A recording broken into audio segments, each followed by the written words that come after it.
You're watching a B.A.S.S. presentation. Hey, good Friday morning to you. Welcome to Bassmaster Live, and welcome to, for the second week in a row, the state of Alabama for the second stop of the year for the Progressive Bassmaster Elite Series. This is the Lippert Bassmaster Elite from legendary Lake Martin. Map shows you this very, very interesting place, so different from Lake Connersville, where we were last week. Takeoff just about to start. Well, it's starting as we speak, 7 o'clock straight up from Wind Creek State Park. 101 anglers out there going at it for 8 hours today for the second day in a row, and you have to be in the top 50. That's what today is all about. You got to make a move if you're down there in those rankings. Lake Martin's about, just a few minutes east of a line between Montgomery and Birmingham, and it's much revered and 100 years old this week. Mississippian Brock Mosley stands atop our leaderboard, a really rather remarkable 15 pounds and 7 ounces. That may not sound remarkable to you, but as we learn more and you learn more about Lake Martin through the course of the day, you'll see how strong that actually was. 12 ounces ahead of Drew Cook, and actually 4 pounds and change separating our top 10. And that's kind of remarkable too when you look down the leaderboard and you see what a 12-ounce lead might do to you. How many places that might shoot you up in the leaderboard if you can upgrade or somehow get 12 ounces ahead of your competitors here. Got some great stars in this field. Easton Fothergill, our champion, who's one of the ones who made the top 10. We had him yesterday as well.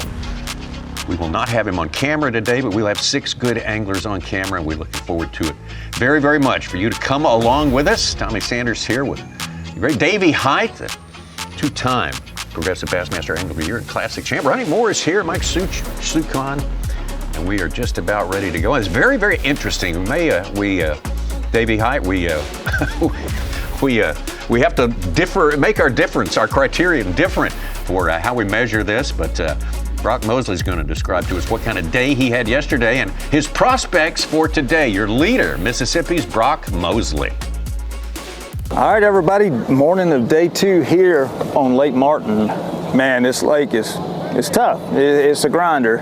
It's not a grinder to catch fish. It's a grinder to catch any kind of quality. 3-pounder's a unicorn here, and I was real fortunate to have 3 over 3 pounds yesterday and a couple more solid ones to go with it. So we're just gonna put our head down. I can't expect to duplicate 15 pounds on this lake. So the goal is to go out there and see if we can catch 10 pounds today, keep us in contention, and maybe run into a couple good ones. Who knows? First thing I gotta do is make Saturday. It's not a slam dunk. I have weighed in 5 fish limit for 4 pounds, 12 ounces here. So we gotta go out there and see if we can run into a couple good ones and make the weekend, and then we'll worry about winning. Here at Lake Martin, had a really good day yesterday. I was very fortunate. Caught 2 really big ones for this place. I had, I think, like almost 4-pounder and a 3.5. So those are really big. Kind of got lucky with them. Caught 1 sight fishing and 1 on a point. So we're gonna have to keep everything honest, and hopefully we can figure something out. I'm thinking that maybe fishing a little bit shallower than everybody else, like on these points and stuff, might be something. But we got to keep the docks honest too, because I did catch a couple on the docks later in the day. We got a long day today. We're not doing until like 4:30, so we should have like the best time for dock fishing this afternoon. But we're gonna run down the lake, start down there for a little while, run up here, fishing here for a little while, and then probably run back down the lake and just kind of feel it out, see what the day does, and go from there. From what I've noticed, there's fish everywhere in Lake Martin. That's one thing that's a fact. But the biggest ones definitely want to be shallow right now. I think it's warming up the fastest, especially in these sunny days. And that rock and clay, it holds a lot of heat overnight. So I've got 2 or 3 different patterns I can run if I need to. I got some fish found really, really deep, but I'm in position to potentially win this tournament after day 1, so I'm going to fish for big ones. You have to against these guys, so I'm going to stay shallow all day and just try to catch a big bag. But it's going to be a pretty day. There should be more and more fish coming. I'm catching them where they're going. And it should get better and better every day, honestly. I think, by day 4, you might see some of the biggest bags. So, it's just about being consistent out here. So hopefully today I can go back it up. Man, I feel good. I had a great practice yesterday. I didn't know I was going to catch like almost 13 pounds, but I knew the potential was there. I don't know. You never know. It's tough to duplicate a bag like that 2 days in a row here, but I'm going to expand on my area some. I felt like I have a lot of untapped water there that I haven't touched yet. And if there's still some good quality fish in that area, then we're gonna have another good day. I mean, there's no doubt in my mind. I'm having a lot of fun, catching a lot of fish, man. I'm ready to go. Two-time Elite Series champion Joey Cifuentes, the third, talking about his day along with Cole Sands, Drew Cook, and our leader, Brock Mosley. And I was really kind of listening to what Cole said. I'm looking for things to look forward to that are super positive today. Cole gave us, I think we want the warmth of the water, and most of our anglers talked about how it was warming up all day long. And Davey Hyde, that gives us a reason to believe it might even be better today. And hey, they had no trouble catching them yesterday. Everybody in the 101-person field caught a limit. Yeah, you're exactly right. The good news is there are a lot of bass here on Lake Martin. The bad news for some of these guys are if you don't catch that 2.5, let's start 2 1/4 to 3 pound fish, you're way behind the 8 ball. The thing that's so special about a place like this, though, everyone still feels like when they go out this morning, they have a chance. They have a chance. If you're down in 70th, 80th place, you're 1 4-pounder away from being right back in the thick of things. The flip side of that is the leaders are concerned, hey, I can't go out and duplicate catching a 4-pounder or a 3 3/4. So everybody feels like they got a shot. Honestly, right. I think this afternoon when some of the anglers head home, if they don't make the top 50 cut, they'll be driving home and think, I still have a chance if I just had 2 more ounces. That's right. I mean, I think we'll have some anglers like that. Absolutely. Well, welcome to the Bassmaster Studios. Welcome to Bassmaster Live. Davey Hyde, Ronnie Moore, Tommy Sanders, Mike Sukon. Ronnie, let's get our terminology straight for today. A 2-pounder is a biggin. Yeah. A 3-pounder is a biggin, and a 4-pounder is a game changer. It's a knockout punch. Absolutely. Right? Okay. No, and I think that when you're thinking about the size fish at Lake Martin, that's exactly the way you needed to go. We know we're going to catch a lot of 1-pounders. If you catch 2+ pounders, you can keep them through the day. 3-pounders, I can make the cut. 4-pounders, I can win the tournament.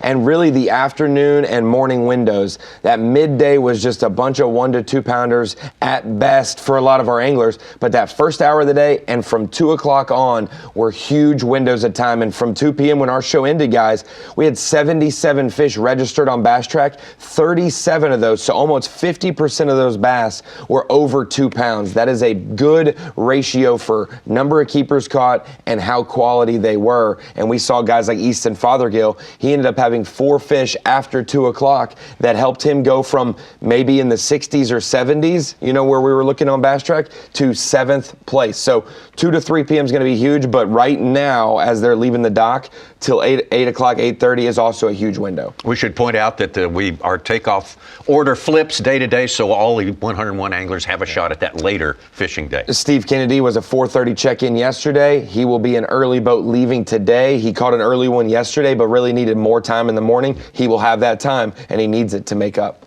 Such, the average fish, you told us the average fish before we came on the air today. That was a little bit surprising. Talk about the other numbers that we need to be aware of. Well, like I said, 101 limits. Everyone, the average fish was just a touch over 2 pounds. Brock Mosley, big bag, 1570, had a 4.0 in there. So his other 4 fish were around 3 pounds each. Wesley Gore had our 4.6, our Phoenix Boats Big Bass. He had a first day at Gunnersville. Then the next day, he only caught 4 fish and fell outside the cut.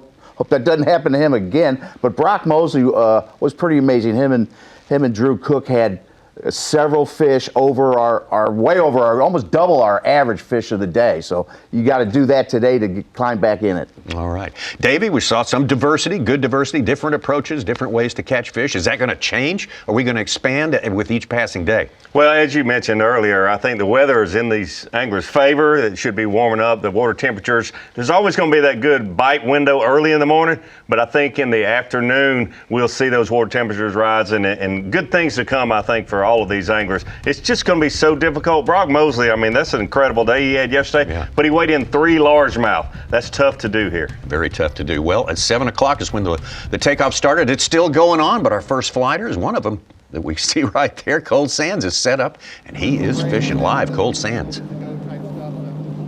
Perfect. There's one. Little guy.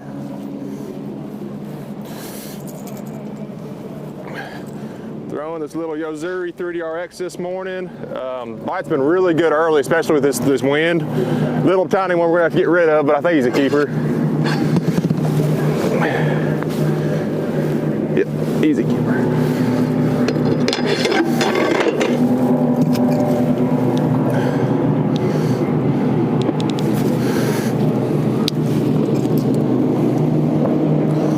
One pounder.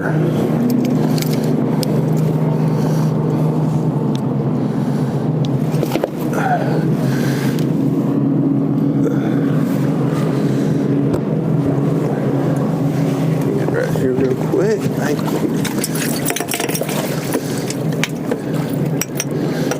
Probably shouldn't even put him in there. We ain't gonna need him today.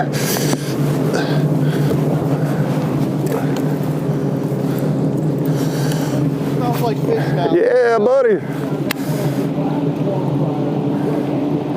I probably need about 7 pounds to get a paycheck, so we're going to keep every one until we get 5.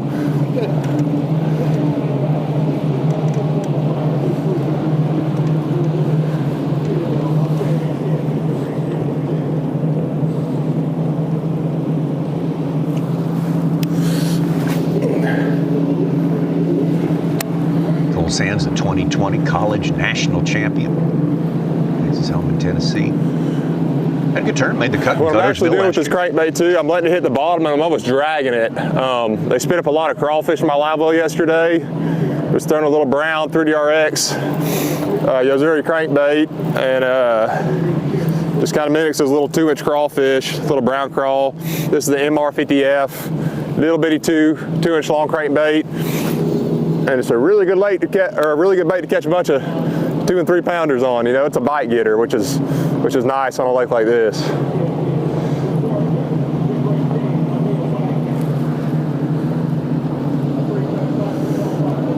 Yeah, you can hear the takeoff is still taking place. He's already got one in the live well. You can see the boat wakes there. The wind's not blowing quite that much. No. So he is very close to takeoff and already got one in the live well. You look at a tournament like, oh, there you go.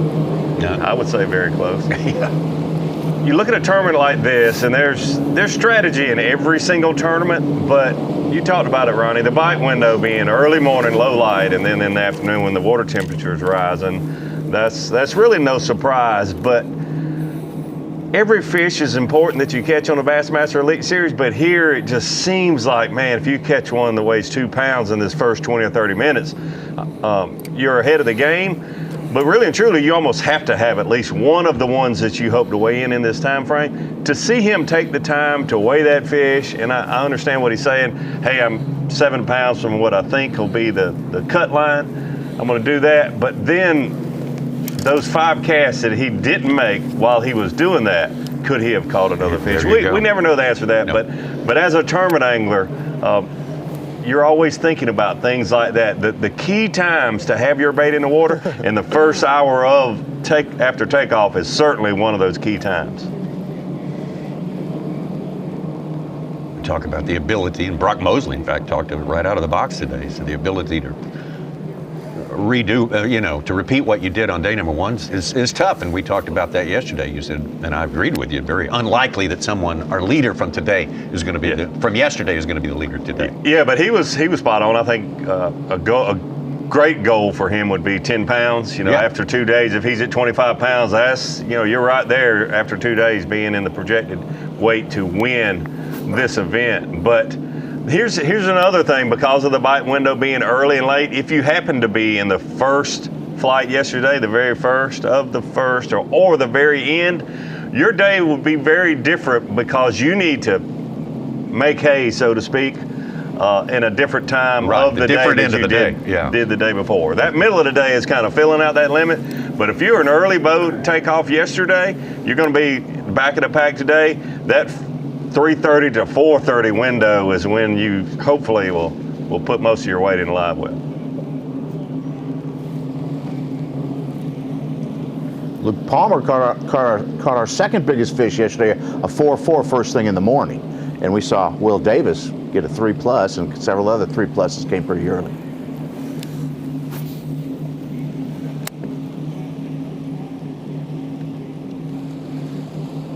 They will start checking in the first flight, who among them, of course, they're Cole Sands, will check in at 3 local time. That's 4 Eastern. The other flights will be stretched out almost to 4:30, to 4:30 as a matter of fact. We talked about Luke Palmer. Luke Palmer in his 7th year as a Bassmaster, 8th year as a Bassmaster Elite Series member. Really great start to his day. I feel pretty good. Like, I don't know, it's just one of those, it's a weird feeling, you know, whenever you kind of just get dialed, you know what you're going to do. You don't have any, I don't know. It's all, I guess this place here, it's so dependent on the big bite that you just go, you know, and hope you run into it, because it can easily change. Like, my day could have been a 10, 11 pound day instead of almost 13, you know. So we're just gonna have to go. You know, you just go fishing here, and 95 Palmer. if you run into them, you run into them. Am I behind Smith? Are you 96? Okay, I'm 95. So it's gonna be fun. We're just gonna have a day. You know, that's all we can do.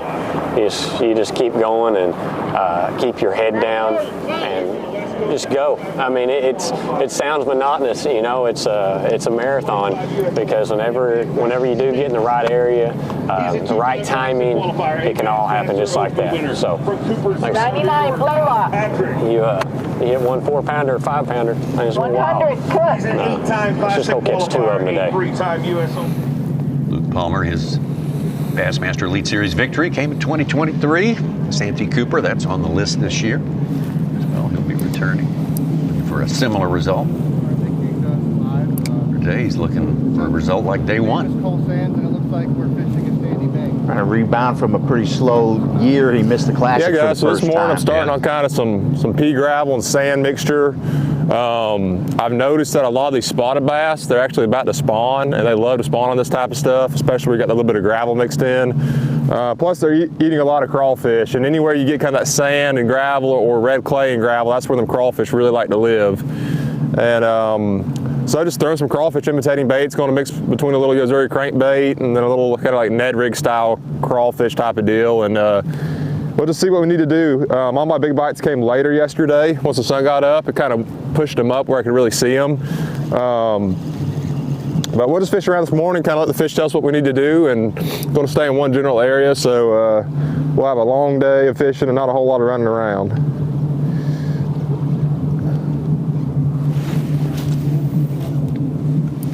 Long day of fishing is certainly going to play in his favor. If it's anything like yesterday, he caught what he weighed in. He's right at 14 pounds, all in the last hour. So he's got a long day today, and the latter part of the day hopefully will be his friend again like it was yesterday. Talked about being able to see one or two of those he caught yesterday when the sun got up and it got clear. The water's clear here. The water's very clear. Most places. One thing I noticed yesterday too, the sun would position a lot of these fish. They don't really want to sit in the shade right now. They want to sit in the sunshine. So wherever the sun was hitting the bank the best, that's where they'd actually move. You'd see the schools of fish move with the sun, which was pretty cool to see.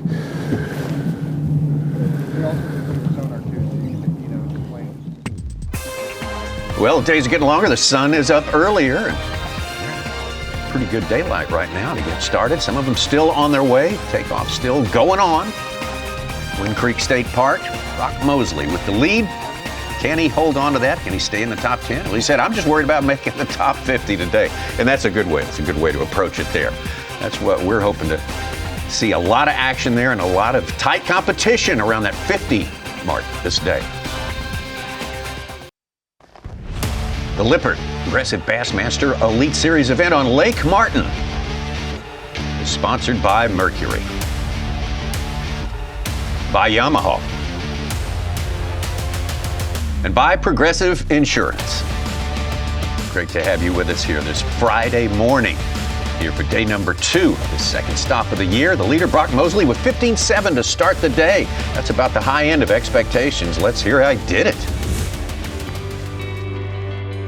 You know, I've been to Lake Martin before a few times, and I kind of know what to expect. It was kind of hard to catch quality. I don't know I ever caught, you know, one fish over 2 pounds the entire week of practice. So today I kind of kept my mind open and fished what was in front of me. I was, you know, catching my points out of brush piles, and then kind of went to the bank and caught a couple on the bank this afternoon and around some docks. So it was a good day.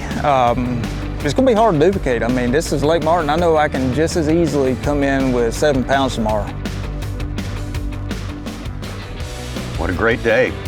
This lake got different aspects to it. If you want to run around, you're forward facing. We have forward facing live sonar in play this week, unlike last week. You can do that down at the south part. You can go up north where it was won back in 2018, up the river. Yeah, there's a lot in play here this week. He said he mixed in using the forward facing a little bit yesterday. With that sun beaming down on it, the water, you know, got in the mid to upper 50s. So I think the sun had a lot to do with it, but just got fortunate. Put up on one place where the fish had moved up. I didn't catch all my bag there. I caught my 2 biggest ones there. So I had an early boat number, so I decided to come in the general vicinity and start instead of starting like I did yesterday. And I can go ahead and tell you the water is not near as warm, but it's supposed to be sunny all day, so it'll warm up just like it did yesterday. I had all my fish pretty much by noon yesterday, and I went around practicing, trying to expand, looking for new areas, and actually cold once while looking for new areas. So I think this is kind of a deal where it'd be easy only to catch 7 pounds. It is not what I anticipated doing during my tournament. I just got off to a good start yesterday. I caught a 3 and a 2 off a brush pile, and then run a few more brush piles with no bites. And this place up here was on the back of my mind from the day before. And you know, I came here a month ago for off limits, and pretty much just to break my boat in. I picked my new boat up from Phoenix, and I came up here, rode around. Well, the water then was 58 degrees a month ago. And I caught a couple of good ones in these areas, so I feel more confident about catching a good largemouth than I do a good spot. I mean, I'm not saying there's not good spots in here, I'm saying they're harder to catch. So my goal today is to catch 10 pounds, and anything above that be bonus, but 10 pounds is not easy to do. It's not easy, so.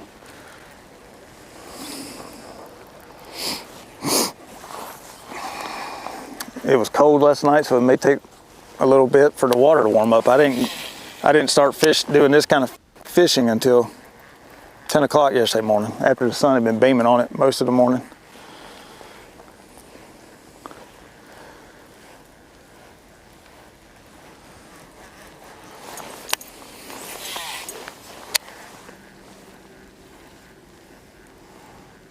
See Brock throwing a spinnerbait there. Did not see that yesterday. I did a lot of old school fishing yesterday. I weighed in a couple on a spinnerbait. I weighed a couple on a square bill. I weighed in one on a jig, 2 on a jig. I mean, I can't remember because I called a couple of times, but real old school.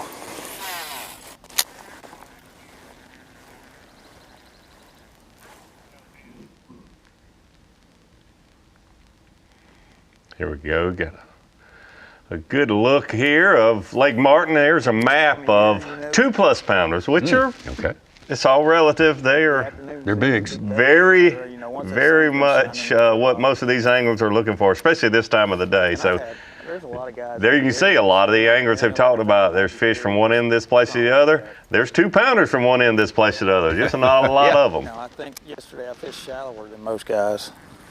I mean, a lot of places I was kicking up mud.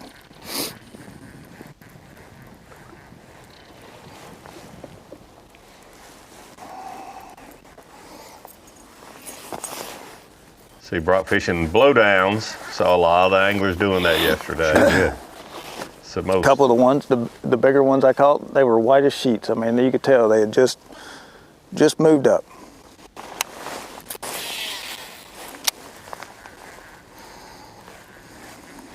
Got a hot Which is start what from you want. David Gaston. From 76, he's up to second place. Got a 3.4 and a 2.8. Wow. He's another one who would call Lake Martin somewhat home. Him and Will Davis live in basically the same town, not far from here at Lay Lake, and both, I think he said home pond, but yeah, you just get in the truck going a different direction than you would normally on your commute. Just all the signs pointed yesterday as these fish had just moved up. Let's take it now from Brock Mosley out to Luke Palmer. Luke from Oklahoma.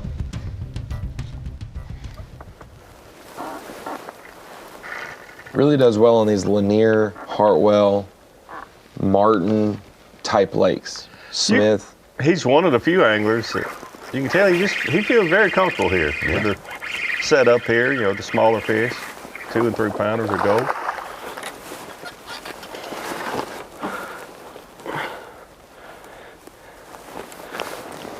A 1 pounder.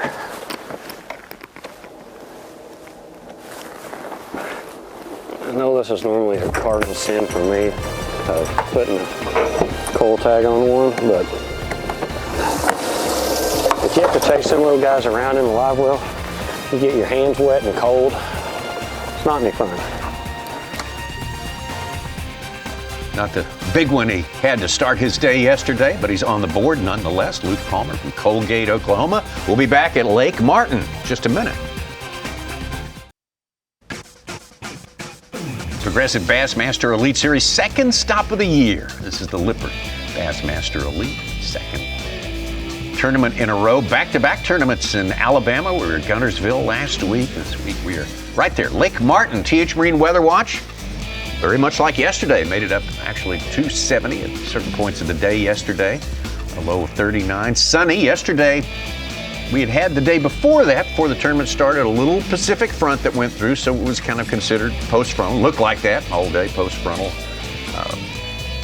High pressure, high atmospheric pressure, and that's going to be probably starting to change. That's going to back off a little bit. It's going to go down. And come the weekend, we're going to have some rain moving in, maybe not significantly till Sunday. Yeah, as long as that's a warm rain, I think the fishing will still be good. We heard some anglers, as usual, that said the sun really hurt my bite, and then you had some anglers say the reason I caught what I caught was because of the sun and it warmed the water up. So you'll always have anglers that want different conditions, but these are really good conditions for February in the South. It's a striped bass. Great day yesterday for Carl Jocumsen. It's a big one. Be a bass. Big ass striper. That's what they are. Oh. That's white. Boy, I recognize the stripes. I just saw the size of the head and the mouth. Like, wow, we got a new leader here. But. Yeah. A fun bite, Maya.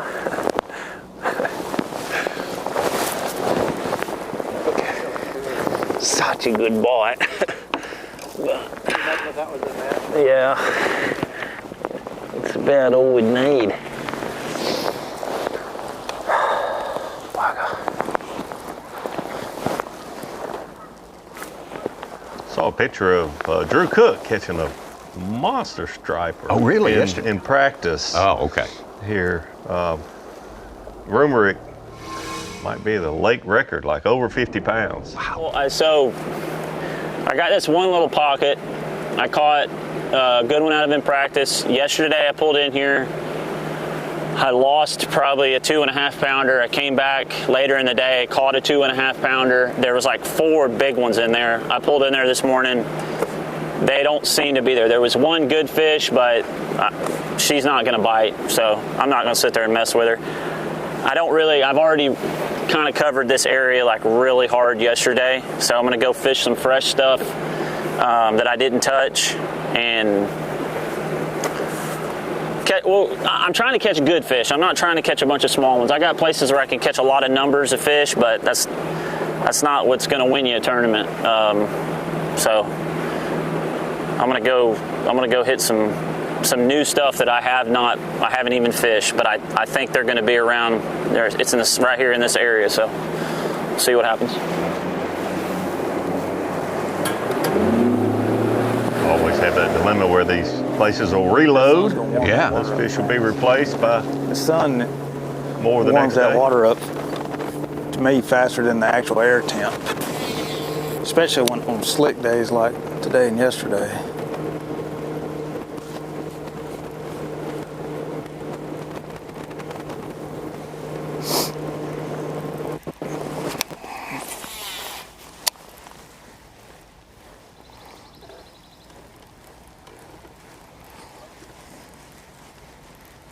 Speaking of fish replacing or replenishing, the obvious blowdowns on this lake, we saw a lot of anglers fishing them yesterday, and that'll be the case throughout.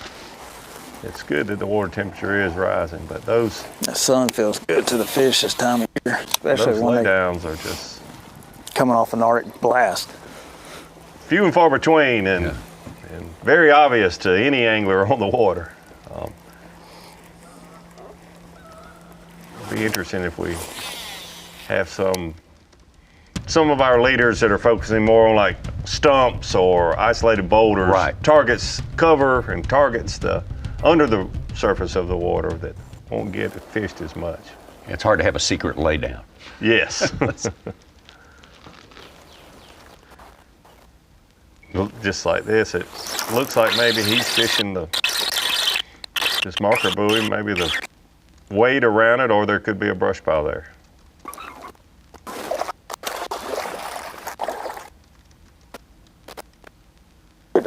Something. That'll be Drew Cook on the board. Come off. Look at this. Here's my hook. There was another hook. The exact same hook that I'm using, but not my hook. And it threw the worm off. I like dumplings.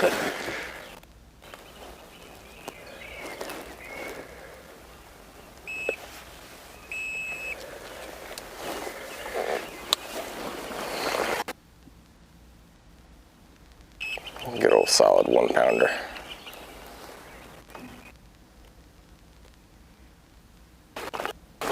Number 1.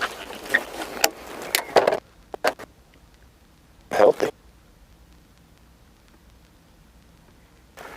That 1 pounder with another hook in its mouth, other than Drew Cook's, is a 4 pounder that broke off, according to someone on the weigh-in stage yesterday. Okay. Number 1. Hey, I've been guilty of that too, probably.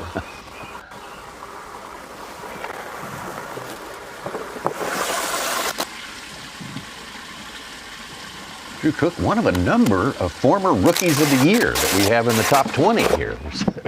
It's littered with former Rookies of the Years for some reason. We got Trey McKinney, we got Patrick Walters, Jay Shakurit. Dude, I broke off.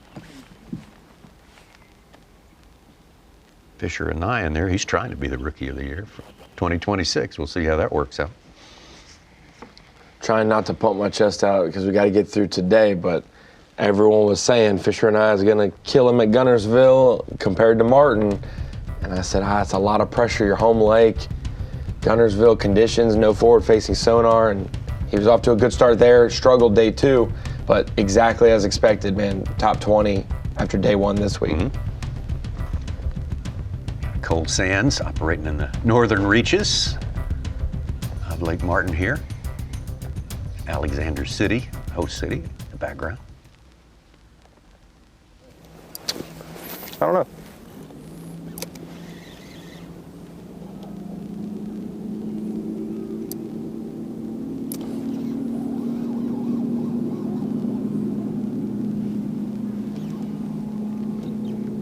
Real curious. He said that he caught his 14, right at 14 pounds, all in the last hour. Is it this close to take off, or he's waiting to go there later? Oh, yeah. We'll find out, I guess. Interesting.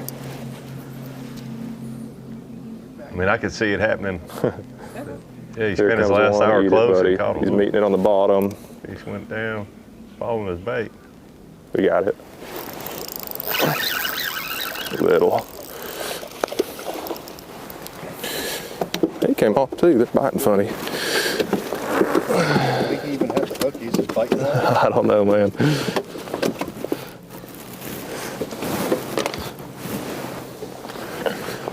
Another Lake Martin special right there. There's a bunch this size. You just got to weed through them. But I do like the way he acted. He acted really good. He just swam over there and ate it. Aggressive. Yeah, pretty aggressive. 1 pound, 2 ounce. Definitely gonna have to get bigger, but hey, we'll take everyone until we get 5. That's a good shot of an aggressive spotted bass. He basically met his bait when it hit the bottom and ate it immediately. Didn't have to do any enticing that fish to bite.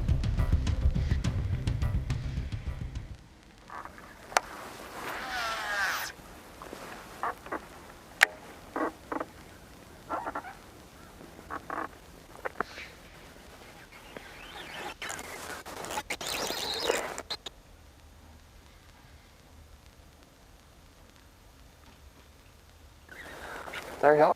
I'll give them that. Might not be very big, but they are stout. Another absolute tank.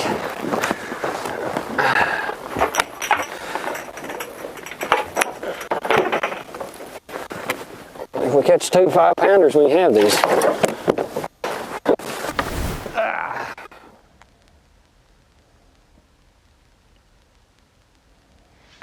Luke Palmer using his forward facing that all these anglers can use this week. Yep. Big part of the story. It is allowed all during practice and the tournament itself. Last week at Gunnersville, not allowed in practice or the tournament.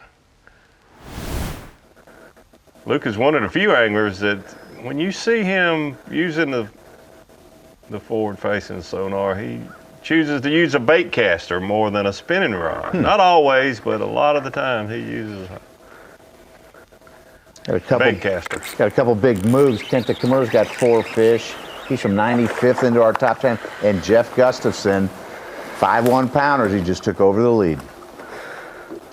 Maybe short-lived. Oh, they're all pounders. Yeah, Gussie, another angler like Luke Palmer that embraces this lake and these spotted bass, the challenge. He entered every fish yesterday. He had they're just barely 12 total inches. count of 62 caught fish yesterday. Wow. Well, they're probably 13 inches, but. Hey, that's fun. Yeah. Get 62 bass in a day. That's the definition of fun fishing. Used to be, anyway. Start to realize all those stories of people saying, I caught 100 today. You know how hard it is to catch 162 is a lot. It is. It is. Jeff Gustafson, Canadian, on top of the standings right now. Pulling ahead of Cook, Palmer, and Mosley. Cole Sands. Gaston Lee, Kimura, Cifuentes. Put one in the box, and rookie Matt Messer. A lone rookie in there in our top 10. We got plenty more to come. We're having a ball here at Lake Martin. Be right back. The Progressive Bassmaster Elite Series 2026. This is the Lippert Elite. Stop 2 at Alexander City, Alabama. A live coverage today and all tournament long, brought to us by Minn Kota. Great to have you along with us. It's a big challenge for these guys here in a certainly different environment from Lake Gunnersville. Just looks different. Looks like definitely the profile of a canyon lake with 750 miles of shoreline and only 44,000 acres. I say only 44,000 acres. When it was built 100 years ago, it was the biggest man-made impoundment in the country. 100 years ago. Happy birthday, Lake Martin. I did not realize it was that old. Yeah, it is a mature lake, to be sure. You know that ladies don't like to talk about their age. Hey, at 100 you start, you change your attitude. That's You're right. proud of your After age. 90, yeah. nobody worries about it anymore. 60, 70, 80, nah, not me. No. But 90, you wear it like a badge of honor. And 100, wow.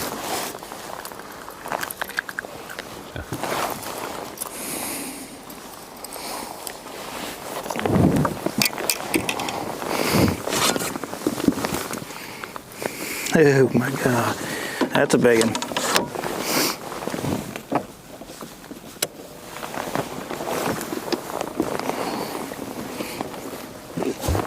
That's a big one.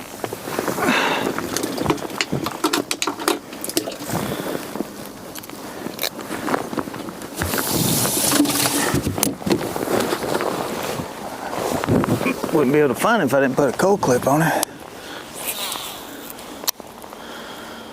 Let's head over to Joey Cifuentes. Brock said on the stage, Davey, yesterday, said, it gets warm enough, I might be fishing a buzzbait by the end of this thing. I thought about that. Ronnie mentioned it yesterday. I didn't think we'd see it. But No, I'm not. That was a giggle. I'll fully laugh when it happens. seeing someone throw one and seeing someone catch Small bass ones on there. one this week is two very different things. There you go. What a keeper. All you need is one of these anglers to pick it up, and it'll be hard for them to put it down. They're going, hey, we're going to ride this thing all the way until the wheels fall off. Got to start somewhere, right? Probably a solid fish. Yeah. A pound. I don't know. Pound. Yeah, pound and a half.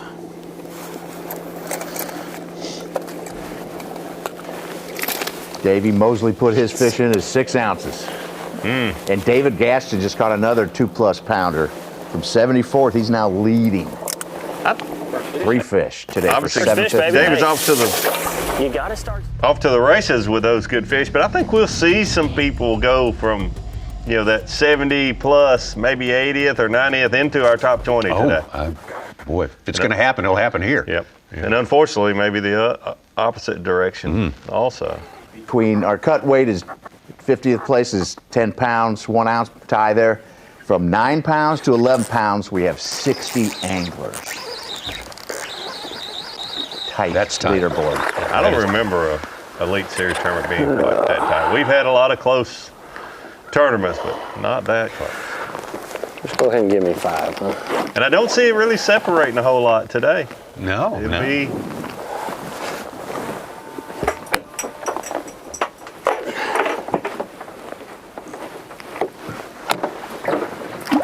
Bomber's getting it done.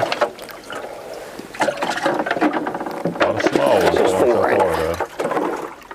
He's caught a bunch of them. Sort of like we saw Taco Ito yesterday. Just finds a couple of places where he could just catch them at will. But they're all about that size. More to have a limit, ain't it? And it's not like you can avoid them in the morning. Oh boy, you can catch these any time of the day. This is the window. You don't want to be filling your limit. You want to be catching difference makers. Bass Trek is lighting up. Fothergill, McKinney, Ito. A little more wind this morning, and it is just a little wind, but there was basically no wind yesterday morning. I think that should help. I don't know if it'll help the numbers because everyone caught a lot of fish yesterday, but maybe the average size go up a little bit.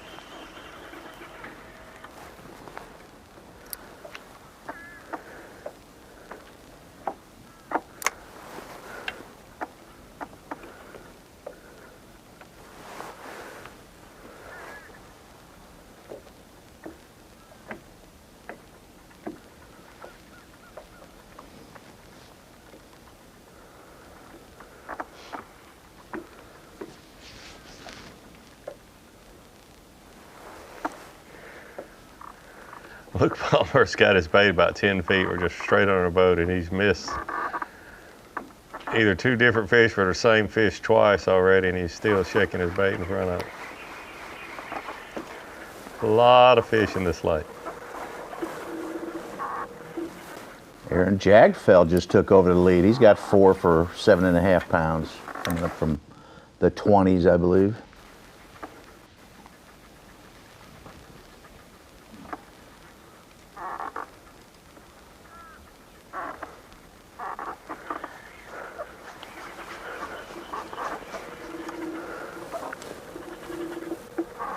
I'm wireless right over there. Just kneel down right there if you want to.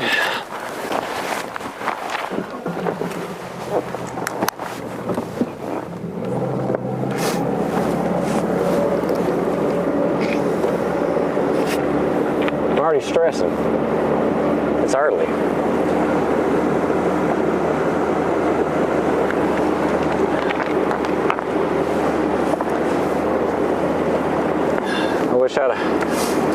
Wish I'd have made the run this morning,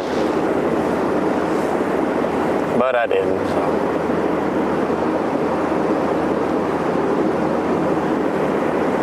I was doing some in practice instead of, because it takes so long to cover all these drains, and I'll just turn on my side view and I just take off idling through the middle of these drains, and you can pick up, my screen's dirty, but you can see like balls of bait, and then you could see those fish actually suspended out there just off my side skin. I mean, because none of them are right on the bottom, or some of them probably are, but the fish I'm targeting aren't. So I just drive through the middle and I'd see it dot, dot, dot, dot, and I know I could just spin around instead of, I mean, these drains are long, so you could spend all day in one drain. So I just idle around, see those, stop on them, spin around, and catch them, see if they're the right size, then I just roll on. So it kind of helped, you know, solidify what I was doing, because it can take forever on your practice days here at this place.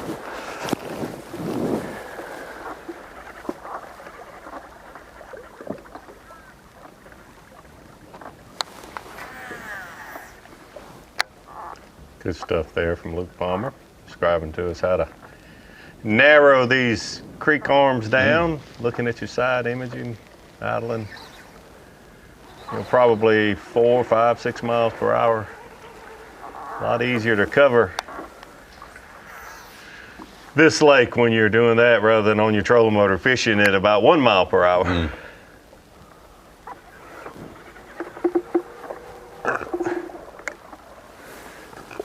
This lake's got to be right up there with, well, amongst the top as far as the number of acres and the number of miles of shoreline. 44,000 acres and 750. It's right miles. there with Smith. That's miles a lot of miles of shoreline. That is a lot of miles. That's Smith Lake. Pretty much a mirror of Smith Lake.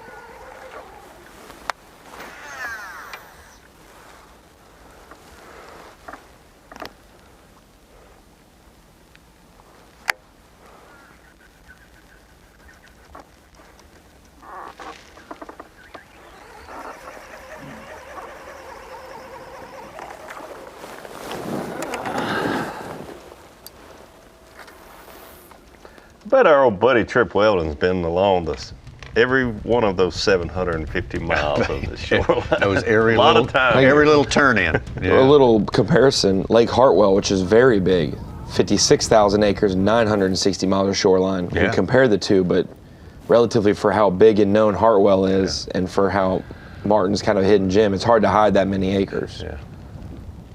And Hartwell Lake, you know, has a lot of shoreline too. It's not just like a bowl. Oh, for sure. Yeah. Nice. Nice. Come on, baby. You had it that whole time. Oh, feels a bit better.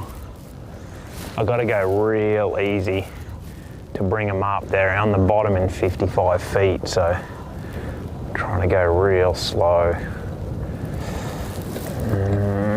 Not a 2-pounder. He might have to go in the well, that one.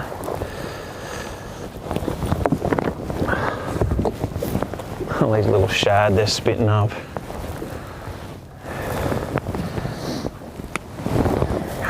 One and a half probably.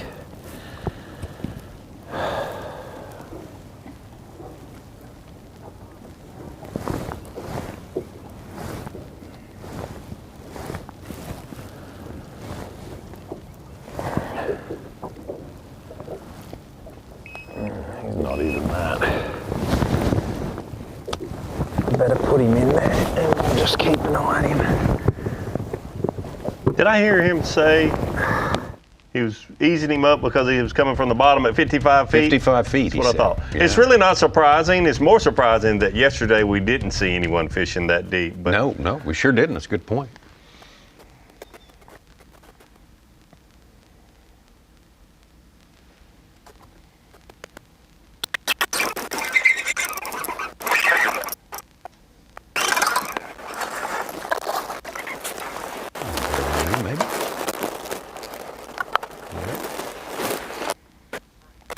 Brock caught his fish shallow, square bill, spinnerbait kind of deal. And Drew Cook said his fish were 18 feet or less. Charles Jockelson in our top 10 catching them 50 feet or more. So again, a lot of bass at Lake Martin. Yeah, a lot of ways to capture them as well. You're going to see that on parade all day long. Fish catching, as we say, will not be a problem here.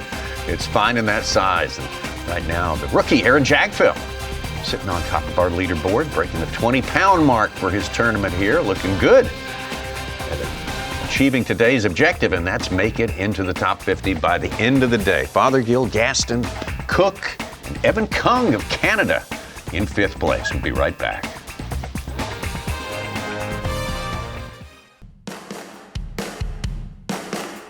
You know, I'm excited to get out there tomorrow. I don't know what it holds. I'm around a lot of big fish. I lost a couple more 3-pounders today, and I saw some more really big ones in the graph that I didn't get to bite. So who knows, man?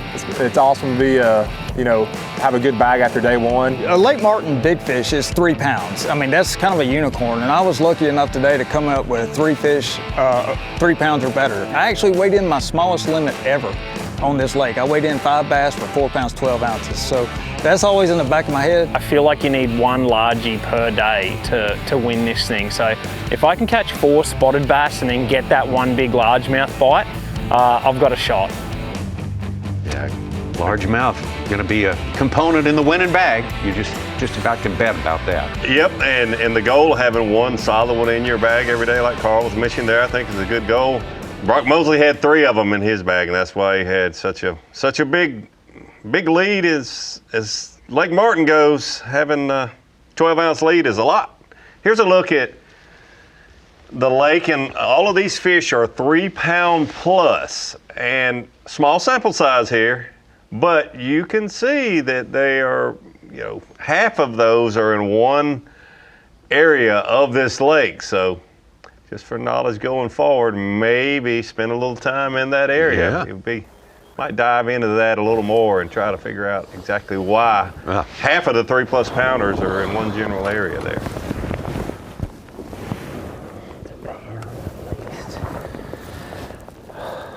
Not the size I was hoping for right now.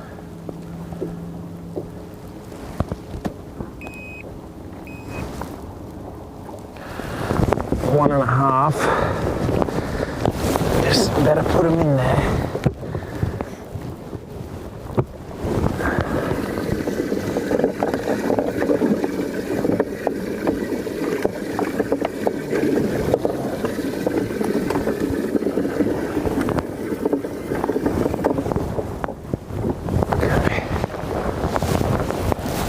I'm out here to get away from those.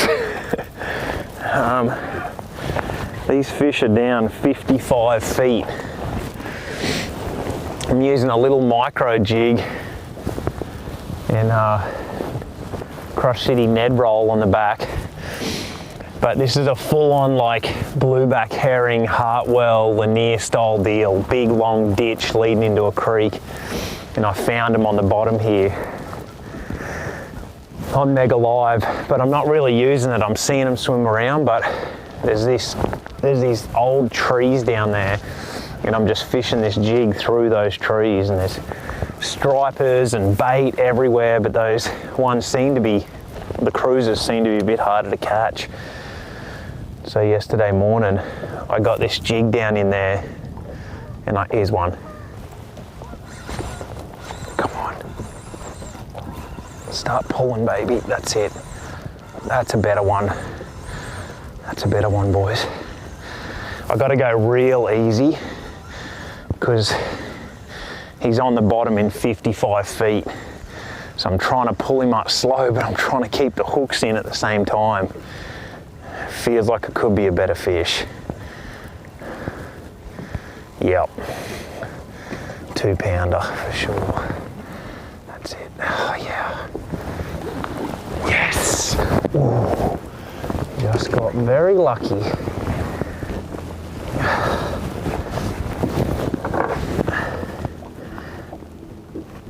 Okay. That's a nice one. That's what I've come out here for, so game plan.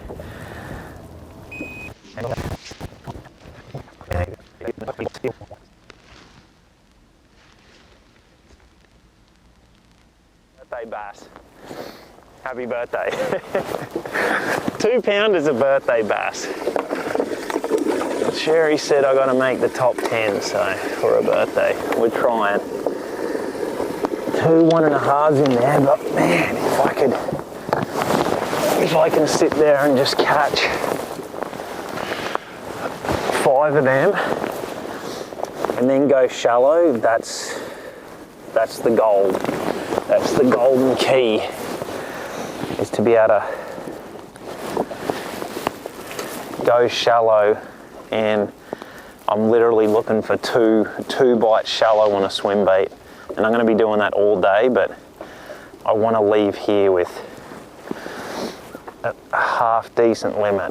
At least 3 2 pounders would be nice, but I have this cast right now. I'm spot locked and I'm just putting this same cast down there, and I'm getting bit pretty often. See if I can keep it going. Team Jockimson, Australia. That's what I live for. I love this stuff. Thank you to everyone that supports us and keeps the dream alive. I love this. I want to be on live every day. Make Sunday. Make it happen.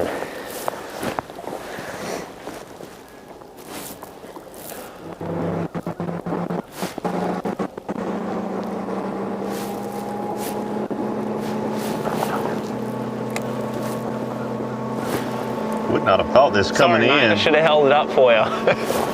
You're being too quiet. You're too quiet there. I need to get fired up.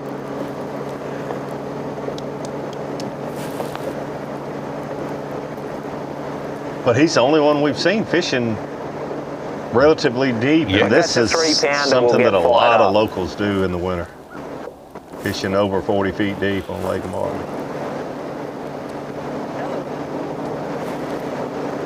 It was surprising to hear in advance of the tournament and on day one as we watched how many were I need 2 more of pretty those much 2 strictly pounders. shallow. Yes. And I can Not go even paying shallow. attention. Then that's a 2 pounder, yep.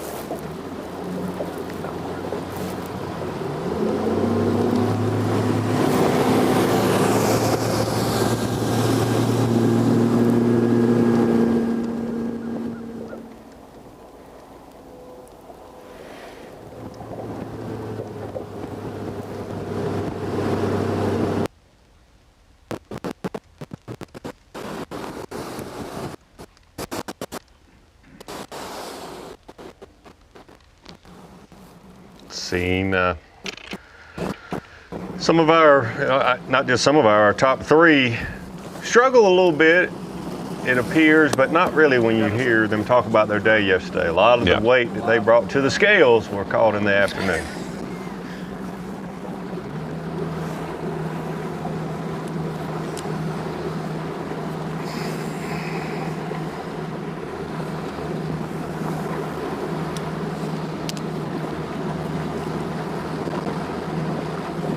Mosley got his Bassmaster Elite Series win, 23, Yeah, 2023 in we're Sabine. well on our way to that 5 fish limit of 4 pounds, 12 ounces.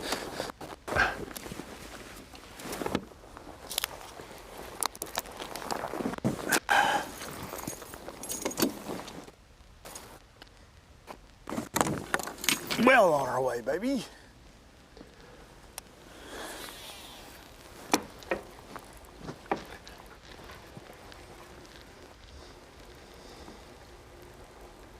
Good shot there of what he pulled up on. Certainly something that you target this time of the year, that red clay. A little isolated patch of rock there. Unfortunately, a lot of the rock is out of the water. Hopefully there's some down in the water there for those fish to be around. A lot of the boat docks are out of the water here. One. Come on, dude. Come on, guy. Yeah, you go down there and Fish eat at that. about 42, 43 feet away. It looks like there was a stump at 50, and that fish probably following his bait. Please don't do this to me today, fish. If I had to guess, probably made the cast there at the stump, and the fish is following his bait there at about 40. Hooked up. Oh, I hope I got a good hook set in that one.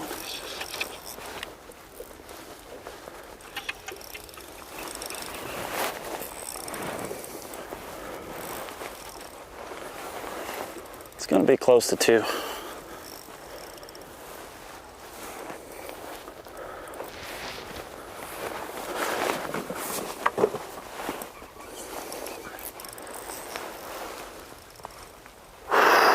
Just gotta chill out. Gotta chill.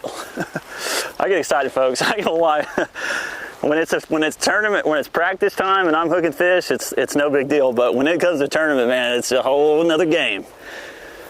I know to chill, but you know, it's not that easy. It's not that easy. I got a light line on. He's got it choked. Definitely a 2-pounder. I think. It'll be close. And I got those jitters. I got the little jitties. Just gotta chill.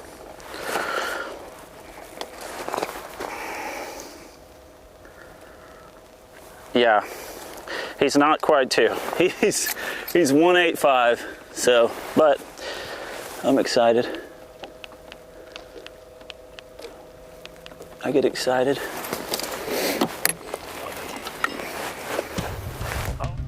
Second fish for Cifuentes. Should have him back up at least near the top 10 where he started today.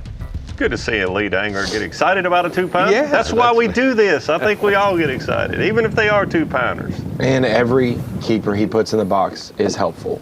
He needs to string together good days, to have good tournaments, to have a good season. Joey Cifuentes. Decent one. Don't feel like it though.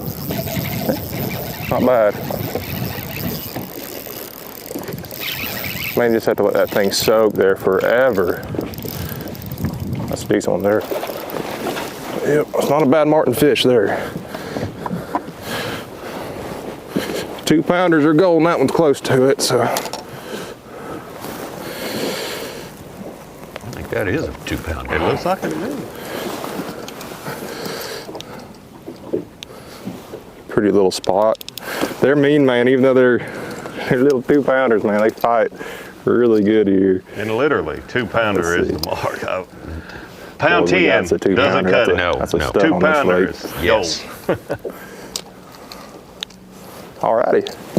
Just threw a little Ned rig bait out there, just let it soak, and 3 went down on it. And I think a big reason I was able to go behind a lot of people yesterday and catch a lot is because I just let that bait sit there forever. I don't know if it's a just they've been fished for so much in this area, probably,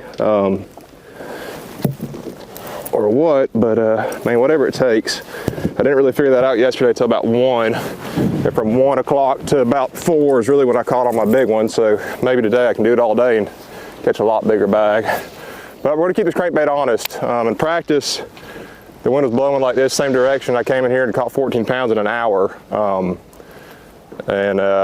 This crankbait's been getting big bites if I could just get them to eat it. I think they're getting smarter as the week goes. So, but a crankbait will also get a reaction bite. So we'll do what we have to do. There's a 10 to 15 pound bag sitting on this particular spot right here. So I'm gonna sit here for a little bit, see if I can grind them out. I had several right here yesterday that I thought were 3 to 5 pounders come up, and a couple of them knocked my bait and never ate it. And then one thing I'm doing with this plug too, and you'll see me do some, A lot of times on these really shallow places, some of the fish are so close to the bottom you can't hardly see them. But this plug, you can throw it over them. Oh, that felt good. You throw this plug over them and actually get them to rise up and show themselves, and then you can throw, you know, a little worm or a little Ned or something like that in there and catch them. So that's something I've done for years up north for smallmouth. Is just burn a plug over them, and even if they won't bite it, it'll show you where they're at. So it's a little tip that I've caught a lot of fish doing. 2-pounder, good ad for Cole Sands right there, puts him right back into the top 5 where he started his day. So we got things starting to heat up just a little bit here on Lake Martin. We expect more coming up.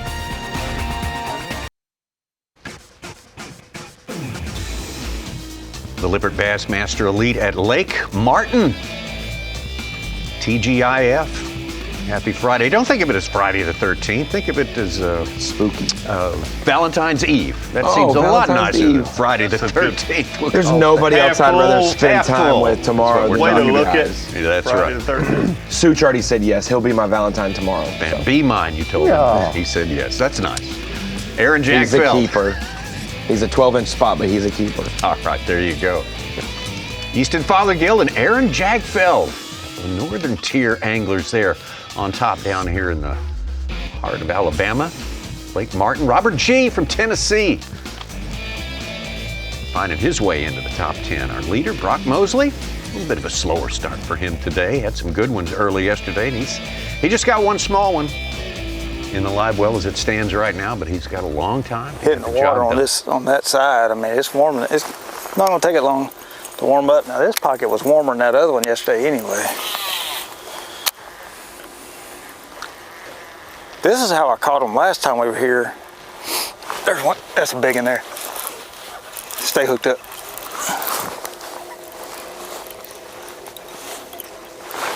Get in the boat, baby. Yes.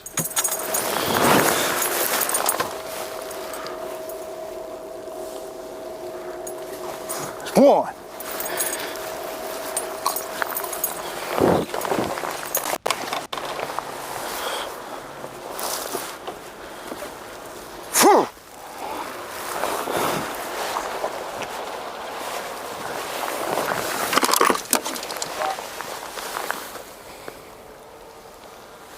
White. See how that fish is white?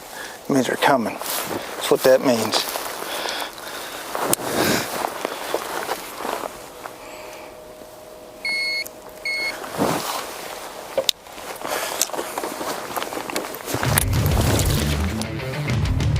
Let's get 4 more like that and put this sucker away today. That's the goal right there.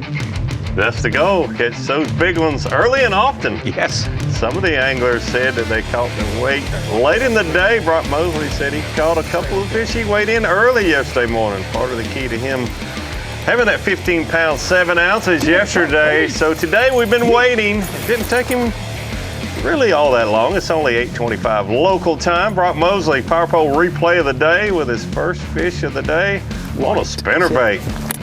Good to see the old spinnerbait in action. Notice the water color there, very dirty compared to a lot of other places we've been, which will also add to a fish being that white color because you don't have the. Last week at Lake Guntersville, you saw all the vegetation. Those fish were dark because of around that vegetation, but not much sunlight penetration even in the shallow water. These fish are going to be very white looking in that dirty water.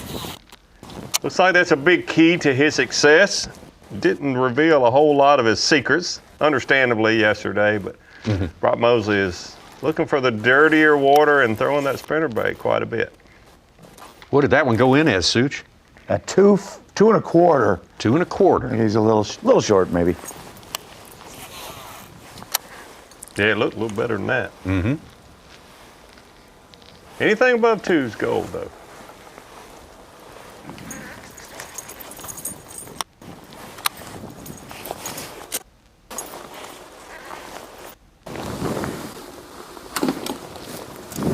Whoops.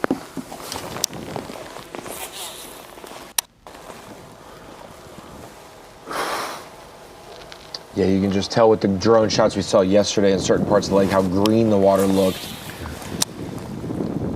and just how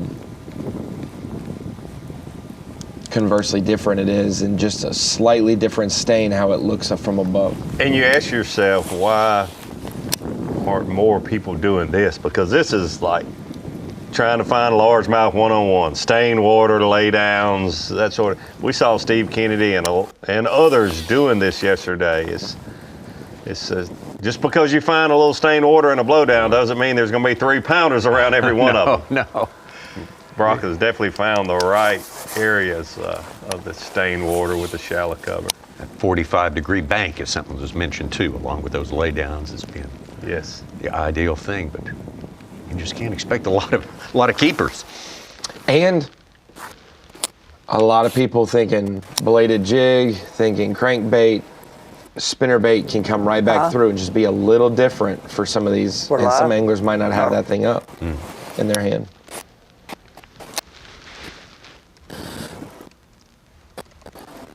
Just get fish maybe pull up. No telling how many guys fished it yesterday. I mean, that fish was white as can be. I mean,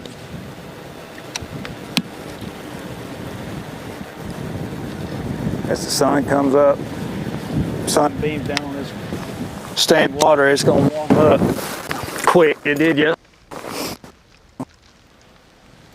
Very encouraging.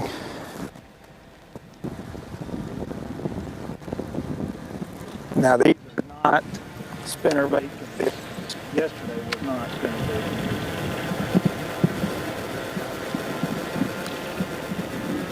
It didn't matter a whole lot. Now that last one was hooked on the trailer hook. That's when you throw the trailer hook.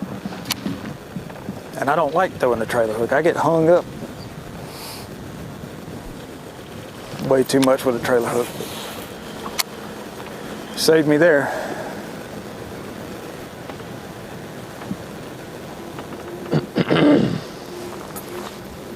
Expect Brock Mosley to not venture far from the shore today, at least for a while now. That fish is huge. You know, when you're leading an event, you know you need to be patient.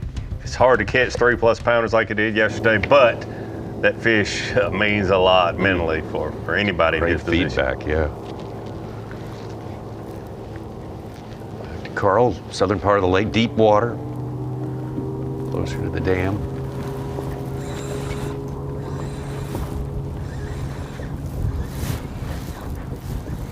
Little guy.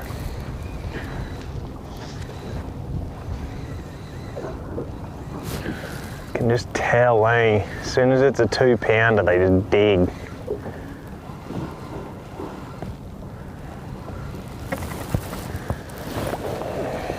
Not a bad one. Is that a largemouth? It is too. It might be a 2-pounder. Man, his eyes are bulging. Good.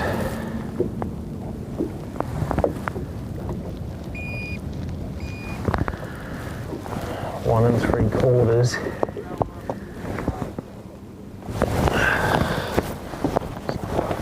You can look at those fish. He is reeling them up from the depths. Oh, they are, man. Yeah, they're down there. Another universe down there. Back up to the north end.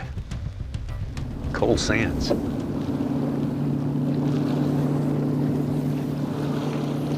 Cole telling us about the crawfish population. We didn't hear so much about that yesterday, but today he's got that on his mind. That crankbait and whatever he's doing now too. Just gotta let it sit. I was kind of just shaking the slack in it, honestly.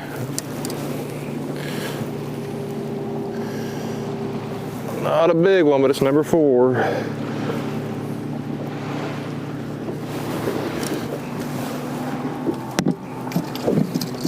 But yeah, I'm just having to let that bait sit there. It seems like if I drag it off, it goes over a rock or something, they won't eat it. It's as slow as I've ever fished in my entire life, but man, if it's the only way to catch them, then it's the only way to catch them. 1 pound, 2 ounce.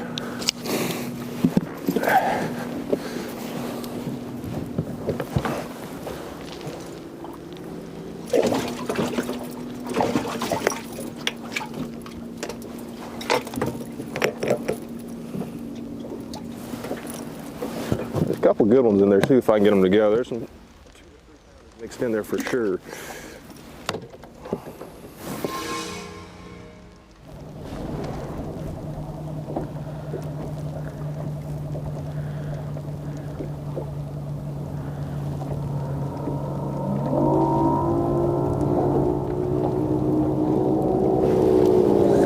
That's a good one.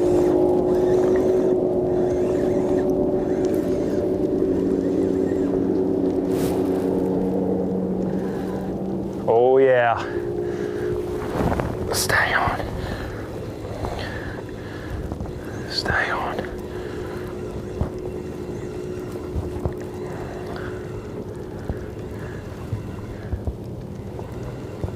There's got to be a better one. Oh no. That sucks. That sucks.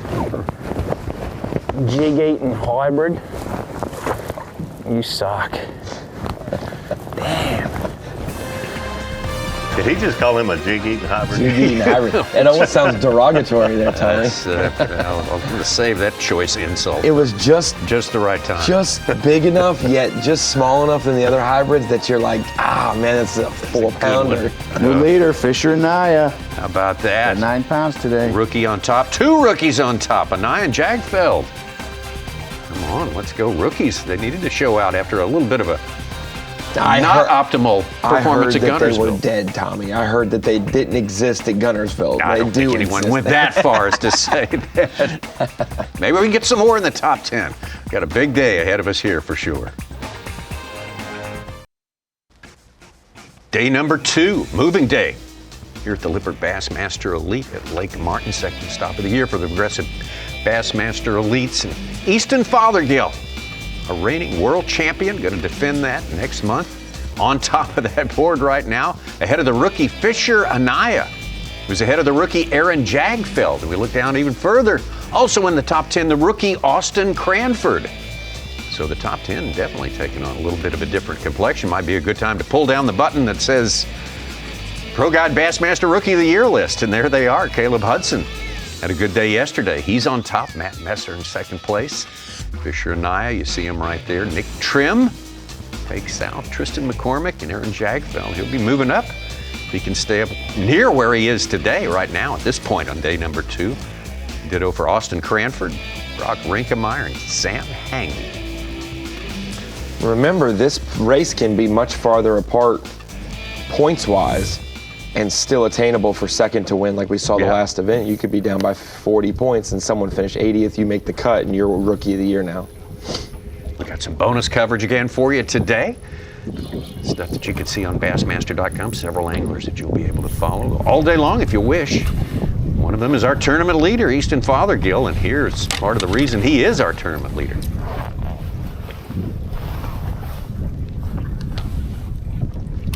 Look like an 80 short as that.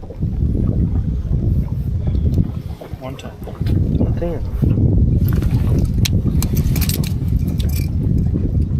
Just need them to be about 3 inches longer.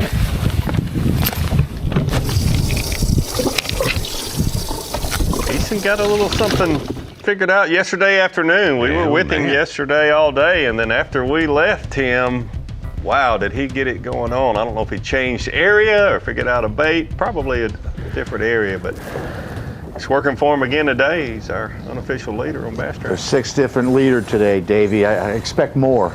Probably double that. Carl Jockinson continuing to plumb the depths deep in Lake Martin here.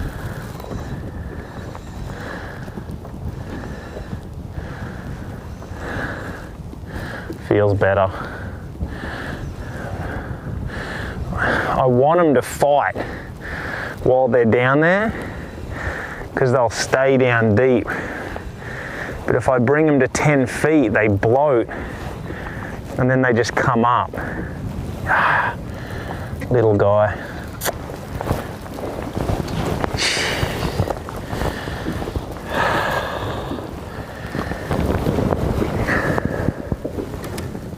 He's probably the same size as that largie, but he might live. Fish care will be definitely important for Carl today. for fizzing and making sure that those fish are comfortable. Replaced with 4.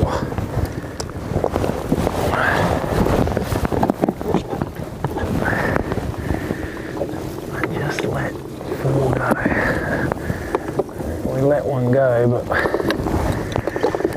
you can just keep backstroke the same. Yeah. Should we get a look at his graphs, hopefully sometime here? The only angler we've seen fishing anywhere near this deep, but look at what he's done so far in this tournament. There's a lot of fish to be caught there. He's got another one.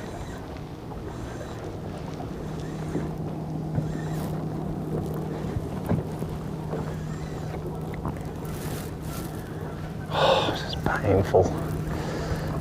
Trying to bring him up so slow. Oh, please don't be another stripe. If he's not, it's the 2-pounder for sure.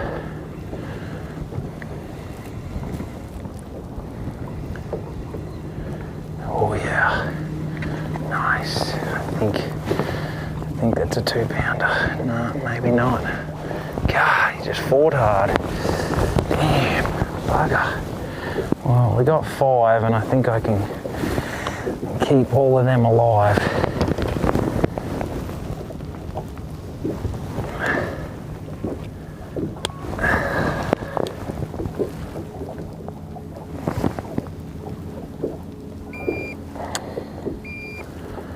It's 1.5.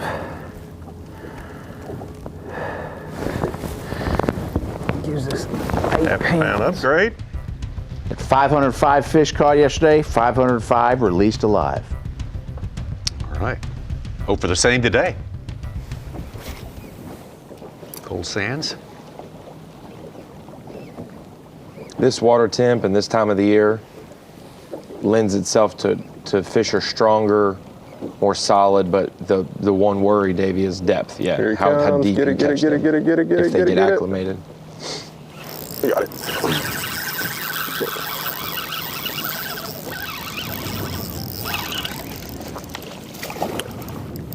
Another baby. But it should be number 5.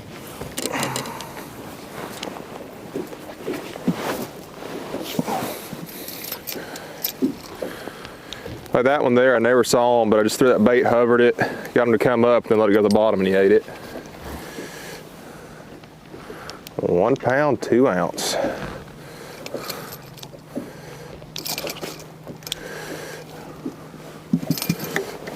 Alrighty.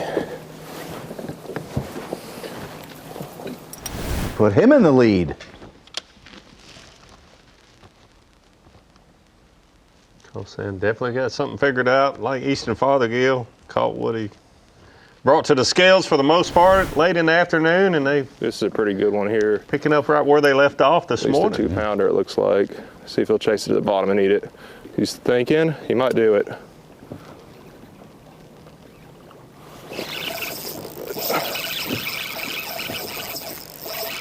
Looked like a 2-pounder, we'll see. Might be a 1.5 pounds. Definitely gonna. Yeah, that's not a bad one. That was cool. Got her attention, shook it, shook it, shook it, shook it, and then she came down. Definitely get rid of a 1-pounder. And the way I've got my graph settings, the dots look really big. Like, I mean, y'all probably thought that was gonna be a great big giant one, but I've got my graph set to 90 foot out. Re-zero that real quick. Got it set to 90 foot out, and then only 30 foot down, so everything looks a lot bigger. But to see them fish on the bottom, it kind of has to be like that. That is a 1 pound, 10 ouncer. I've got 7 pounds. I think we're fishing tomorrow now, so. So 110? 110, yes, sir. So I think that was number 1. I got you like.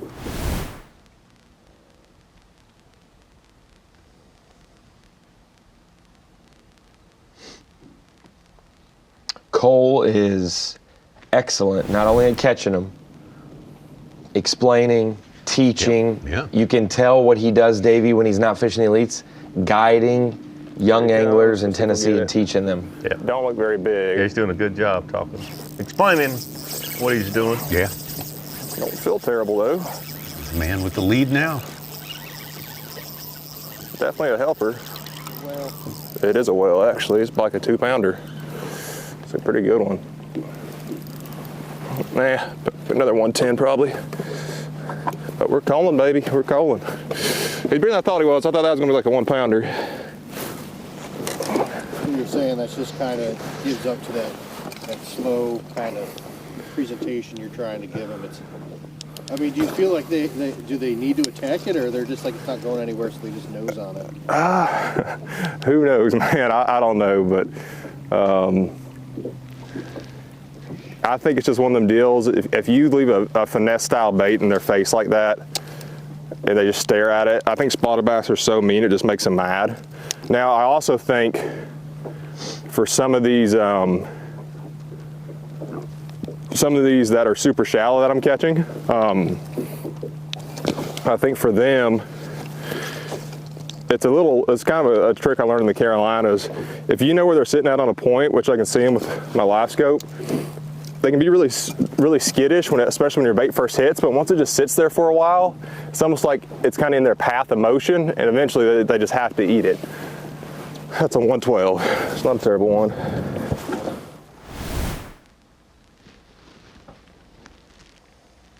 Little by little, upgrades have paid off.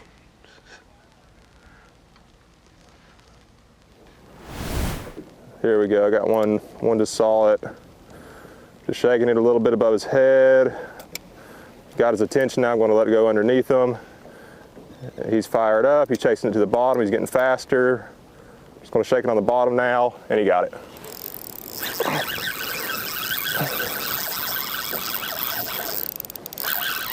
Don't feel very big. I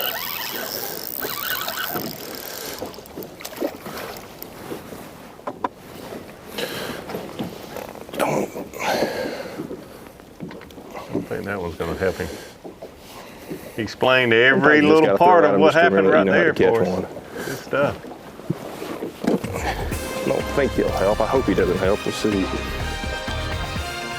Good stuff to have the leader unofficially explaining what he's doing with every cast. We've seen him catch some on a crankbait, some with a soft plastic bait, jig head, different things, and he's explained to us what he's doing with every bait he's had in his hand. He said it at takeoff this morning, Tommy.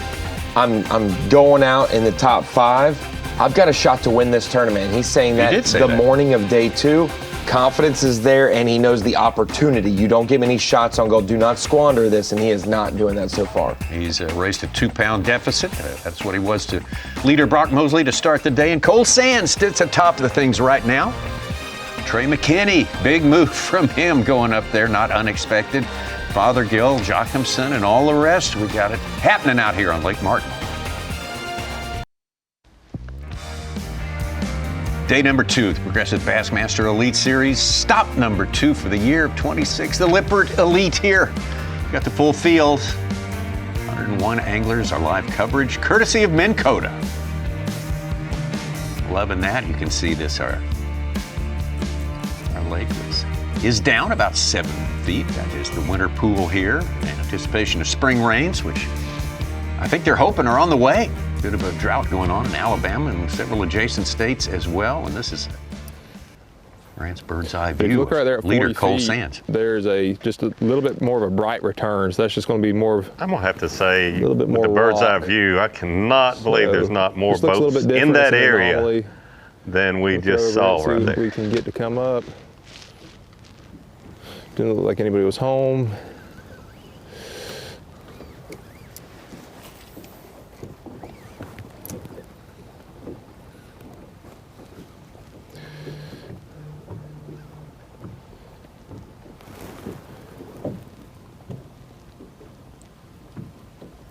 But it's 750 miles shoreline and 101 boats. There's a lot of room to spread out.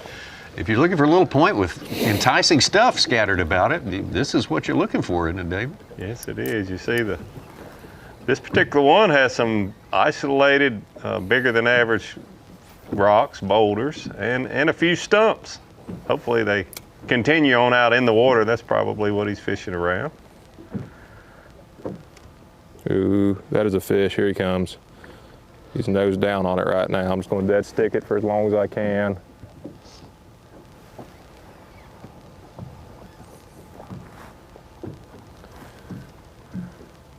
The two biggest ones I caught yesterday, I bet I let my bait sit for 2 minutes. It was terrible.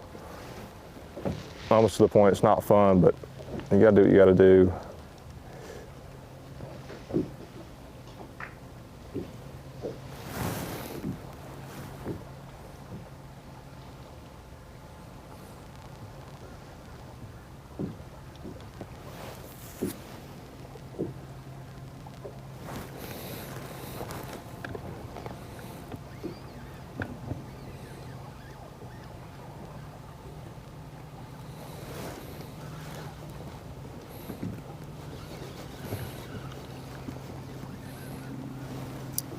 Good shot of Cole doing exactly what he described, letting that bait sit on the bottom in front of those fish. Leave it live. That's turned out to be a good plan at several of the places we visit. Working here for Cole Sands, Joey Cifuentes. One of our, as we mentioned, many anglers of the year scattered in our top 20, 30 on this day. Rookies of the year, I should say, not anglers of the year. Angler of the year amongst rookies. Yeah, that's right.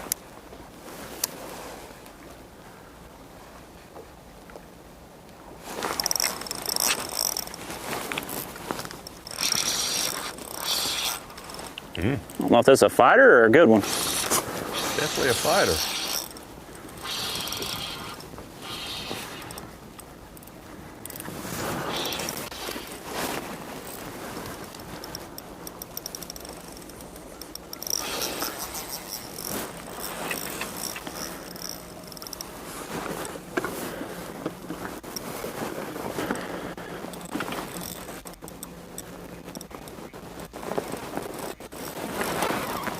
Oh, almost got my trolling there.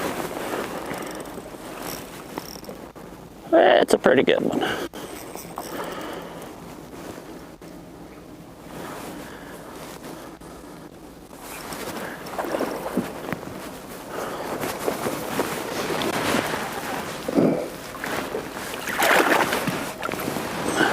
Solid fish, not a giant.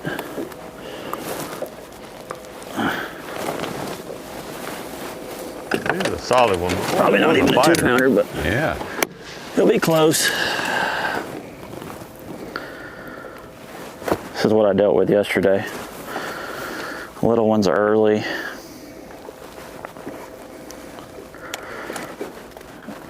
And then as the day progresses, hopefully they get bigger.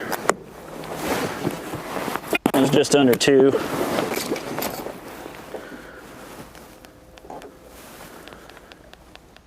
So get some bonus coverage again.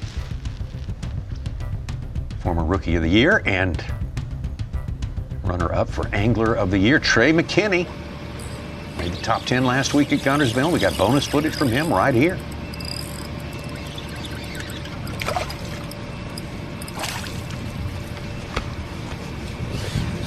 Better than average size there.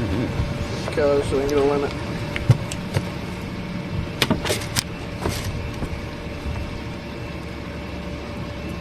Definitely a 2-pounder.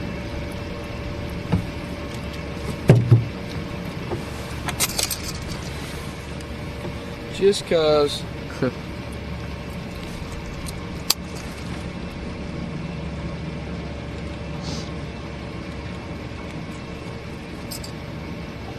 Current AOY leader on Bass track. Stetson Blaylock's moved up to 11th.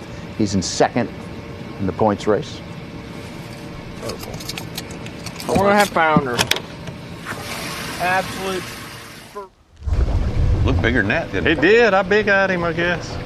It's that wider angle lens. It did kind of shrink as they got closer to the lens. Is that a good one? The other one was.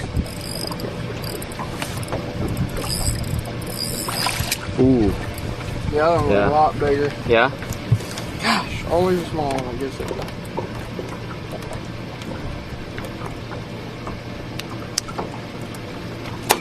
I gotta hurry and I might be able to catch it.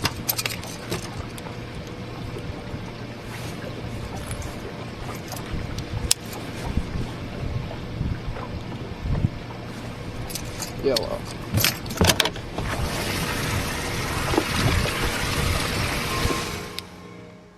Good bonus coverage there. Absolutely. Second place, Trey McKinney. That was timely.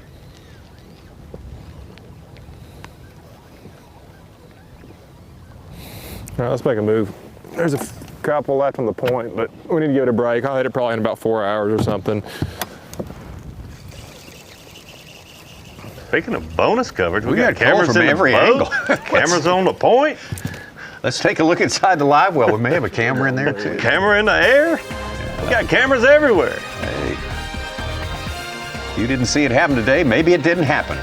Let's take that as our philosophy. We're doing our best to bring you what's happening here, and that's what's happening at the top of the leaderboard is a guy named Cole Sands, former college national champion, and out here in his 4th year, Bassmaster Elite Series. Trey McKinney in his 3rd year in 2nd place. Easton Fothergill in his 2nd year in 3rd. Things are happening. We're loving it. Lake Martin. Be right back.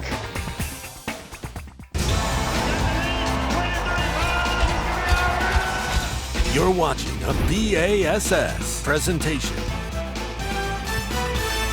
Bassmaster Live with live action from day 2 at Lake Martin here in Alabama.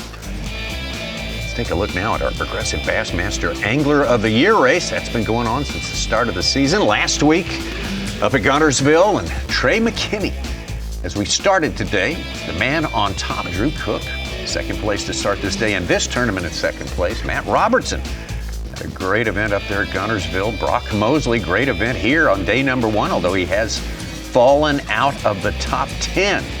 There's Jeff Gustafson, about as high as we've seen him on the AOY list. So it's some different looks to AOY. That's a big race, and it seems to really just capture our attention from the very start of the year, and because every day is just as important on Angler of the Year. But we're looking at today, and Brock Mosley started the day on top. He's now outside the top 10, but that's not unheard of for this early on in the day. No, it's certainly not. It's mid-morning on day 2, but I was looking down Bass Track when we were at break there. I don't remember a tournament like this, and honestly, I see people below 50th place at this point that might not make the cut after today that still have a shot to win this tournament. Oh, yeah. I mean, honestly, mid-morning, day 2, there's guys that could get cut that, had they been able to fish for 2 more days, have those 15-pound days like Brock just had yesterday, could win the tournament. I don't remember a tournament like that. Full face, forward-facing sonar, a live sonar running in place today, and we're seeing a lot of names in our top 10 right now that reflect people who use that on a regular basis. Yeah, I think the only issue that we can have in the sport is jumping to conclusions too fast. I mean, the one sample size last week for our rookie class, and we're using a whole lot of judgment. But I wanted to talk about Trey McKinney. I mean, people say online I'm getting paid to talk about him, but you can't not talk about him. He is entering his 3rd year. He has missed 2 Elite Series cuts, one of which he broke a rule and finished in the 90s, and last year at the St. John's he got 89th and stubbed his toe. He started the year 9th in a non-forward facing event at Guntersville last week. He was 9th after day 1 here. I mean, the kid is absolutely unreal. Whether you like him, don't like him, you like the technology, don't like it, he is one of the people that has handled this stress and pressure of the professional fishing series as good as anyone. He is on top of his game. Very impressed with that young man through 2 events so far, through 2.5 years so far. So I don't know if you're getting paid or not. I know that you have switched from your generic brand chocolate milk to a premium brand chocolate milk. So something's going on. Yeah, only the best. I'm going to Costco now, Davey. Yes. Only going to Costco now. So, behind the scenes info right there. Such, let's look at our weights for today. We're running about equal to yesterday as far as how heavy the average fish is. Yeah, it's right around the 2-pound range. It'll go up as the day goes on. We're getting about the same amount of limits early. And we're going to talk about the guys who have fallen in the AOY race. A couple of former 2-time Angler of the Year, Brandon Palnick has not started well. He started 96th here. He's fallen to 88th in points. His comeback can start today. And Chris Johnson, who won the last 2 years, he was 46. He's 70th here to start his week. He's got to really get on it today. He's down to 65th. They got a lot of work to climb. Right. Well, standing by, I do believe, on site there at Wind Creek State Park is our man, Dave Mercer. And Dave, thanks for making a little time for us today. I know it's a very busy week for you. And Dave, I will ask you this question right here. I mean, have you ever seen, not necessarily at the top, but down around the cut line, everything's so close. It's amazing what half a pound, how many positions that can move you up. It's almost absurd. You wouldn't believe it if we told you beforehand. It's an incredible tournament, and the crazy thing is, guys, we're seeing fish being caught from 2 feet to 60 feet of water, and it's a weird little, are we living in a throwback era? We saw Will Davis Jr. yesterday wear his starter jacket from the 90s, his dad's jacket, and it kind of feels like we're there. We just left Guntersville where somebody won a tournament swimming a grub, and now if Brock Mosley were to pull this off, we're going to see somebody thumping a spinnerbait. I mean, it's like a throwback time at the most technical time in the sport. But, I mean, it's really incredible. Davey made the point, and it is an incredible point. But normally by this point, you're like, okay, you're in 60th in the tournament. You know, check out of the house. We're hitting the road, right? No, you can literally be in 60th place in this tournament, easily make the cut. You could be in 80th place in this tournament. It is so unbelievable. And another thing that stands out as unbelievable to me is our Phoenix Boats Big Bass leader, Wesley Gore. He did that with a spotted bass. It's a 4-6, and he's leading Phoenix Boats Big Bass. And everybody talked coming into this event, you're going to get spots, but you need that kicker largemouth. You need a few of those largemouths to contend in this event. The biggest bass in this tournament is a spotted bass. So to me, that stands out as amazing. And I'm all here for the old school stuff. I mean, I say we show up at the Classic in jumpsuits. Tommy Sanders, you would rock a jumpsuit. Would I ever? You don't know the half of it. Dave, I've got to ask you, we come from Lake Guntersville, obviously one of the big bass destinations for everyone in tournament fishing. And we go to Lake Martin, and because they're back-to-back, just a few days between those two events, and they're so different. But we've heard anglers, everyone seems to like to catch big fish, but we've heard some anglers this week say, hey, I like doing this. Luke Palmer is one of them. Justin Hammer. This is the way I grew up fishing. So we know that some anglers like to fish where there's a lot of fish, there's smaller fish. That's the tournaments they like. You personally, do you like these slugfests where you get guys saying, I caught 50, I caught 60, I caught 70 bass a day, and they may only have 10 pounds. Do you enjoy watching the numbers of fish or less fish and those bigger fish being caught? I mean, me personally, I like a lot of the big fish fisheries, but I also appreciate a smaller fish tournament like this. I mean, one of my favorite, I'll be honest, I mean, I say I like the big fish fisheries. My favorite Bassmaster Classic in history is the Pittsburgh Classic. I mean, and that was the smallest in history. Because of that very reason. It's the only time we ever had a weigh-in. And I wasn't working for Bass at that time. I was a fan sitting in little known fact, the first time I ever appeared on Bassmaster television was that Classic. I fist bumped Aaron Martins on the way down the stairs because I was watching the weigh-in. But that is the only time I ever went to a weigh-in on the Classic and knew that if you made the top 25, if you made the cut, you can win this event. Because I remember going in that event, there were several anglers that in pre-fish, I mean, they caught 13 pounds of pre-fish. So the numbers change. I mean, coming off Guntersville, I'll be honest, I was very excited. That was a lot of fun. I like seeing those big fish, but I do really appreciate the fact that we're going to see a lot of moves. Like, nobody's safe. I said that a bunch of times on stage yesterday. Whether you're leading this tournament or you're in 60th place in this tournament, you went to bed last night thinking, I hope I catch them. I don't think anybody was like, I got this locked down. And that is intriguing and fun. And it's fun to listen to anglers whine about their bass thumb. I mean, I had a tough day today. I had to call 63 times. Wah. Dave, you had Hank Weldon on yesterday in the halftime show. Hank, an expert on Lake Martin, and he made a great point. Lake Martin is nowhere near Guntersville, big fish-wise, yet it's so revered, so beloved in the state of Alabama. Alabama by tournament anglers. Because when you come here, you know that things are going to be so tight. No matter who you are, you got a chance of doing really, really well there. And I think that's kind of what we're seeing play out right now. Yeah, I mean, this is an event where nobody's out of it. One of the points Hank made, too, is a lot of, not pro-level events, but you get a lot of tournaments here with 300-400 boats. And I think, I have a theory about this, and this could be totally wrong. Maybe it just exposes how bad I am actually at tournament angling. But I think a lot of people fish tournaments, and not everybody thinks they're going to win. They just want to compete. And we're on a body of water where everybody competes. I mean, you can go to Guntersville and catch 16 pounds and be nowhere near the lead. You come here and it seems like everybody gets between 7 and 9 pounds. And even if you didn't get them, you leave the way and kicking stones and saying, I was just one bite away. Absolutely. That's why we love it. Dave, thank you so much. We look forward to the halftime show as well. And we will get on back out on the lake there, and all these hopefuls out there, and nobody feels like they've shot themselves out of it yet. And that's a good thing. You don't want to look away from this because it's changing so fast. Yeah, and it's definitely come back. That's a good one. Eat it.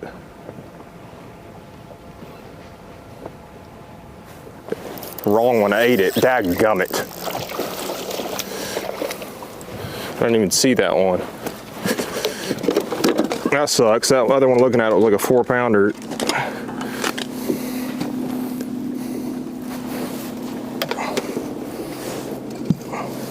Better than the 1-2? I don't know.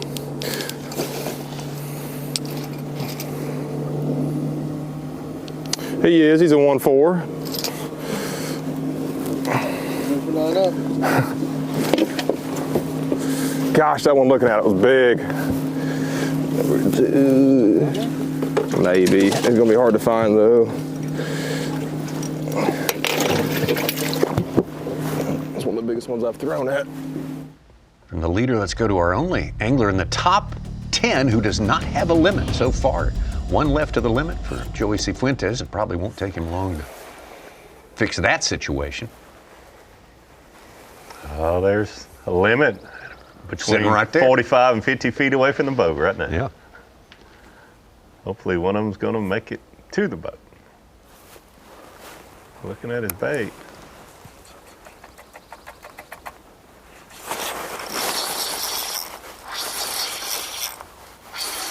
Doesn't feel very big, but he's running at me.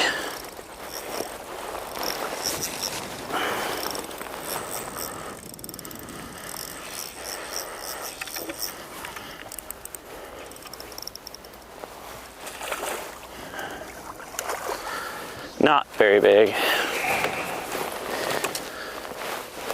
Oh man, but we got a limit. We got a limit, doo-doo.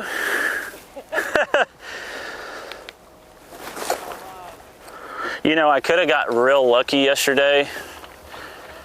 And, well, Doo-Doo, when I say Doo-Doo, it's the cameraman, Durant, Shane Durant. I call him Doo-Doo. It's 1.5 pounds. A lot of the fish I caught yesterday, I caught some singles, but they were paired up. There's always 2 or 3 together. And I could have just caught the big ones, because it seems like these small ones eat it first. But I'm going to get back in there and see if I can catch another one of those. It's probably going to be hard. But it's good. It's good to have a limit for. Yeah, even on a place where every angler caught a limit yesterday and probably will today, it's a goal as an angler, a tournament angler, get 5 fish in the boat. Makes a difference. It makes a difference. Your day turns for the better when you get that limit, right? Unfortunately, a person in about 98th place will say, I caught a limit both days here. But let's go. Let's go. Let's head to the house. Yeah. Where most places, if you catch a limit every day, you got a chance. Yeah.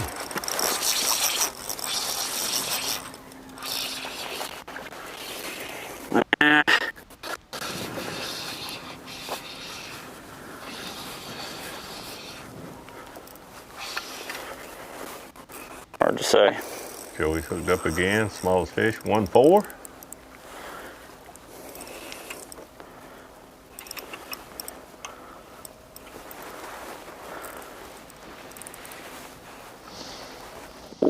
pretty good one actually. I think. I don't know. I had the big eye so far this morning. Look how clear that water is. Stay on there, girl. Thing's just barely on the outside of her lip. Oh. There we go. That's the quality I have been catching right there.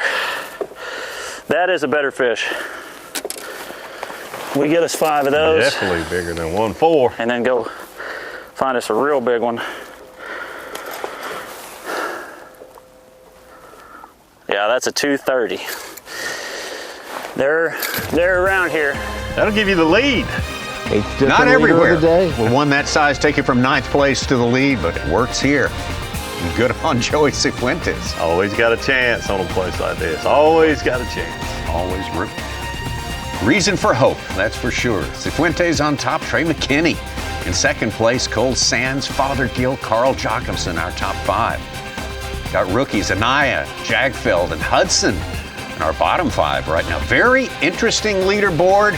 We continue on into the morning on Lake Martin. Moving day, day 2 here in the state of Alabama on a lake known as Lake Martin. There it is right there on the Tallapoosa River. The Lippert Progressive Bassmaster. Elite stop here and 2nd stop of the year. Let's get back out to our leader. Just came from 9th place on the strength of 1 These have been better fish. fish that I've caught right here. Looks like a good one. See, I just twitched it right in front of his face. Yeah, that's a good one. I think. Yeah, that's a good one.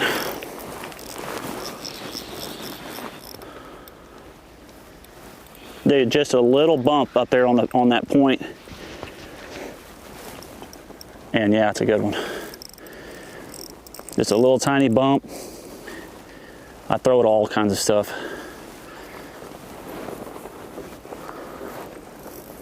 But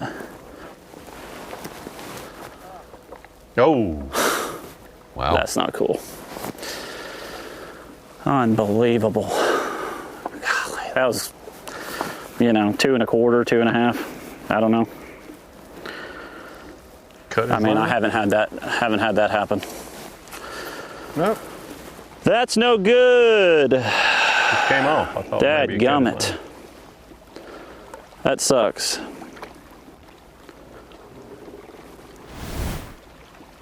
I mean, I didn't do anything wrong. I've been sticking all these fish really good with this. I got a Berkeley Fusion 19 treble hook, number 5. I mean, I usually have no issue. I do not know why that fish just came off. That's not good. But we're starting to get better bites, so. Golly.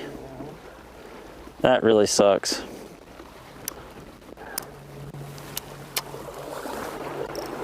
You can have the best equipment in the world. You're going to lose a fish, a bass, any fish. Every now and then, that's all part of it. Yeah. Got to shake it off, move forward. He'll do that, I'm sure. At least it wasn't one of those, 3 or 4 Oh, yeah, pounds. no, that'd been hard to swallow. Stay on. I don't think it's as big now. It's caught around a stick or something.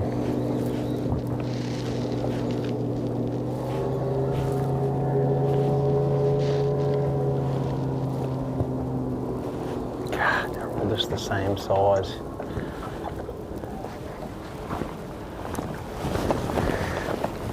I think he gets rid of that number 1.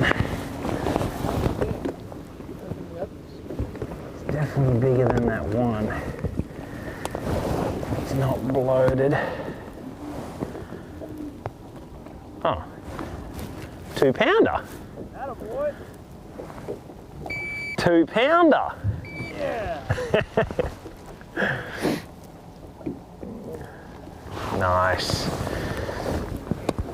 Carl Jacobson hanging there right in the middle, 5th place. Last week, he was just outside the cut, 56th place. How do you handle the ups and the downs? How do you come back? One of the craziest things about fishing in the US is like every single lake is like fishing a different state, a different country, like nothing is the same. You gotta have a short memory when it comes to tournament fishing. I mean, I've taken more losses than you ever would like to, and it stings every single time. It does not feel good, but that drives me to the next one because I know I've been in this game too long to know that the next tournament can be the one that you win. 2 pounders a birthday bass. Sherry said I gotta make the top 10, so for a birthday. We're trying. 2 1.5s in there, but man, if I could.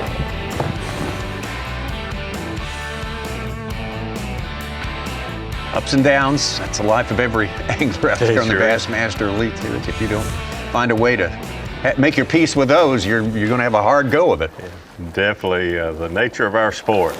Lots of ups and downs. Hopefully you have some ups. They're not guaranteed either. Right.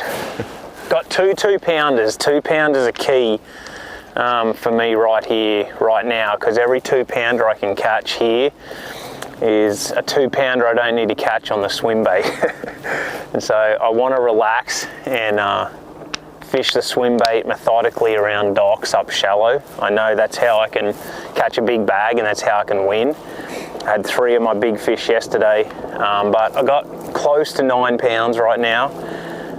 They've all come from 55 feet of water, so typical winter fishing. If you look here, Lake Master, 2D, and then my live is showing these structure and trees and stuff.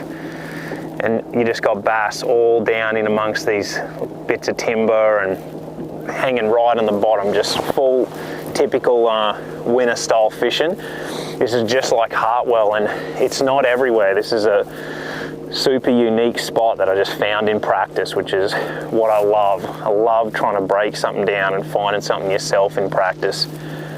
And no one else really found it. There's a few people sort of scoping outside, but I figured out getting this jig down deep, 55 feet of water, and putting it around that timber, and I was actually hoping I could catch 12 pounds out of this, and if I could do that, I would win, because I know I can get 1 to 2 big bites up shallow swim baiting, and that's what we're about to go to do. I'm trying to catch 1 more 2-pounder here in the next like 15, 20, and then if this wind can keep up and I can stay shallow and fish that swim bait, could get interesting. I'm excited to fish the rest of the day.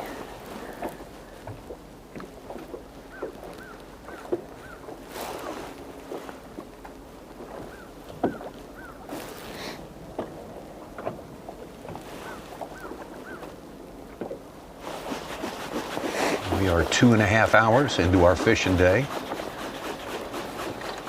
Budgeting the time. What's worth 4 hours effort? What's worth 1 hours of effort? You got to figure that all out. Yeah, even Carl, he spent his morning fishing 55 feet of water, has a plan to go shallow to try to catch that largemouth. Almost everyone we've talked to has a plan at some point during the day, if it's not all day, to fish shallow for largemouth.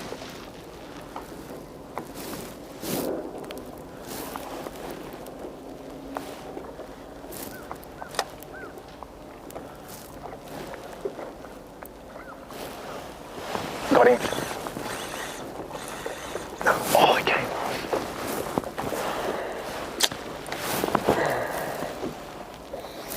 Felt like a good one too. Damn it.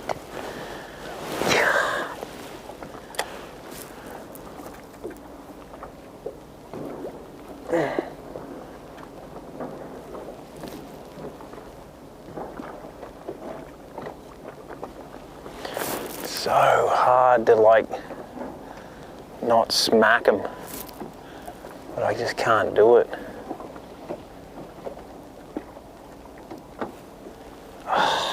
He was out on the end of that cast.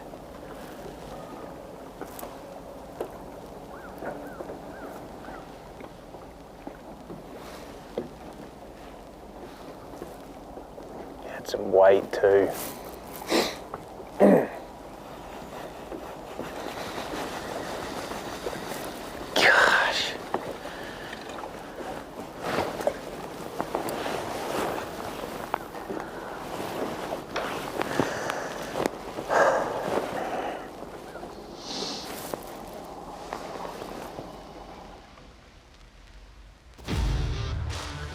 2 events into our series as it stands right now, our 9-event Progressive Bassmaster Elite Series.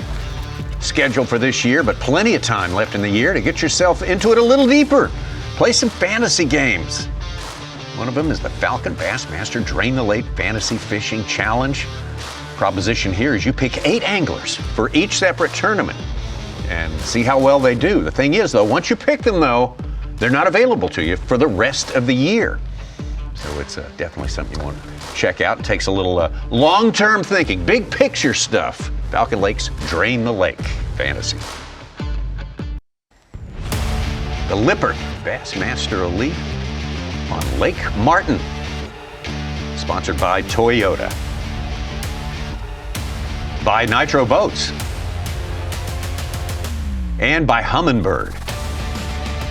Oh, it's so great to be back in the swing of things with the Bassmaster Elite Series. It's just a scene that you miss when you're in the downtime for a certain part of the year. But now, let's take a look. Let's absorb some of the sights and sounds.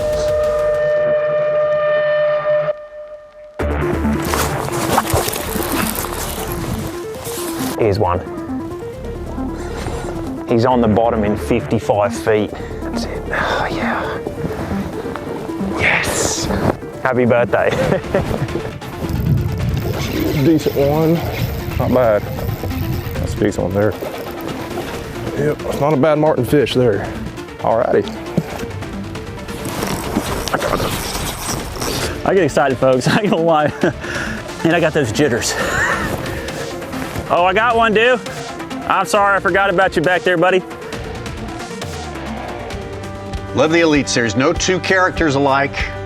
And oftentimes you see no 2 approaches alike within a top 10. And we like that as well. We're with the top 6 anglers to start this day all day long in the boats with them, plus some bonus coverage as well. And there's your leaderboard, unofficial though it may be. There's a tight race at the top between Cifuentes and McKinney.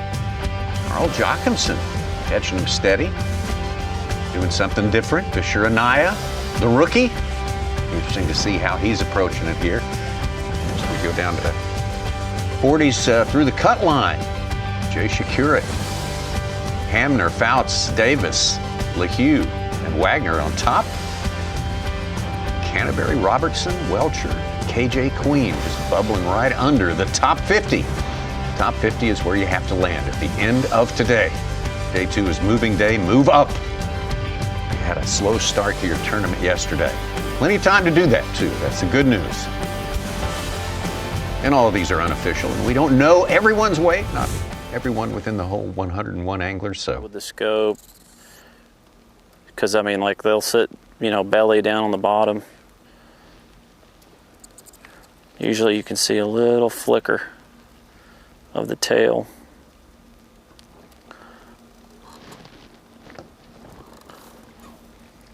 I don't think there's a fish in here.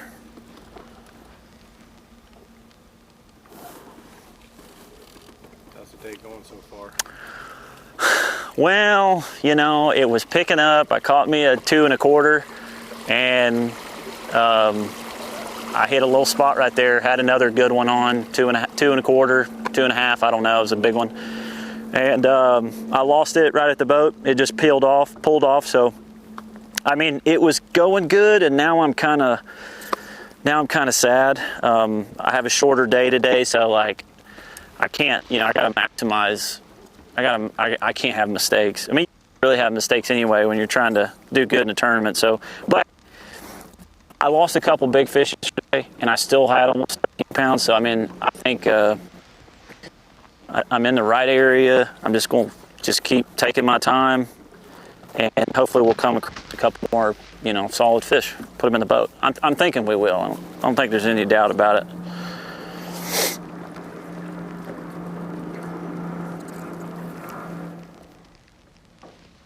Part of our game that I love. He has no idea that he's the unofficial leader at this point of day 2. He thinks he's got a great reason to feel sad. Yes. Not really. Think of the other side of it. Cole Sands sat atop that leaderboard for a good while this morning already.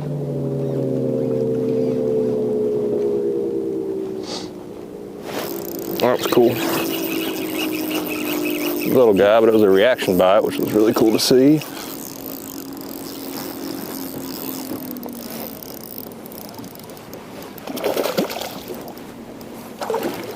Come on now, buddy.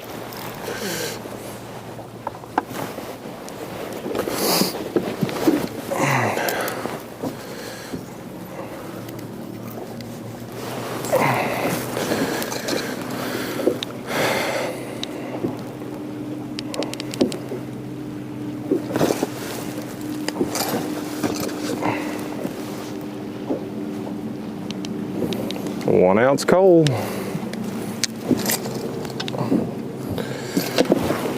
He's a 1-3. Let's check in with Luke Palmer. Started the day in our top 6th in 6th place, I believe. A little slower for him to get going this morning.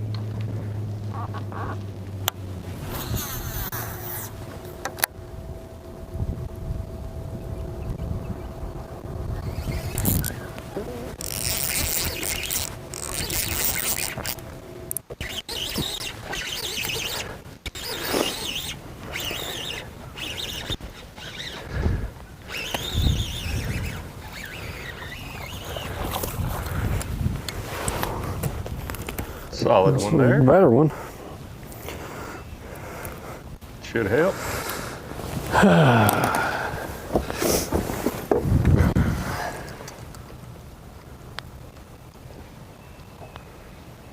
Yeah, that'll be his biggest one. You see as small as 1 pound? 4 of them. Quarter. Yeah.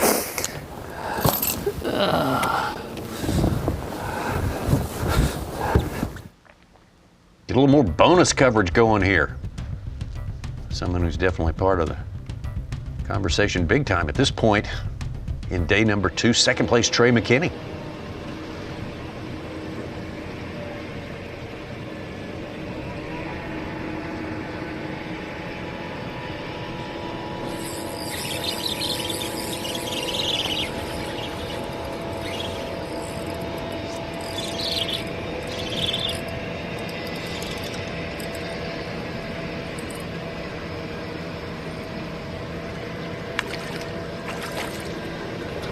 Better one. A little bit. Yeah.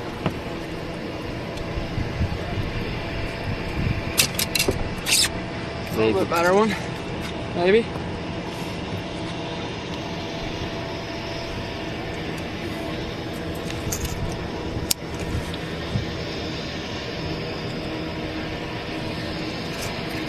Almost.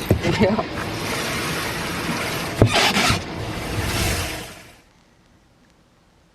Fisher and I has our largest bass track weight of 914 today. Aaron Jagfeld's 910. I say you watch out for David Gasson. He has a couple 2-pounders and a 3+, 4 fish for a little more than 9 pounds. So he feels his limit.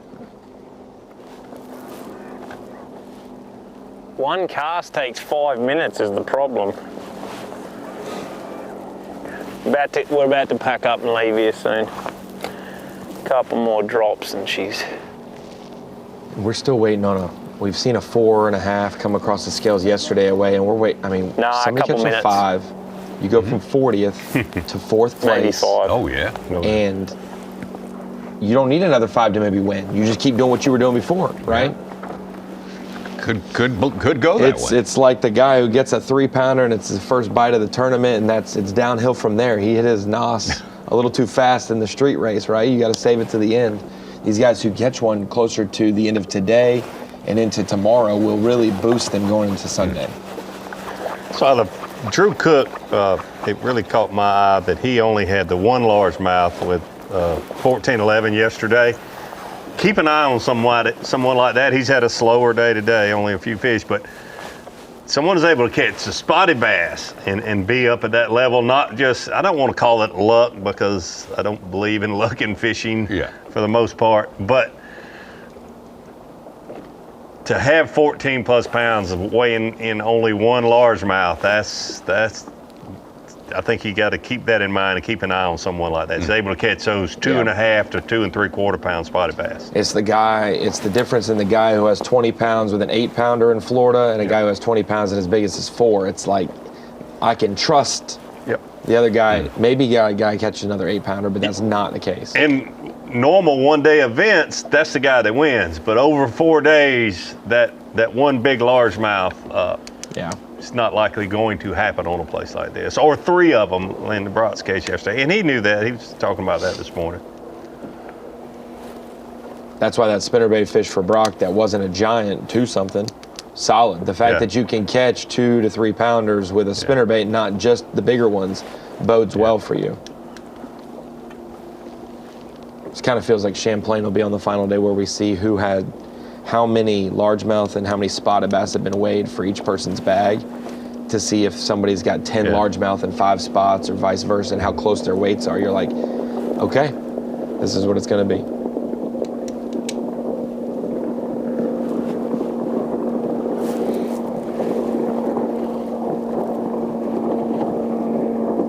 Okay, we're going to go.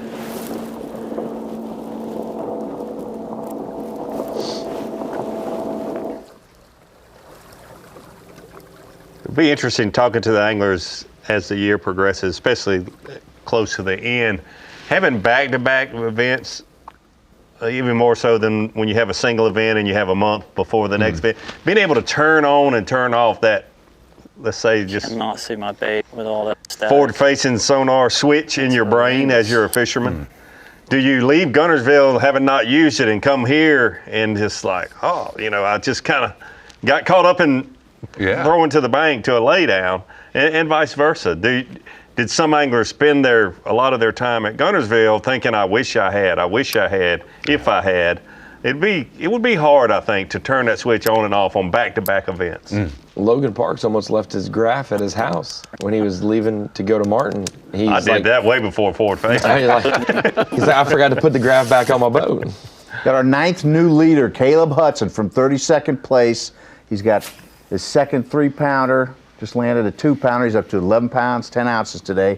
His total is 22.4 from 32nd to 1st. What a day. Leaving the graph, saying that jokingly, but I won the Red River Elite, it was before they were called Elites, Top 100, and stayed in a hotel where you definitely brought all your belongings inside. I didn't get out of the parking lot, but I had it in drive and thought, I forgot my rods. My rods and reels in the hotel room, so that can happen to anybody. I think Dave Mercer was in the middle of a 6-second segment with Bill Lowen, and he's like, my biggest excuse for not catching them, I left my rods in the hotel. Thank you. And someone was bringing him his rods right then because he actually had left his rods in the hotel. Joey Cifuentes, following him today. Had a great start back in 23. With a win as a rookie. Having a great day today. Spent some time on top of that leaderboard. Had to come back. He may be still trying to come back from having a good one come off on him. A crucial moment there, but certainly looking bright. His prospects for Lake Martin at this point in the game. A lot of diversity this morning. Yes. Old school spinnerbait to shaking a minnow. Everything in between. Loving all of it. Gotta hang in there today. Main thing, make it into the top 50. In the top 50, you definitely got a chance to win this tournament. We'll see how it pans out. A lot of work to be done. So much movement up and down this leaderboard today. Man, it's hard to pick a winner here. Hard to pick out who's going to be looking good at the end of it all after 4 days. If you'd like to get involved more, how about picking up at our next tournament? Fantasy fishing. Rapala Bassmaster Fantasy Fishing Original Game would be a good choice. You pick 5 anglers from 5 different buckets based on their standings in the points and see how you rank with your picks against the rest of the world. Definitely want to check it out. This is day number 2. This is moving day. You got to be in the top 50 today. And the rookie, Caleb Hudson, coming up from the 30s during the course of this morning, all the way to the top of our leaderboard, 4 whole ounces ahead of Trey McKinney. Joey Cifuentes, then on top today for a bit. The rookie Fisher Anaya. Got 3 rookies in our top 10 right now. They kind of atoning for not bothering the top 10 too much last week at Lake Guntersville.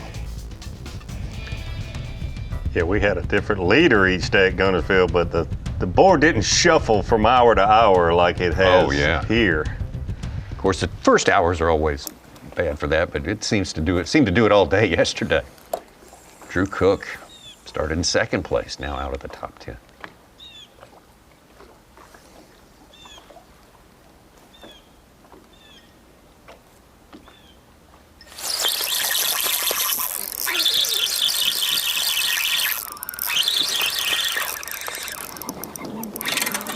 Where are you?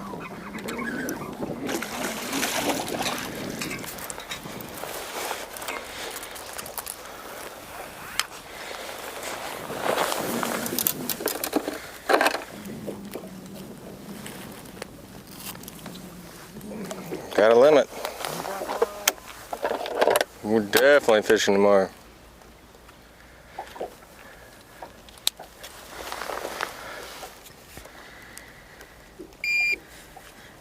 Another pounder.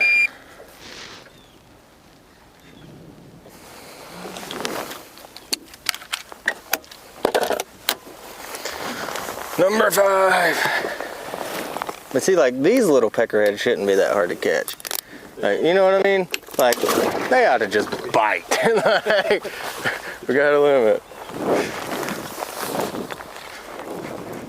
Cook 20th last week at Guntersville. That means he's up there in Progressive Angler of the Year standings for sure, as he knocked out second place yesterday. Yeah, like, just went ahead and grabbed it.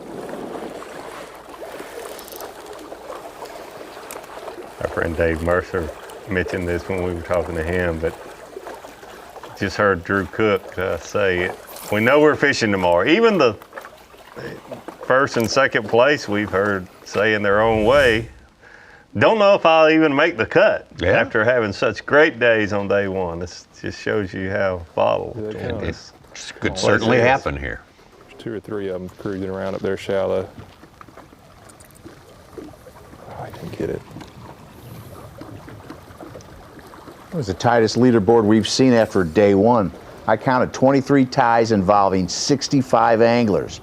Went back to Smith Lake 2024. There's also 23 ties, but only 54 guys. And it's tight at the cut. Oh, man. 23 ties involving 60, how many? 65. 65 anglers. Well, I'm just glad we said the T word so early in the tournament. That's just fantastic, fellas. Well, foreshadowing, Ronnie? Best to say it now than right at the end.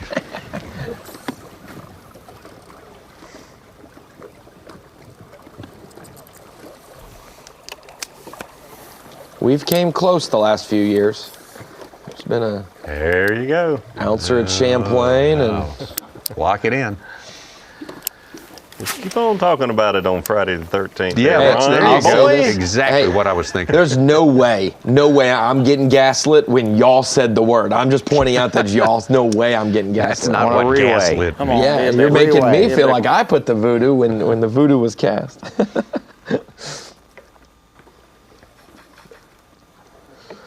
We might have had one. Suche would have been close at Smith if Taco didn't catch that 5-pounder. Oh, yeah.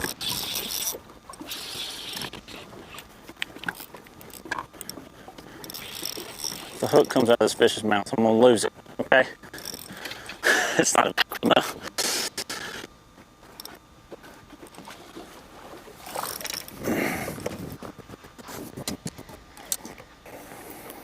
It's a little one. Little shorty.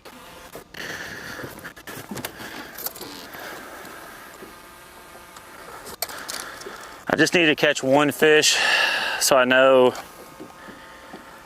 I'm gonna double check that.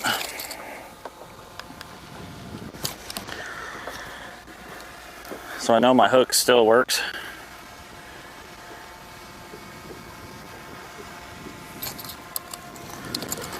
Just a little bit help on number 5.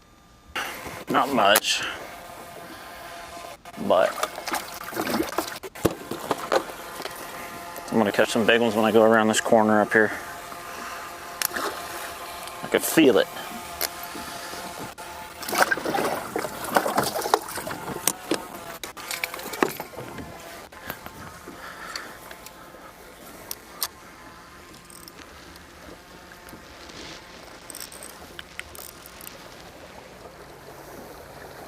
Good shot from our drone there, the bird's eye view. Beautiful lake. It's a beautiful lake. It really is. It's the whole backdrop in just about every shot is interesting and inviting looking.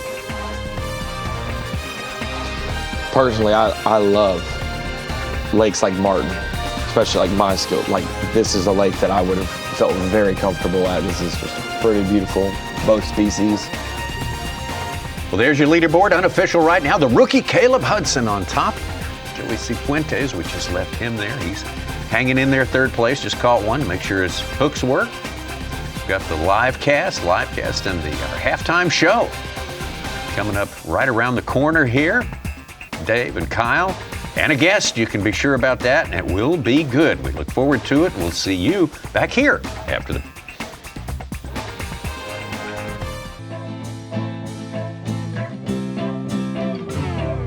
Bassmaster Livecast back in your life, and for the second week in a row, we are in the birth state of Bassmaster, Alabama.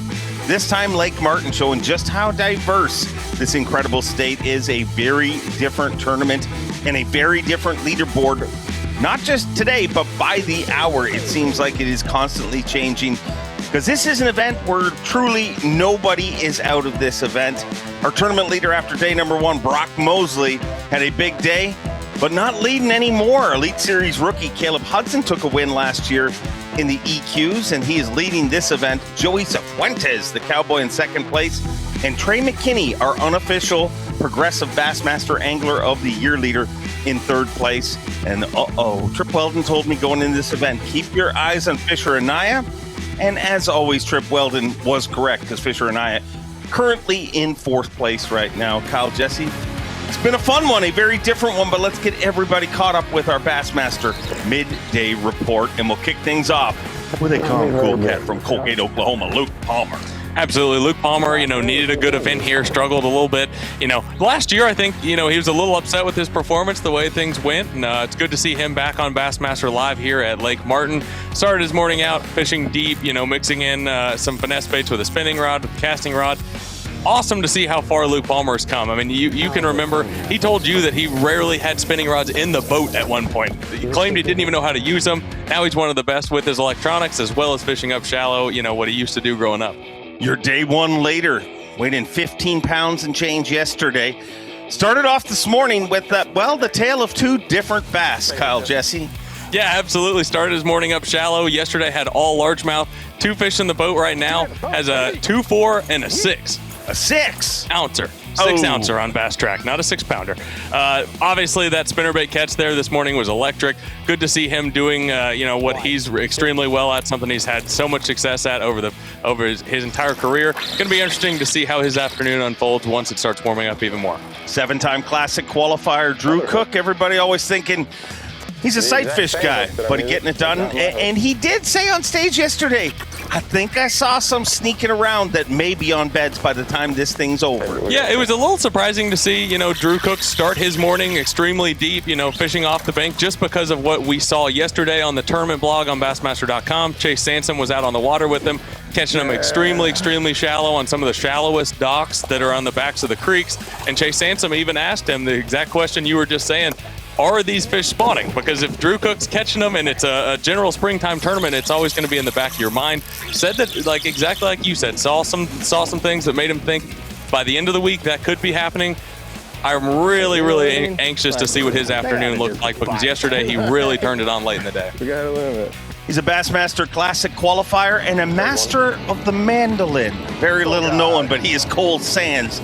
And he's catching him here this week. Was Jack this morning when I talked to him. Off to a good start in day one. Yeah, one of the first anglers on Bass Track to report a keeper this morning. Mixing in a Yozuri crankbait is what he told us, and then a smaller Ned rig type bait. Was fishing those, rocky points, typical pre-spawn gravel points. Made a mention of that. Obviously, you see him here, has moved off the bank. Going to be interesting to see what he can do. Obviously, a great start so far. Still in sixth place on Bass Track, so long ways to go, but a great start for Cole. Well, it's always a better day when we got our camera with this guy, Carl Jacobson, a 3-time Classic qualifier and the only Australian ever to qualify and win an Elite Series event in the mix here this week. Yeah, you know, it was interesting this morning to watch Carl. You know, you could tell his hook sets were really slow. You know, everything just seemed a little off. But then we read on the Bassmaster, tournament blog that he's fishing incredibly deep. He's taking his time with those fish, so they're in good health when they get up to the boat. Been really fun to watch him. You can tell, you know, finesse fishing, light line, small baits, but having a lot of success so far this morning. Yeah, just set on the blog. And the blog, if you haven't checked it out, got to check out the blog, because a lot of, as Tommy and Zona would call it, news, notes, and nuggets are being dispatched there, and has to bring those fish up slowly because they're coming from such deep water, taking care of those fish. And what else would you expect from Carl Jacobson, a man who takes care of the world around him, actually does off-season trash cleanups, the Fear My Heart cleanup, one of the coolest things in the sport. But another angler in the mix that we love seeing is Joey Cifuentes, the cowboy. Yeah, absolutely. Joey's rookie season, you know, it seemed like we were watching him on Bassmaster Live all the time. Been a slower last year, but it's awesome to see him back on Bassmaster Live, doing what he's good at. We've known how good he is with his electronics, finesse fishing. Seems to be throwing some really light baits up around the bank, you know, moving around these creeks and pockets. It's been really fun to watch him catch some good ones this morning, obviously taking his time, but the one thing you can tell is he's having a blast out there. You can tell it based on his mannerisms, everything he's saying, that he is vibing with this place right now. And watch out, because this certainly sets up very similar to a lot of the lakes that he fishes in the state of Arkansas, so he's going to be a player the rest of the week. Joey Cifuentes came out firing in his first season, doubled down that year with 2 Elite Series wins, obviously won Rookie of the Year that year, but kind of slowed down since then. It all started right here in Alabama, and by it all, I mean Bassmaster. This is the birth state of Alabama, and this is where we've kicked off this season, 2 back-to-back events here in Alabama, out on Lake Martin this time. But let's get out on the water right now. Currently in 3rd place, the cowboy, Joey Cifuentes. And he commits to that cowboy hat. You think it's something just for show. I mean, he wears it all day.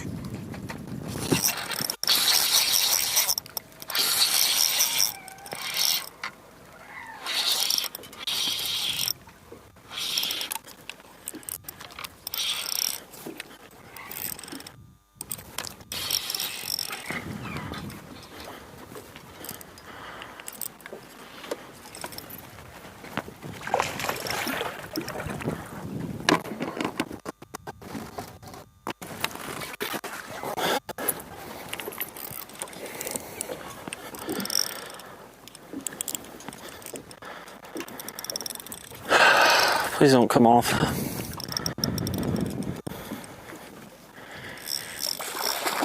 Got it pretty deep down in there.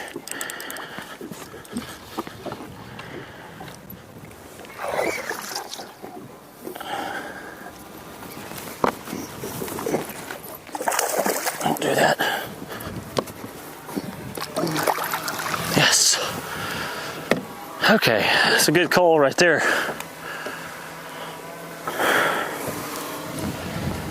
Pretty fish. Definitely a 2-pounder, which we desperately need.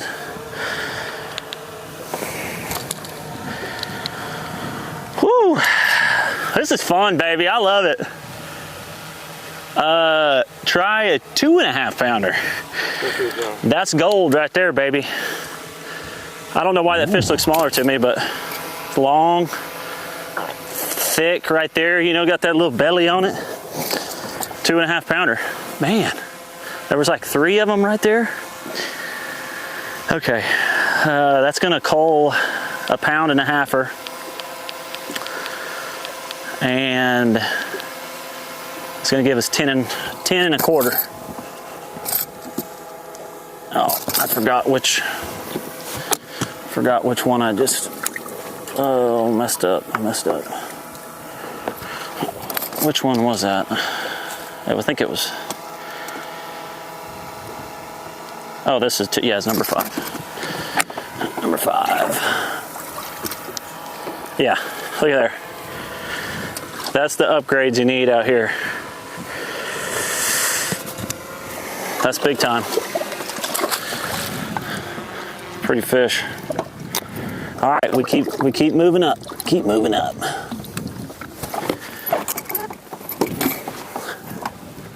See, I think you can catch a good one. I'm just going to keep the trolling motor down. I was about to just pick the trolling motor up and go around until I got to this next pocket, but I don't know. Just going to keep fishing, baby. Woo! There's another good one down there, it looks like.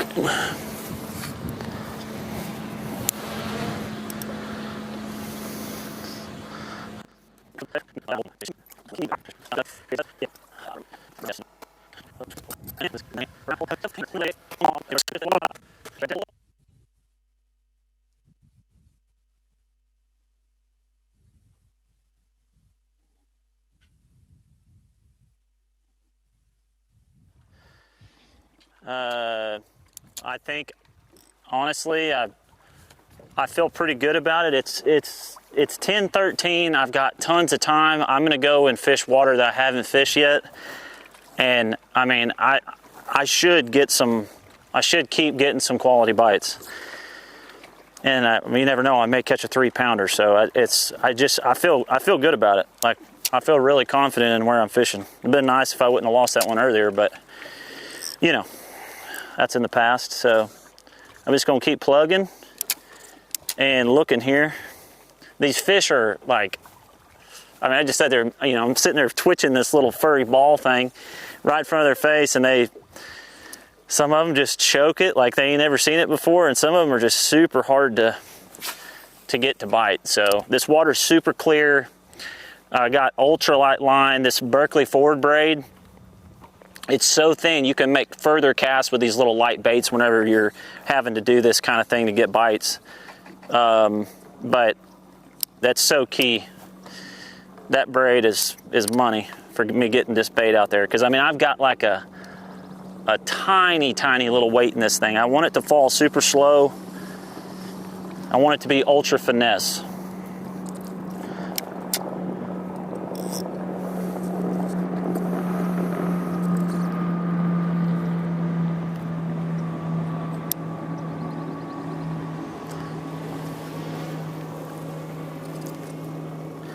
I mean, you can tell Joey Cifuentes is feeling it. What a day he's having.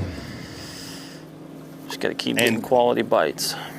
Just when you thought that the dice craze had calmed down, it has come back to life here this week. Seems to be a very, very popular thing going on this week. Andy Crawford sneaking around a takeoff. Saw plenty of those on the front deck. Definitely going to be a player the rest of the week, it appears, as well. Joey Cifuentes taking time with those fish, and with good reason, because he's in a very rare club right now, and that is double digits. Not an easy place to get to here on Lake Martin. But it looks like he'll be sticking around for semifinal Saturday, and I love it when the Cowboys here on the weekend. Great start to things for him on day 2.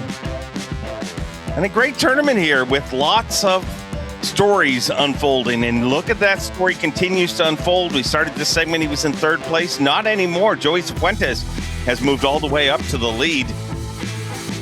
Caleb Hudson drops to 2nd, Trey McKinney in 3rd, and Trip Weldon's pick, Fisher Anaya, in 4th place.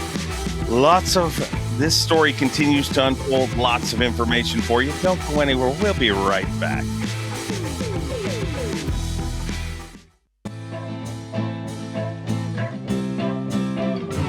Bassmaster live cast from Lake Martin, and here we are hanging out in the Bassmaster media trailer. Of course, this is the Lippert Bassmaster Elite, stop number 2 of the 2026 Progressive Bassmaster Elite Series, and all this incredible coverage. And the eyes on the water brought to you by the fine folks at Minn Kota. Can't thank them enough for their support of the Bassmaster Elite Series and their support of all of this live coverage coming to you from Lake Martin, a very different body of water for our second stop of the season. And you look right there, a brand new leader. Just happened while we were live in the last segment. Joey Cifuentes with 23 pounds even. Caleb Hudson in 2nd. Trey McKinney now unofficially leading the Progressive Bassmaster Angler of the Year race. And if he could hold on to that, man, unbelievable. Like, what is, I mean, he doesn't know what it's like not to be in the top 2 for Angler of the Year, but there's a lot of stiff competition coming his way. And one of those is sitting in 4th place, Fisher Anaya. But let's get back out on the water right now, live with Joey Cifuentes. And guess what he's doing? He's doing what he does, and that's catch fish. Really takes his time with these fish.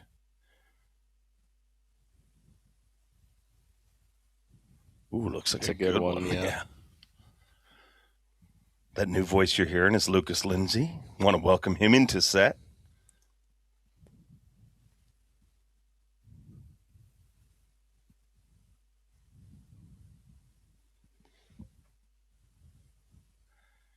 You know it's big when it looks big from the drone. The sky. Oh, yeah.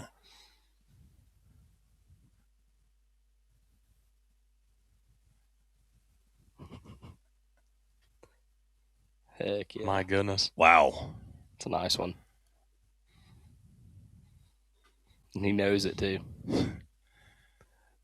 Smallest fish is a 112. I would say that is no longer his smallest fish.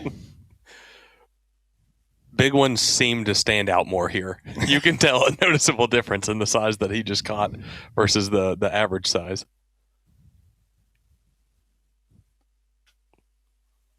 Don't have audio with him right now. I'm sure we'll get that scene too. But Lucas, you spent a lot of time in this body of water. One of the things we pointed out just a few minutes ago is, boy, just when you thought the dice phase, the craze might be kind of calming down, It's kind of coming back. it's reignited right here in Martin. Right. Why are we seeing so many dice here this week?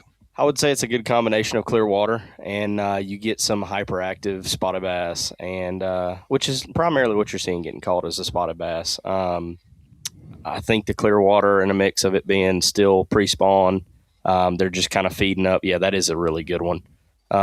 But yeah, I think the clear water does it all, and I think in some areas you can see a light jig do the same job and be a little bit safer on a hookup ratio and on a land ratio, because the dice is not all it's cracked up to be when you talk about landing fish. We saw that yesterday with Emil. I think he lost quite a few yesterday. But like I said, I think a light jig could do the same job in some areas, but definitely not all. Yeah, even Joey lost a pretty key one not too long ago, probably about an hour ago. Seems to not matter at this point as much maybe as it did. Well, and the fact that 70 different companies came out with dices, I mean, these guys got some pressure on them. Use the dices. We all made them. Every single company. Pick your poison. $2 right now, Cole Sands and Carl Jacobson.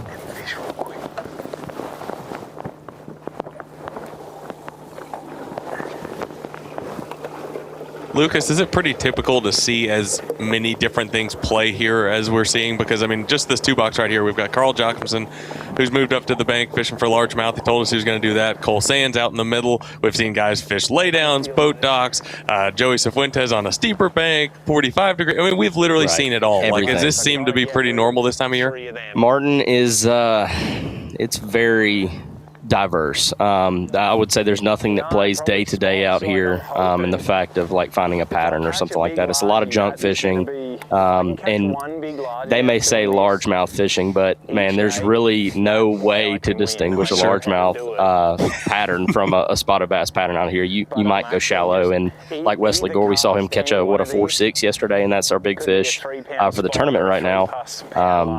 And he was probably largemouth fishing, if I had to guess. I mean, there's a lot of big spots, a lot of nice size spots in this lake that are up there doing largemouth things, chasing bluegill and around docks and stuff of that nature.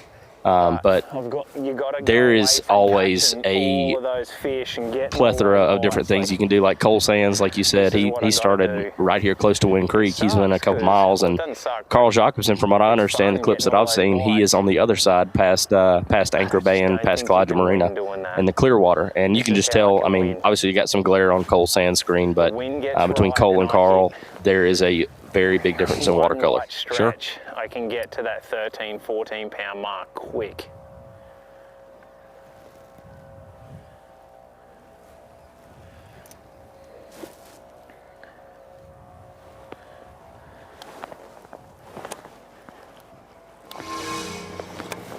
You know who I miss?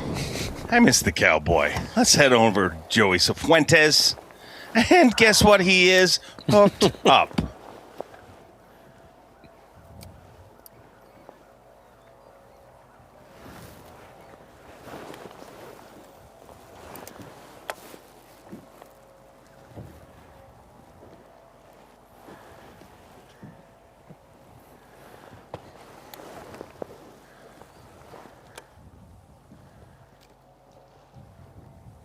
I'll just check it anyway. I was about to ask if this is the clip we missed out on, but it doesn't seem so. No.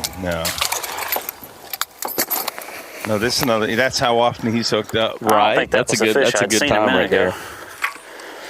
I swear I'd seen a good one swimming up there.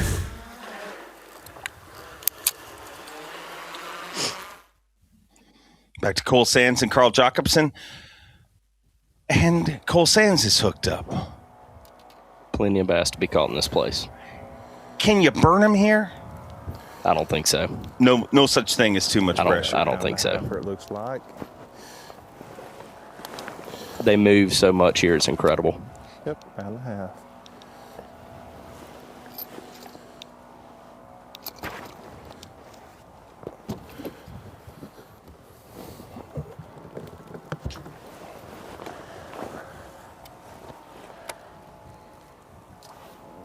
Gosh, obviously this is a forward-facing sonar event, and there's so many fish here. You would think that forward-facing sonar would just be, you know what I mean, a massive. I think Carl's actually doing something that I love to do out here. You see him winding that handle really slow, creeping. I'm guessing a swim bait. It's one of my favorite things to do out here. Big one should start to bite. Something we saw Still a little bit early. A couple guys did yesterday. Yeah. Easton Fothergill did that a good bit yesterday, and that's who I'm keeping an eye on right now because he just caught a 2-pounder. Just got to work on these big ones Listening now. to Cole here. See a few. I haven't seen just a ton of big ones this morning. I've seen a couple. I had one that was going down at my bait. It looked like a 4-pounder, and then a little 1.25 pound ate it before that 4-pounder could get it. But like I said, yesterday I didn't see any really big ones until later anyway. So we're just going to stay calm, not get in a rush. We've got all day. Got one fish I can weigh in. I got one solid 2-pounder, and then I really need to get rid of the other 4.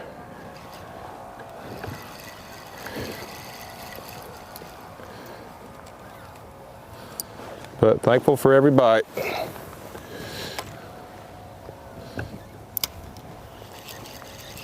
Now, I wish I could be a lot more selective on the ones I'm casting at. It's just so many of these fish are so tight to the bottom, you just barely see a blimp.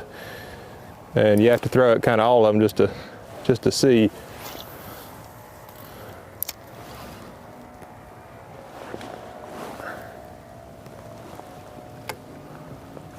Some of the ones I didn't think were very big that were right in the bottom ended up being my 3-pounders yesterday. So you got to throw it all of them.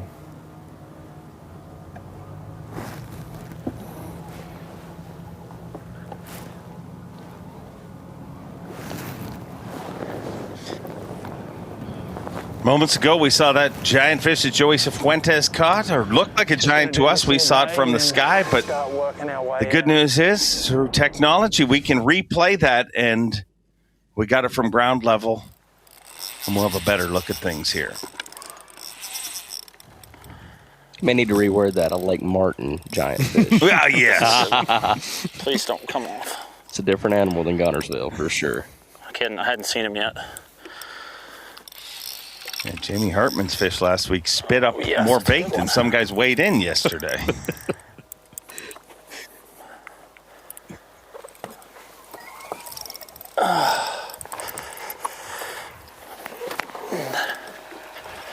Don't jump, don't jump, don't jump, don't jump. Oh, baby. Oh my gosh. Oh my gosh. Oh my gosh. Please get in this boat. Don't do it, don't do it. No, no, no, no, no, no, no, no, no, no, no. You come over here. You come over here. Don't jump. Don't you jump, don't you jump. Oh gosh, that's a 3-pounder, boys, I think. All right, I'm just gonna take it easy. I'm gonna bring you around right here. Come on, baby, please don't come off. Please don't come off. Come on, come on, come on. I don't want to grab my line. This is so stressful.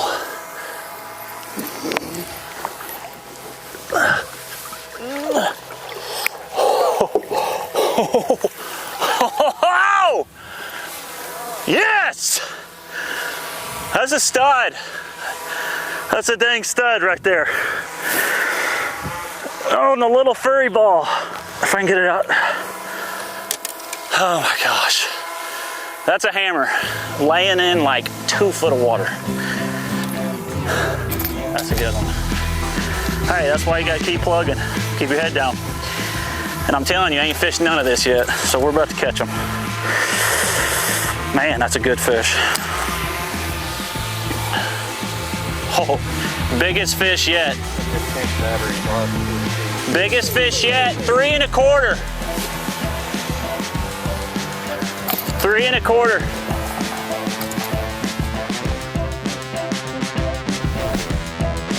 £3 4 ounces would be our unofficial Phoenix Boats big bass of the day. Not of the tournament, but of the day. And the scary thing is, Joey Cifuentes says, it's about to get real good.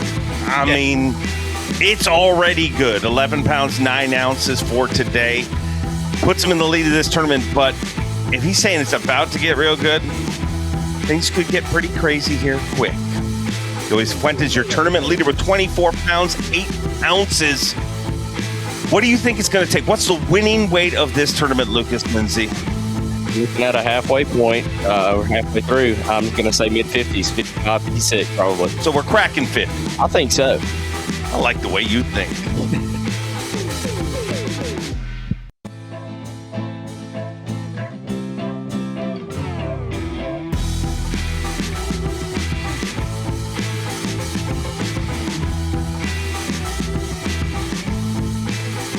All of that, 3-pounders have been a big deal here this week.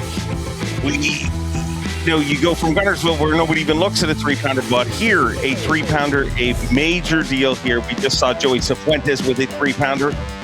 And let's have a look at where we're seeing 3-pounders on that map. That's Lake Martin, and every one of those signifies a 3-pounder. Anything stand out to you there, Lucas? You get a lot of clear water down by Kidney Rock that's playing the mouth of Blue Creek, and of course you got some muddy water up near El Cahatchee upriver and up here by Wind Creek. Other than that, this far left side of the Lake Parker Creek Kalijah really doesn't look like it's playing much, which is a kind of a shocker. There's usually some big fish to be caught in that area. Well, give it time. Joey Cifuentes will probably roll over there and hook up because that's what he does. I mean, he just catches fast.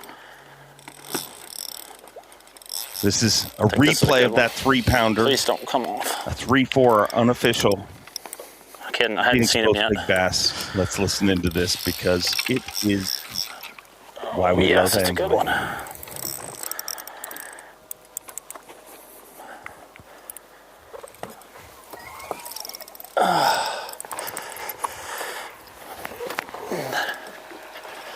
Don't jump, don't jump, don't jump, don't jump. Oh, baby. Oh, my gosh. Oh, my gosh. Oh, my gosh. Please get in this boat. Don't do it. Don't do it. No, no, no, no, no, no, no, no, no, no, no. You come over here. You come over here. Don't jump. Don't you jump. Don't you jump. Oh, gosh. That's a 3-pounder, boys, I think. All right, I'm just going to take it easy. I'm going to bring you around right here. Come on, baby. Please don't come off. Please don't come off. Come on, come on, come on. Oh, I don't want to grab my line. This is so stressful.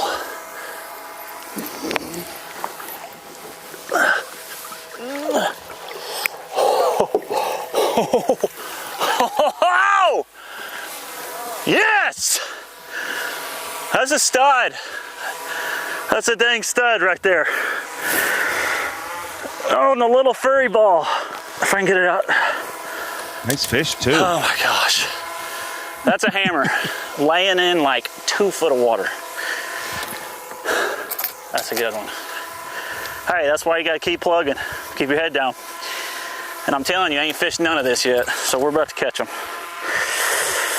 Man, that's a good fish. Oh, biggest fish yet. Wow, what a fish. What a moment for Joey Cifuentes. But let's make a move to our day one leader. The only angler with over 15 pounds, Brock Mosley. Out in the water with him live. Slipped to 19th currently.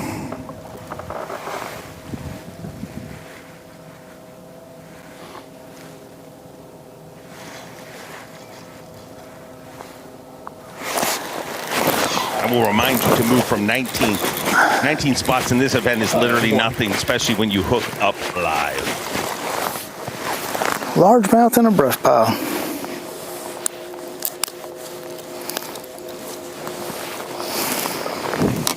Goodness gracious. Oh yeah, he's a keeper.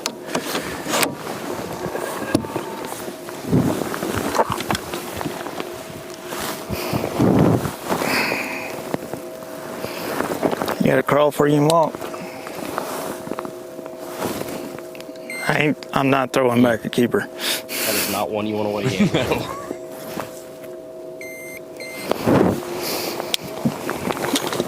If he put his nothing else, he's one step closer to making the weekend.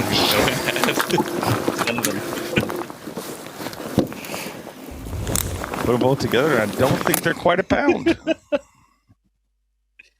4 box, Cifuentes, Jacobson, Sands, and Cook. Well, we run back. We laugh now, but if he can figure out the largemouth deal again like he did yesterday, we won't be laughing anymore. And it's so wild. He's saying, I'm not putting back a keeper. But, which means he's not getting a lot of bites. Sure. And Joey's, like, this is the longest period we've seen him not hooked up. 2 pounder, whatever grind. Look, that's my favorite point. When Joey looks down at his forward-facing sonar, his silhouette looks perfectly like E.T. That cowboy hat is very manly, but when he's got his head down, oh no!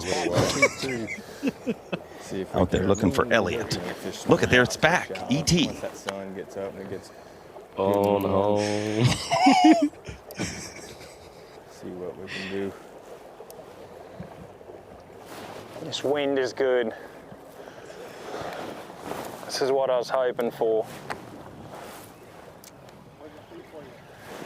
Just really helps this swim bait bite in the cleaner water. Breaks up that surface, hides your cast when that bait goes skipping in there, and just gets them sort of moved out the front and just a bit more willing to bite. I found this swim bait bite because of that wind on the final day of practice, but they still bite it because this is just a great pre-spawn technique. It's water temps 53 and warming, there's nothing much beats this paddle tail on docks like this. It's as good as it gets. Man, this is a good dock, dude. Big brush pile out the front. Got a shot at a big one here.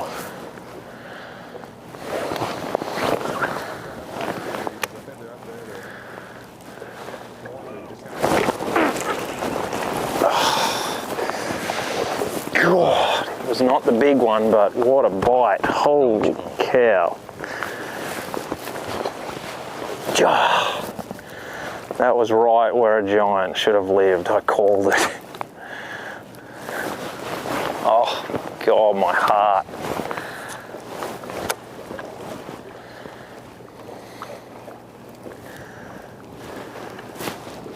Holy cow, damn, that should have been a giant. And Albania picking up on some. The little males are moving up there. The there. females It's are it's a little colored.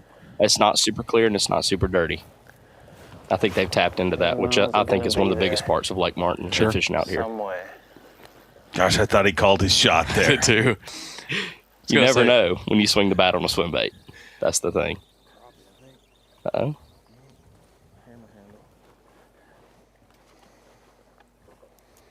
My problem is I'm too distracted by E.T. I cannot not see it now. Phone home. Idiot. Oh, there he is. He's back. Idiot. You got my eyes watering, my eyelashes poking me right in the eyeball now. It's not easy on this set, Lucas. Nobody told you it was going to be easy. They didn't tell me what I was in for. I do know that. They just said, you want to come get on live Bassmaster. So let's get back over to our day one leader, Brock Mosley. Check in with him. Very different game he's playing. He is not playing the numbers game, but as we saw yesterday, he is definitely keying in on quality bites.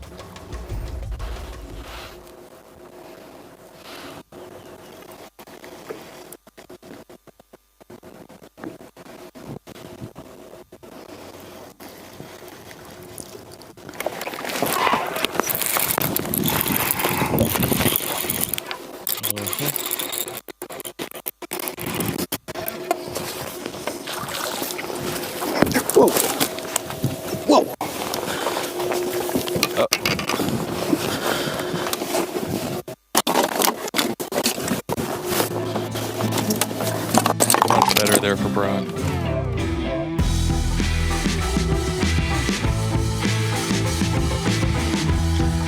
Brock continues to try and defend his lead. And a lot of action, like Martin showing out. And it is a playground here, an incredibly busy lake, and a lot of fish. Perspective mode, a big player here? You think that's what Joey's using, shallow? No, definitely not. No. Okay, well, good point.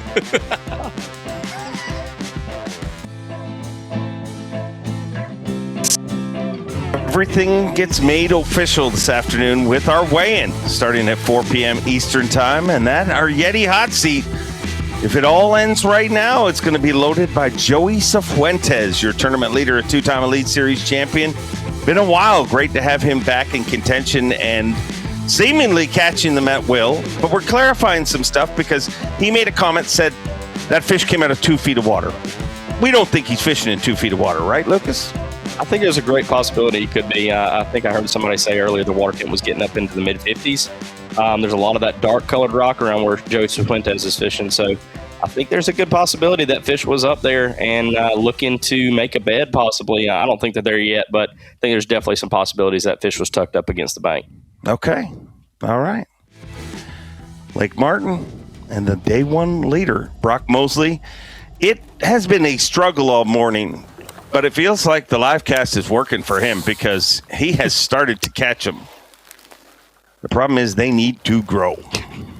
Told you yesterday he knows how this lake works, how volatile it is, and so far his morning has been that way, but it's starting to heat it up.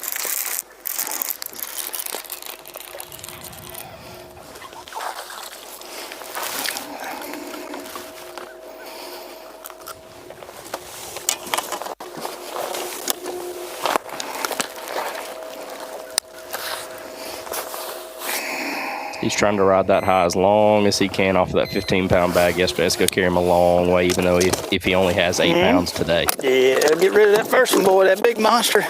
Yeah, he's in the cut now. For sure. Mm-hmm. Right. Only catches 8 or 9 pounds a day, and he's still had a over 10-pound average, 11-pound average. So we made the weekend. You just hate to give it up.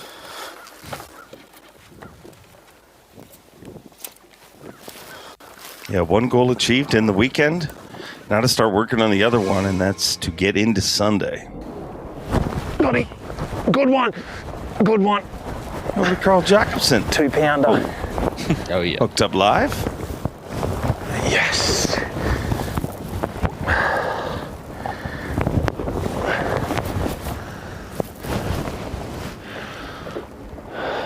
Gonna get rid of one of those little ones. Not as big as I was hoping, but he's a good one. What a bite.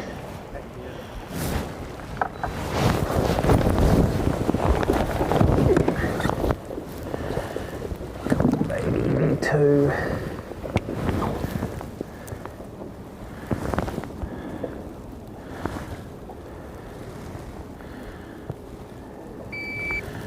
Dead on 2.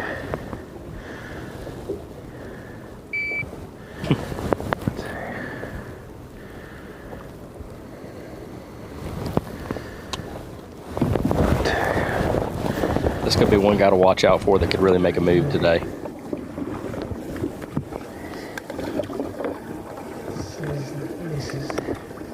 Why? That swim bait bite, like anything, you pull up into the right pocket and you can get right in a hurry. I've had 8 or 9 pounds at 11 o'clock and pull into a pocket, and by the time I leave the pocket and fish a couple of docks for 30 minutes, I leave with 13, 14 pounds, and it just, I think I'm obviously the biggest fish in the lake bite a swim bait. That may be them. Just getting them to commit. Don't Back run over to away from Joey my Cifuentes. bait.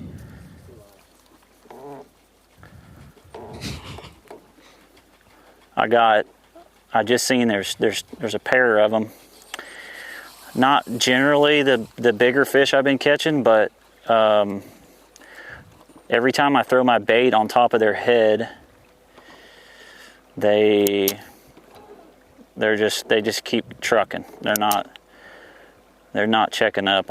There they are right there. I'm trying to stay off of them so I don't spook them. But oh no, now they're coming back towards me. If I can get them to just go up and look at my bait, I think I can catch one. I'm close right now.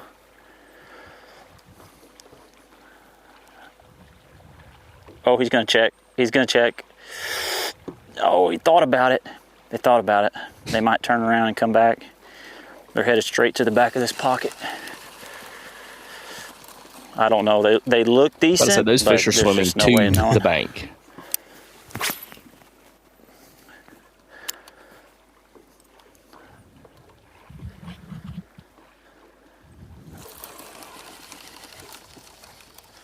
$4 Cifuentes, Jacobson, Sands, and Cook. One of the few times we've had a $4 and somebody's not hooked up. No kidding.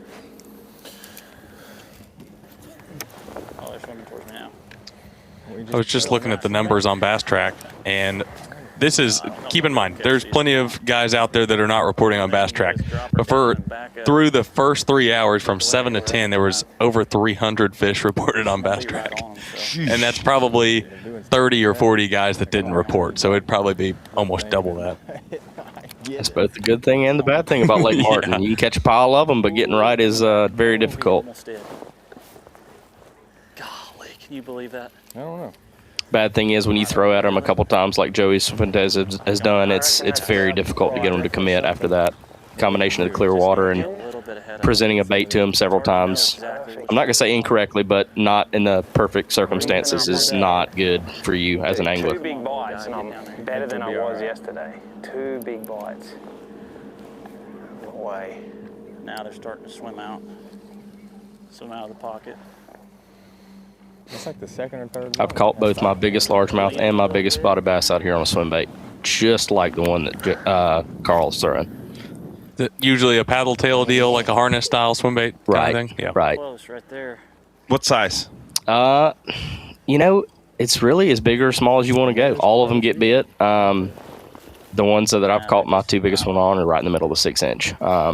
I've caught a 530 spot out here, and I've caught one a little over 6 1/4, 630, 640 on largemouth. So definitely some good ones. I guarantee you, any one of these guys would appreciate that size fish. No doubt. Front of it, to the side, and all my big ones have come from a pretty sneaky cast. It's wild hearing them all talk. It's literally like my brain when I fish. All those different voices. Go shallow, go deep, throw this, throw that. One more big bite. He's on the post. And that's a good sign right there, top right. Carl stripping out of his bibs. It means it's getting warm out there. Those fish are going to move up, and you're going to see a lot of action this afternoon. What's the earliest you've seen them spawn here? Like, visually seeing them spawn? Some people are going to think I'm lying, but I think we had a wave spawn in December here. Truthfully, I think we saw fry on some green lights. I caught a largemouth out of less than 6 inches of water. Like when I tell you his back was sticking out of the water, or had to be. I skipped a wacky rig up under dock, and I heard him blow up on it before it stopped moving. And that was in Dead Timbers area, Blue Creek, and that's typically behind from what you see up here at Wind Creek. You usually get your fish that spawn first up here on this end just because the colored water, there's a lot of rock and it's really shallow. I would say if you have a warm February, they spawn in February. But typically it's a March, April thing. That's not the kind of fish I'm needing to go after.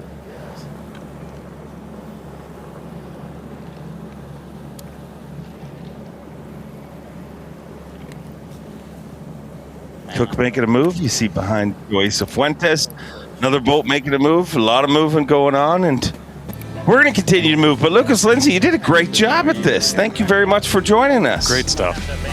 Really appreciate it. Happy to be here. We've had a good time here, and unfortunately our time is through. But the tournament is far from through. Joey Cifuentes is leading with 24 pounds, 8 ounces. Caleb Hudson in second. Trey McKinney in third. Carl Jacobson in fourth. Fisher and Naya in fifth. If you had to pick somebody to win, it's hard to choose. Who are you picking? Trey McKinney's been a pretty popular answer. He's very good. You've seen him rise to the top recently. But I would say either him or Caleb Hudson. Well, it's all about the top 50. Got to get inside the top 50 to keep your tournament alive. That'll look at the bottom half of the 40s, just flirting with the 50s, and we'll find it all out. Throwing things off to Little Rock from the studio from here on out.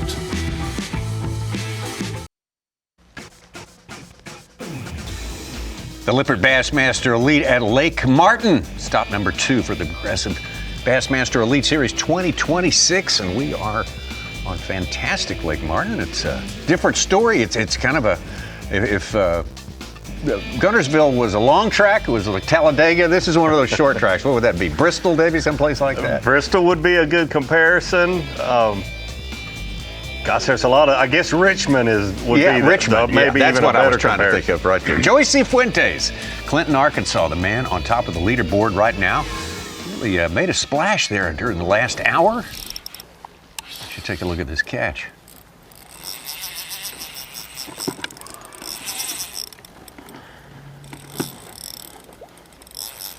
I think this is a good one. Please don't come off. I hadn't seen him yet. Oh yes, that's a good one.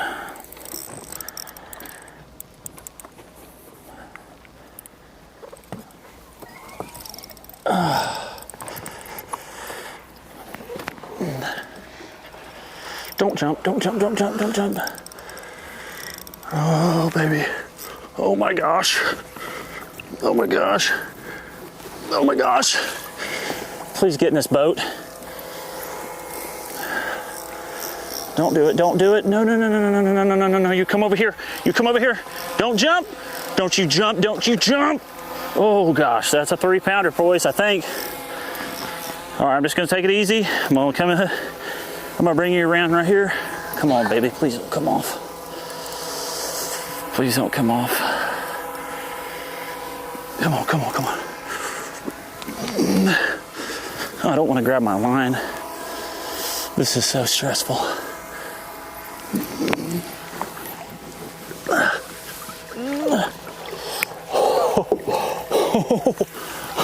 Oh! Yes!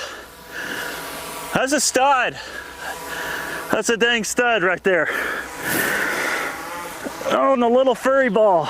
If I can get it out. Oh my gosh. That's a hammer. Laying in like 2 foot of water. That's a good one. Hey, that's why you gotta keep plugging. Keep your head down. And I'm telling you, I ain't fished none of this yet, so we're about to catch them. Man, that's a good fish. Oh, biggest fish yet. Biggest fish yet, 3 1/4. 3 1/4.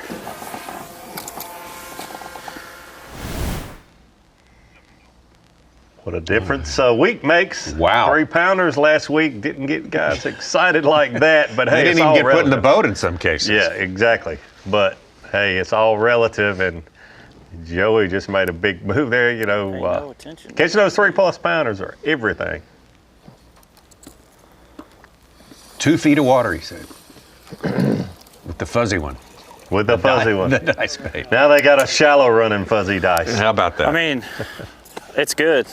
Awesome. I mean, I guess I've got 2 that are right there under 2 pounds left. I don't know, I have to look at my scale. I mean, I've got to, if you catch a fish of that quality, like, I've got to have everything's got to be over 2. Yeah, I got 2 that are just under 2 pounds.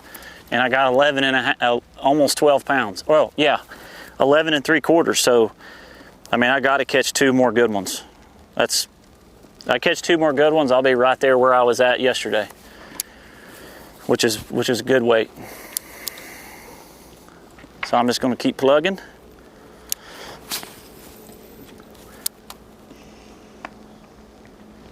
Try and find me another big one. I mean,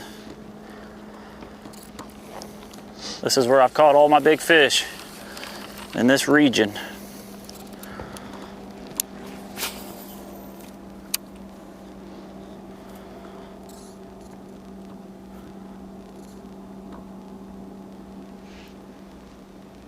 Guys, the 3-pounder is the equivalent to he stuck the high side and went around a few people and didn't take it into the wall, and he sneaks out across start-finish line of that lap in the lead. This time of day, too, is when I've... All that standard short track stuff. Absolutely.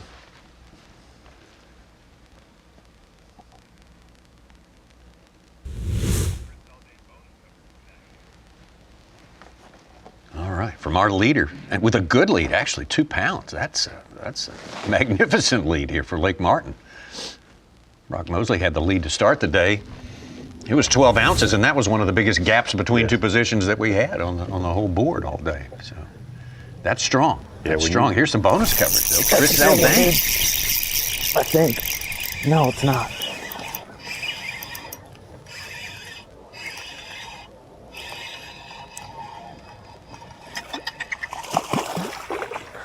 I got someone on my spot there. Who's that, Kenta? Last 30 minutes have been good for Chris Zaldane. Kind of went through a flurry there. He had a 2.4, almost 2-pounder, and a 1.5 pounds in the last 30 minutes to fill his limit and make a move into the top 20. That's a good one. Stay on there. Stay on there. There's like 3 of them that size right there. Let me get back there, Charles. Don't want to swing them. Stay on there. Yes, sir. That's a good one. That's a good one. That's over 2 pounds. All right. Started the day. Dangerous one there. Go ahead. Just outside the cut, and he opened his day with one of our 6 3-pounders today. So, and he just filled his limit. Needs it. He was in the, I believe, in the 90s at Gunnersville. So you can't make up all the points from about, he was 86th at Gunnersville. Can't make up all the points in one tournament, Davey, but you can get that distance in half. And then the next one after the Classic, you have another good one. You'll be back in Classic contention. Oh my gosh. Oh, that was the one. That was one of them bites right off the rock. That was a big spot. I don't know how I didn't come tight on it. Come on, come on. Swing and a miss, you see where Carl has left the 55-foot water where he was catching a lot of fish, but said he would move to the bank later in the day to try to catch a big largemouth like a lot of other folks, but he's got a solid limit in the boat already. Got the rest of the day to put 1 or 2 fish in the boat and make a big, big difference.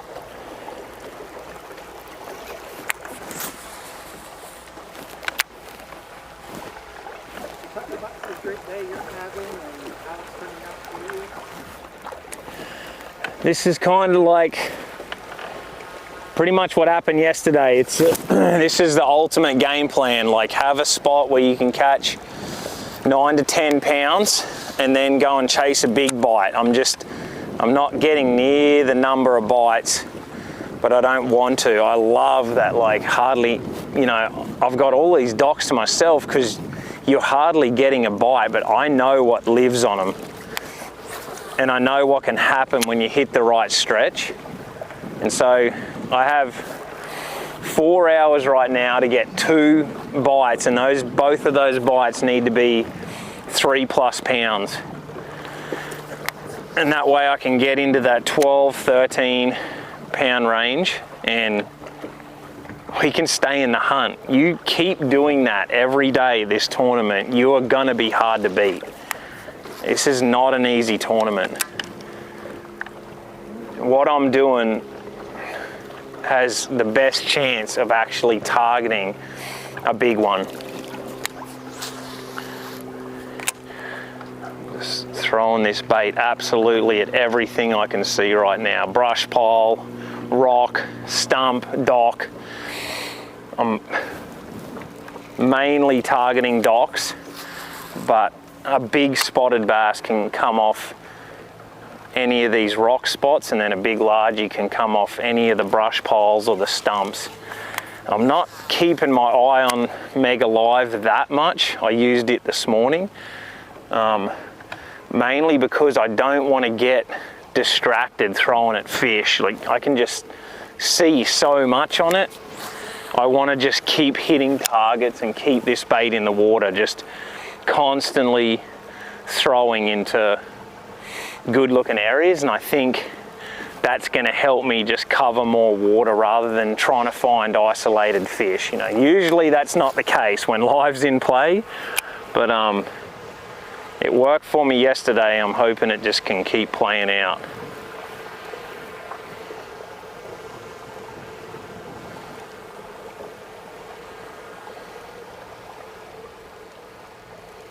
And it's a nice feeling having 9 pounds in there. I'm pretty sure that's going to be enough to make the cut.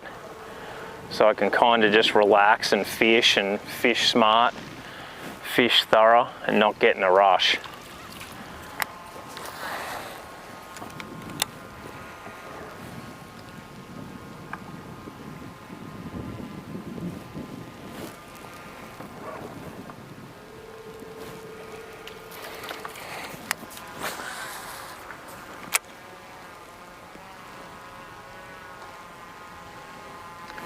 Certainly agree with what he said. It's good to have 9 pounds in the live well already, and he's got almost 4 hours to try to catch 1 or 2 largemouth that will be essential to keep him in the top 5 or 10. Certainly should be okay with 9 pounds plus what he had yesterday to make the cut. This is the most ultimate cast right here. 3 posts right up against the dock. You just can't mess this cast up, and then bring it right down through there. That's how I've been catching every big one, right there, boom. Usually that's when you get bit. If I can get a little bit of wind in there, that makes all the difference. That's how you catch a 4 or 5 plus pounder right there. That cast.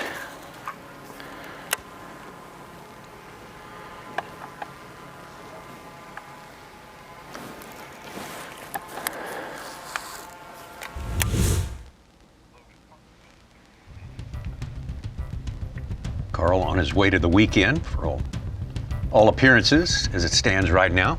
Confidence can wane, but when you're going into day 2 of an event, to have confidence in the pattern that's going to be stingy at times bites wise is the perseverance you need to get to the weekend. As we go to Logan Parks, a little extra from our bonus cams. Appreciate Logan streaming to Bassmaster.com with us.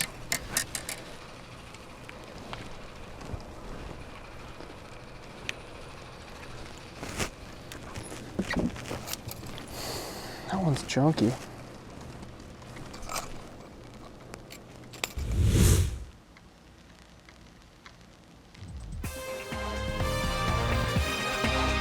Got a little less than 4 hours to fish for our anglers here. We have passed the midway point in day number 2. Day number 2 is all about that top 50. We concern ourselves with the top 10, and understandably so. We're always looking forward to Championship Sunday. That's the ultimate day. Joey Cifuentes, 24-8 on top. Good lead. 2-pound lead ahead of Hudson, McKinney, Jochimson, and Mosley. Be back momentarily.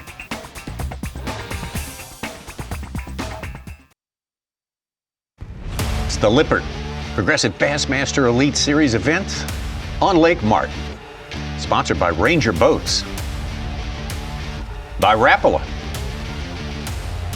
and by Mountain Dew. 2 great tournaments to start our year here in the great state of Alabama. Very different. Cold, freezing up at Lake Guntersville through practice and into the first 2 days for sure. Much more moderate temperatures here. It seems in the minds of many to have the fish on the move. Joey Cifuentes on top. Brock Mosley was on top to start the day with a 12-ounce lead. Fell out of the top 10, way down out of the top 10, but he's back now, back in 5th place.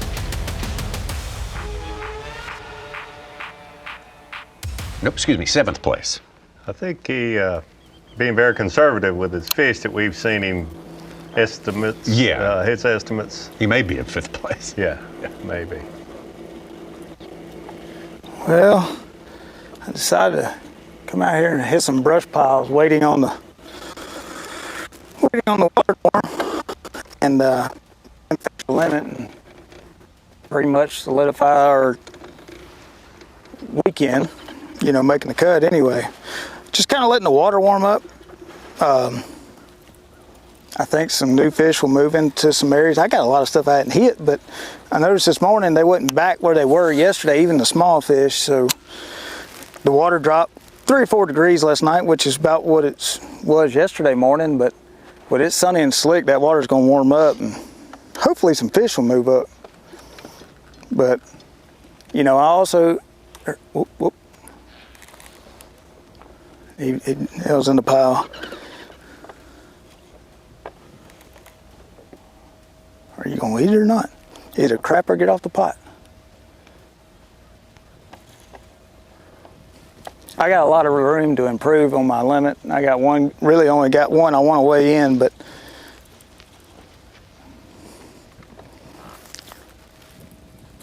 the most productive part of the day for what I'm going to do is going to be the afternoon. I mean,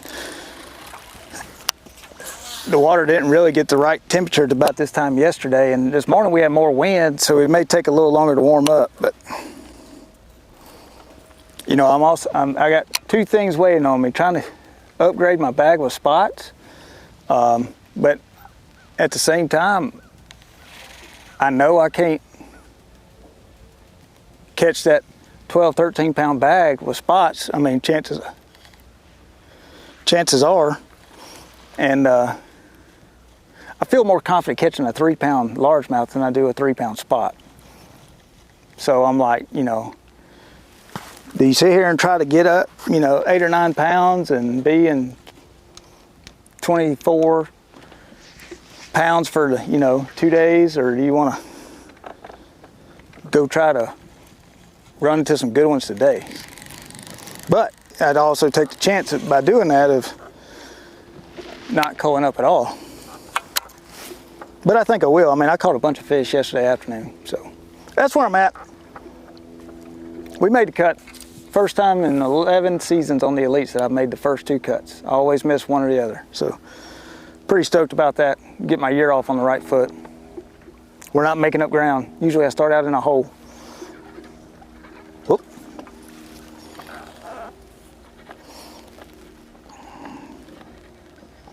That is a good start. First time in 11 years. Normally it's Florida, like we said. This is only the 6th time we've started the Elite Series not in the state of Florida or Texas. So most of the time that's Florida. And Florida, Davey, you know how it is. You can top 10 one and bottom 10 the next one just as easy. So for him to not be in Florida, maybe provided some comfort and then a good start. Hey, Mark Menendez caught a 3 pounder. He's trying to climb from the 80s. He's inside the cut now at 35th with 9 pounds. Did you hear yesterday he caught 2 on 1 and culled a pound each? Caught 2 2-pounders. All right. I did see that on watching the weigh-in yesterday afternoon. 2 biggest fish, caught them both on the same crankbait and the same cast. He should probably make that cast a couple times today if he can. Cole Sands hooked up here. Either. Man, that first head shake felt nice. He's not terrible though. That'll probably help. Yeah, that's actually not a bad one. Barely hooked though. Yes. Gambling. There's a little rock pile out there and I saw them set up on it and they didn't want to bite my slow moving bait. So I put that little Yozuri crankbait. I'll show you it here in a second. It's definitely a cold fish. 113 gets rid of number 2. There's a bunch of them there. There's some big ones too. Call this one. Giant.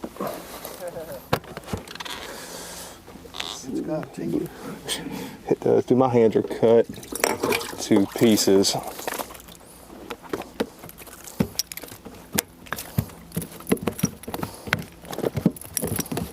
Lucky if my finger don't fall off, probably. That cut there is bad. That happened at Gunner's Wool, and it's Not good. Do what? New skin, it's like that. I have not, but I'm gonna have to get some tonight because that might be able to get. Cracked bad from last week. Did they? That's what mine did. It wasn't so much that I caught a ton of fish, but just like the weather was so bad. Yeah, but Band-Aids don't work. This stuff works for you. Yeah.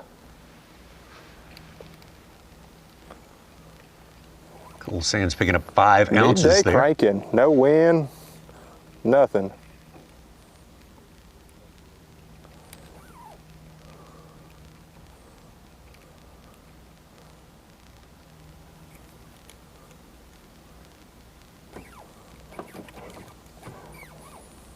In practice, there's a school of like 2 6s right here. I caught one of them, they all followed it out, they all look the same size. If I can get them to bite, that would be really cool. But just to show y'all real quick, Yozuri 3DRX crank MR50, just a little 2-inch bait, and just really mimics those crawfish they're eating right now. It's got that orange bottom. This is brown crawl. Everybody throws red. I like brown a lot more. I think it's a lot more natural, especially when you get these days like today when you have very little wind. So it's kind of why I like it.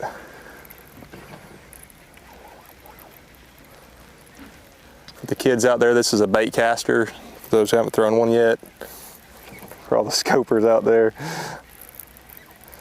fishing like old grandpa used to.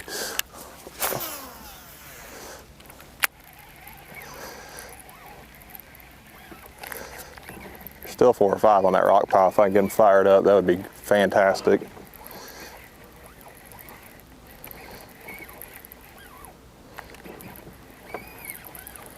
Cole sat down and did a tackle tip with us regarding this time of the year, throwing a crankbait. Loud noises. Exactly what he's doing right now. Skeeter Boats, Big Fish Alert. Awesome. Guess who? Trey McKinney ties for our Phoenix Boats Big Bass Day 3-4. He's in second place, a pound back. Third biggest bag of the day, 11.5 right now.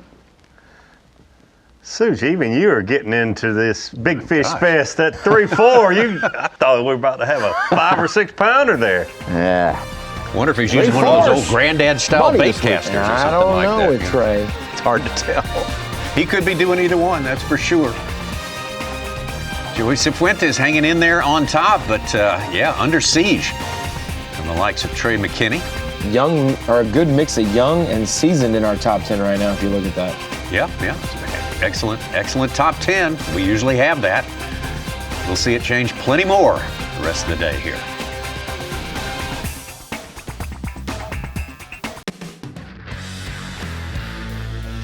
The fish right now are kind of in limbo. There's a lot of fish doing a lot of different things. I mean, I've got some fish found in 70 or 80 foot of water, and I got fish found in 6 inches. So once I figure out how to get a bite and I know what's living in those areas, it really helps. So a lot of times I kind of fish quick until I know what lives there. Then once I figure out what lives there, I mean, I can grind with the best of them. Pretty little spot. They're mean, man, even though they're little 2-pounders, man. They fight really good here. Cole Sands hanging in there at 6th place right now. With eyes toward that right there, the prize for this week, Blue Trophy. Shows you're an Elite Series champion. We'll have one at the end of Sunday, Championship Sunday. We'll be on us before you know it. Meanwhile, we got to sort out today. Day number 2, moving day. Get in the top 50, and Joey Cifuentes, pretty much everyone on that list looking good to be among that number, who will move on to the Saturday and the weekend. Got rookies Caleb Hudson and Pake South right there, tucked into the top 4. Another rookie down there in Fisher Anaya. And our world champion defending, getting ready to defend that championship up at Knoxville, Tennessee here in about a month's time. Oh, it'll be here before we know it. Oh, man. A big group of them right there. Yeah, South just called to 10-14. And Tacoito, big fantasy pick this week, from 28th to 8th place right now, 11 pounds.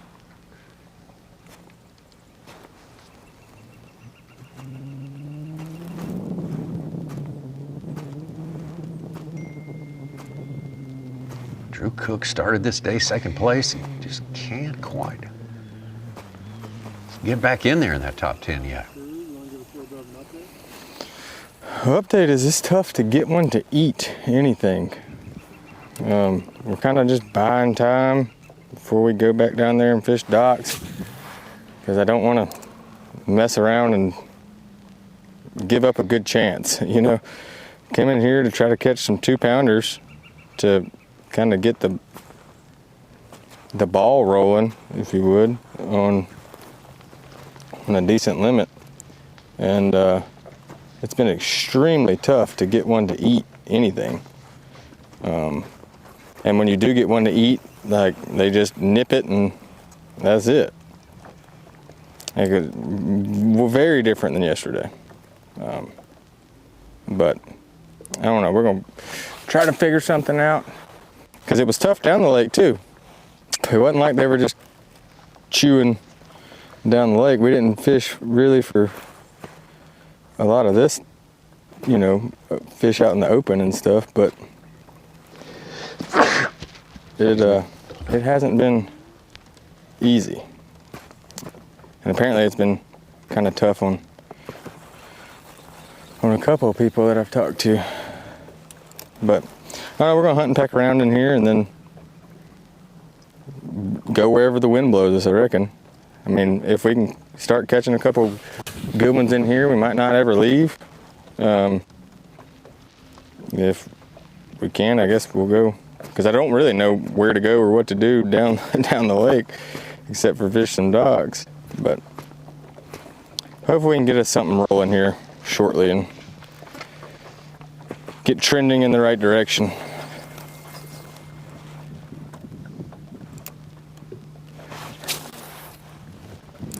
Just super hard to duplicate those 14, 15-pound days here. That's what it takes to win a lot of the one-day tournaments, you know, in that range. But to do that for 4 days in a row. That's a different sort of assignment, isn't it? Yeah.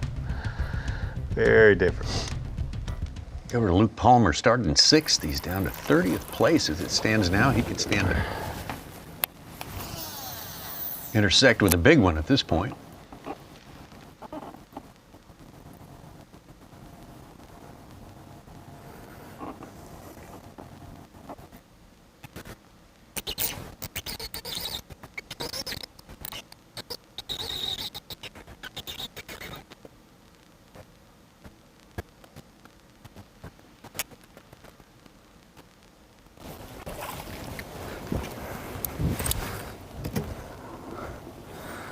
I just don't think, I don't know what's in there. It's been so long since I've looked at them.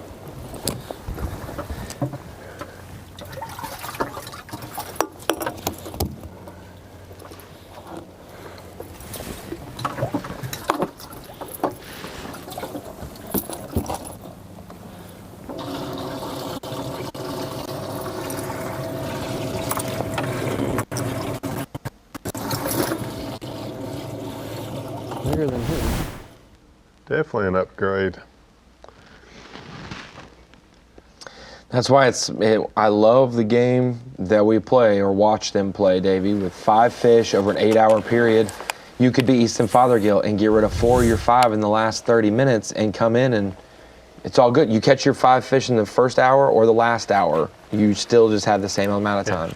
And it's difficult in a situation like this to stay on your toes, so to speak. Fall off when it hits that dock there. At your best all day long. You get lulled into catching those 1-pounders. Yeah. You know, pound and a quarter. Today has been an example of wrong decisions. I started up kind of where I caught them yesterday morning and caught a ton of fish. They were just dinks today, I mean, big time. And we made a big run. We left about 10 or 10:15 and we ran way down here and pulled up. I did just cull out a fish, giant. I think we culled 2 ounces with him. But starting to see some fish activity anyway. I wasn't, first couple areas I stopped, I didn't really see much. So I'm just gonna keep bouncing around and really like to catch me some 1.5-pounders just to kind of keep it going. But it's just been a big time struggle for me today. But we're just gonna keep bouncing around, and if I can get this jig and just dial it in my hand, then it's, the only problem is I'm just not getting a ton of bites on it, but when you do, they're the little bit better quality. So we'll keep plugging around here and hopefully run into them. Kind of need to, in a bad way, because it's been a struggle, big time. So it's no wind, and I got up in here, finally got me a little bit of watercolor, not too much, but a little better than what we were in, because we come through that bridge. She was crystal clear. 20-pound test doesn't really like that stuff too well, so like I said, you know, I just think I settled down and fished yesterday, and today I think I've just bounced around, kind of fishing history of it, of what happened yesterday instead of adjusting with the conditions. I should have moved down here. I should have made the move right off the bat this morning to come down here and not at 10 o'clock. Because when I caught them down here in practice, it was early in the morning. So, and they was on that. I guess they're eating herring or shad, whatever. They're pushing up them ditches, which kind of makes me think they're probably herring. But I should have been down here early. That's when you want fishing for that. It seems like it excels better when it's, you know, the first hour to 2 hours of fishing instead of, you know, all the way down this time of day. But if I could just get some bites, you know, just keep plugging around. I mean, hell, as soon as we pulled up down here, I caught me a cool striper. That was fun. Got our hearts pumping for about 30 seconds till we realized what it was.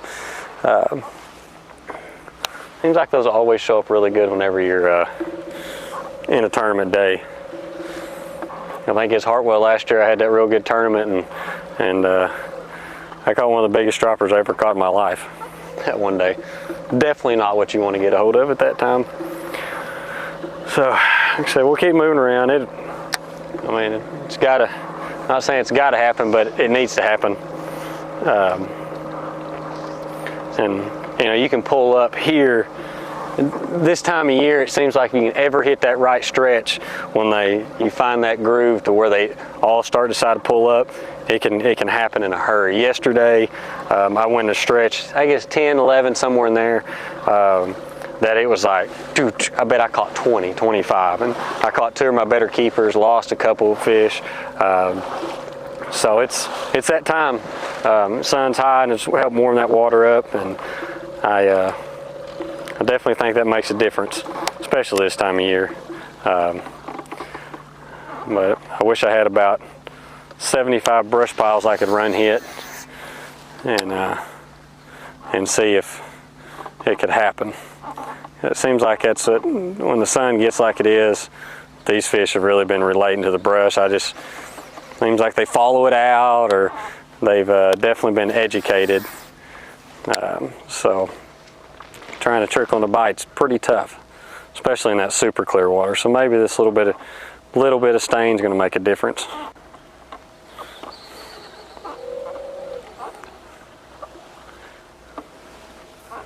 Tough day so far for Luke. He had 12-10 yesterday. Great. Total doesn't have half of that. There, you don't want a backlash. Andrew Loberg with our latest 3-pounder. He's over 10 pounds. He's up to 17th from 57th. Chris Aldain just topped 10 pounds too. He's in 14th. And Mike Iaconelli, 5 2-pounders. He's got 10 pounds. Trying to make the cut from way down. 20 pounds maybe for the cut because it was 10-1 yesterday. Nah. Keep an eye on that. I'd buy that.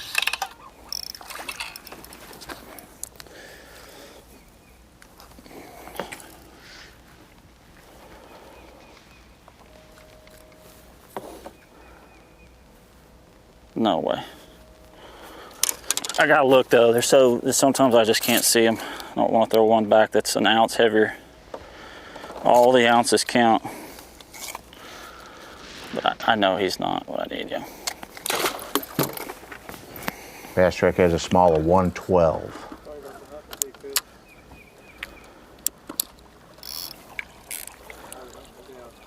Do what? Tell me the hunt for big fish. Well, honestly, if you hadn't noticed, I haven't picked the trolling motor up in, I don't know, 3-4 hours. There's no, I mean, I've caught a lot of big ones on points, but also, I mean, you pull in the back of one of these drains and you might see a big one or catch a big one. So I'm just fishing. I just keep my trolling motor down, and there's some brush and stuff in the back of these, and like, you know, every once in a while you'll see a good fish, and I just, like, there might be one sitting on this brush pile right here in the back of this pocket. I don't know, it looks like it, but it just varies. I'm just definitely trying to find a good one. I thought that was a fish right there, but that was the brush pile. There's a fish right there. He's starting to swim out to me a little bit, but it's just random. That, I don't think that's a good one. But I'm gonna throw over there just to check. He might be a 2-pounder. It's hard to tell. Should catch him here in just a second. He's gonna come check it out. Oh, no, he just swam off away from it. Now he's coming back. Now he's swam away. The way that one turns, like, if you see those fish on scope and they make like really quick movements and stuff, usually those aren't big fish in my opinion. He's gonna look at it though. Maybe. I'll let it go all the way to the bottom on this one. And then I'll set it down there on the bottom, and I'll just slack line shake it. Just give it a little, I don't think that's a big one, and he should pick it up off the bottom. If not, here in a second, I'll snatch it up off the bottom real quick. Like that. Sometimes that gets him excited. But that fish kind of doesn't really act like he's gonna eat, I don't know. Yeah, see how he ran away real fast? I don't think that's a good one. I don't need to waste my time on it.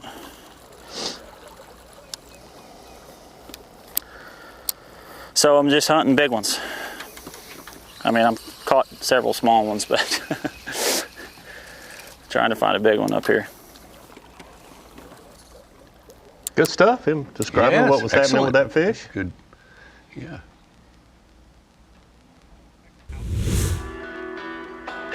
I saw you looking at the shoreline, Davey. If that water was 7 feet higher, all the marks you hit. Joey Cifuentes, Angler of the Year of 2023. Got started down in Seminole. And Rookie of the Year, I'm sorry.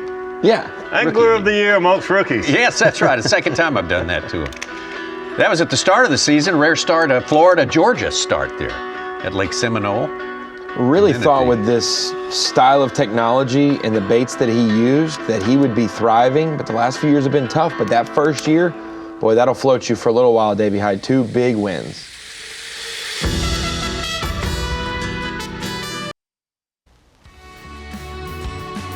Going hard on Lake Martin. Got to go hard today, especially if you started out bottom 50 of our 101 anglers. Got to move up into that top 50, or you will move on out after 2 days of fishing. On to the next destination. Got a new 11th new leader today. Pake Salvo, the 4-4. Big bag of the day, 13.6, 1 ounce ahead of Joey Cifuentes. Another rookie. Winsboro, Texas, there in Lake Fork country, between Lake Fork and Mount Pleasant. Hey, we need to let him know. All y'all who said stuff last week, you got to deal with this week. You fired up the rookies, Davey, and now they're ready to go. They said we're all going to take the lead. Why do you think we did? No one. No, I'm not saying we did. I'm talking to the audience. No one thought they wouldn't catch them once they get to use their screen, Ronnie. Oh, that's right. They're a little bonus toy coverage. Box. Oh boy. Patrick Walters. A lot of people wondering why is he not on everybody's fantasy list this week? He's on mine. Be a good can. He's on my Drain the Lake. Ooh. Guarantee you. Drain the lake here, Patrick Walters? Yeah. Well, I What know about we got Murray? No way. I guess I did put him on until I realized we were going to Santee Cooper. I'll have to check. I don't remember. They shrink as opposed to they. I mean, that's the moves you have to make to win. It's a risky move. Yeah. You want him to be a low, everyone's going to pick him at chance. Murray and or Santee. And he's not a lock. No. At either one of those places. I bet the HOA is proud of that guy.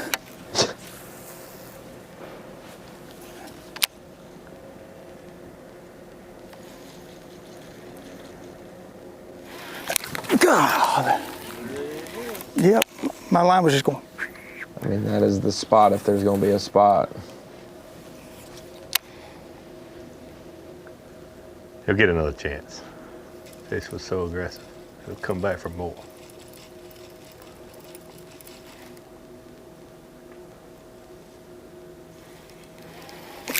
Got it. Oh, golly. That'll help.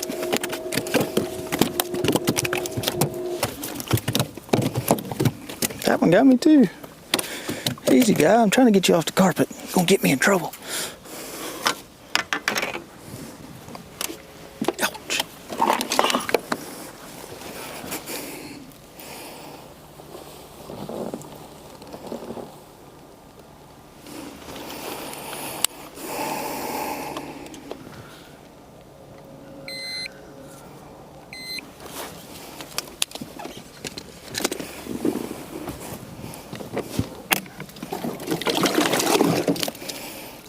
Yeah, that'll work.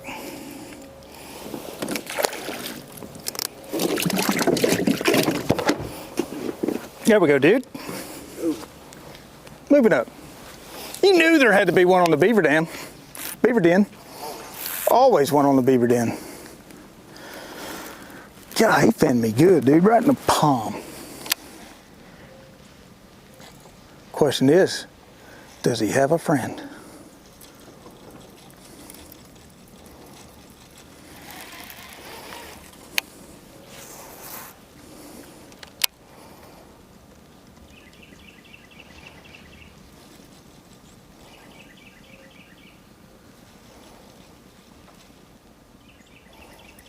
He was a little better than I was expecting to set the hook on.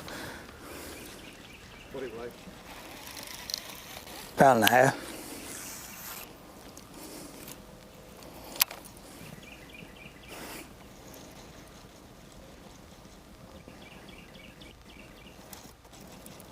Does he have?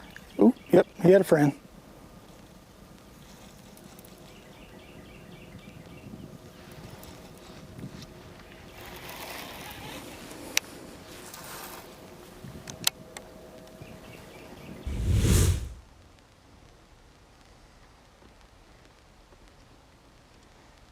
Got rid of his 15 ouncer, but he's still half the weight of yesterday, even less. Right at 7 pounds.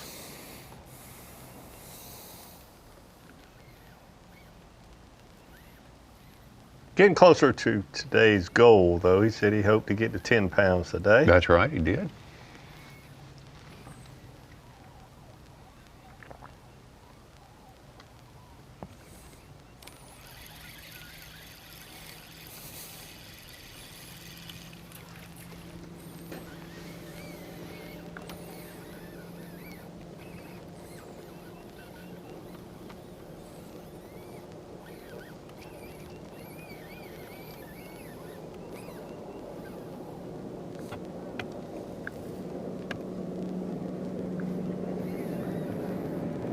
Drew Cook probably no danger of missing the cut today, but still he'd like to have more than what he's got because he is considerably off the pace from yesterday. He is, and to be honest with you, it's a little surprising to see him fishing like he's fishing. I don't know, you'd think Drew Cook, you'd think he's sight fishing for bedding bass. I knew that wasn't the case, but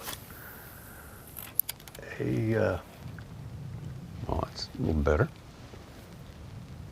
Fishing a dice type bait with his forward facing or a Ned bait is a little surprising. Might actually cool. 4 1-pounders and a 1.5. A bunch of hammer handles. We gotta get some 2-pounders. I think we're fixing to start just throwing at ones that are sitting on something. and not these ones that are just out here in the abyss. Easier said than done though. It's tough to get a bite. They're acting very, very strange today. For what, I don't know. But they are. Drew said at takeoff, caught one of his 2 good ones yesterday. Sight fishing. I would appreciate it. I noticed, I remember him saying that, but probably not on a bed. Right. It could be sight fishing, but not on a bed. Yeah. Saw it with his eyes, You but could see didn't. it. Yes. You look at any of our bird's eye view shots of the bank, and you can see them down there.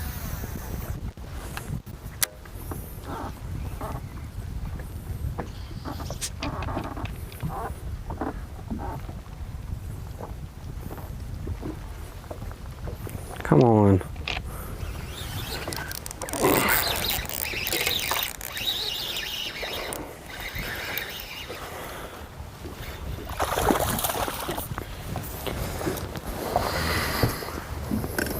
Bigger than something I got, ain't it?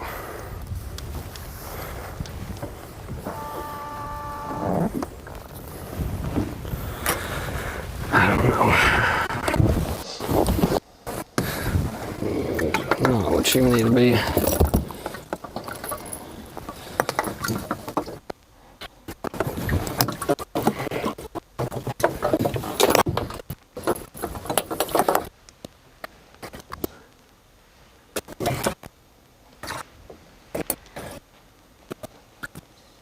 Bass Track has 310, a 12, and a 14.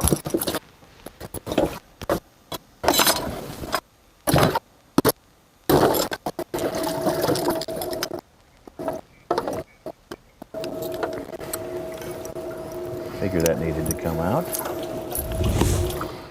part of the story has been how each angler deals with their fish separately, their culling, their fish management. How fast can they get at it?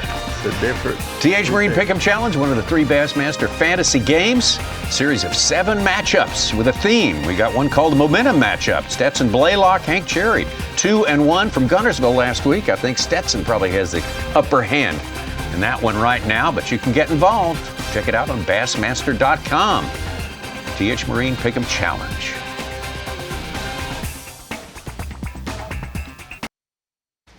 Day 2, stop number 2 for the Progressive Bassmaster Elite Series, the Lippert Bassmaster Elite at Lake Martin. Lake Martin in Day 2 means you got to be in the top 50. That's what these guys is playing ever more prominently in their minds as they get closer and closer to day's end. We got a lot of fishing time left. We got a little less than 3 hours for these guys to get the job done today, but the best job so far, one of our rookies, Pake South, Texan angler. Did real well in the EQs this year, and Joey Cifuentes from Arkansas, 2-time Elite Series champion, and Trey McKinney, former Rookie of the Year, in 3rd place. One big thing, Tommy, they're talking about weather-wise, it's not the temperature necessarily this week that they're worried about. They would love warmer days.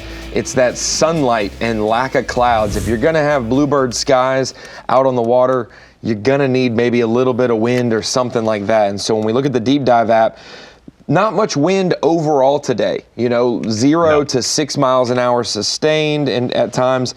But when you look across the lake, you can see from the northeast what places are going to get hit most. We're not seeing any reds like we do on those really windy days, but you can look at the shoreline and see all those really bright orange areas is where the wind is going to be hitting those banks more than others. And so when you look around the lake, which places am I going to go? You can see this mid-lake portion that we've been labeling it throughout the week. We've got spots like that, spots like that. When you get down towards the Kalija portion of it, you're going to have that whole south and southwest shoreline where you're going to have points, pockets, hit with that wind. And if you're going to be in those areas, maybe fishing off the bank for spotted bass and then trying to slide up and catch a largemouth in the afternoon, those are going to be the target areas, the wind-blown banks. So the south shoreline, southwest shoreline, all the way around the lake are going to be those little key places. You could find one that's a little bit more of a breath of wind at some point this afternoon and get right. Catch a 3-pounder and make your whole tournament. So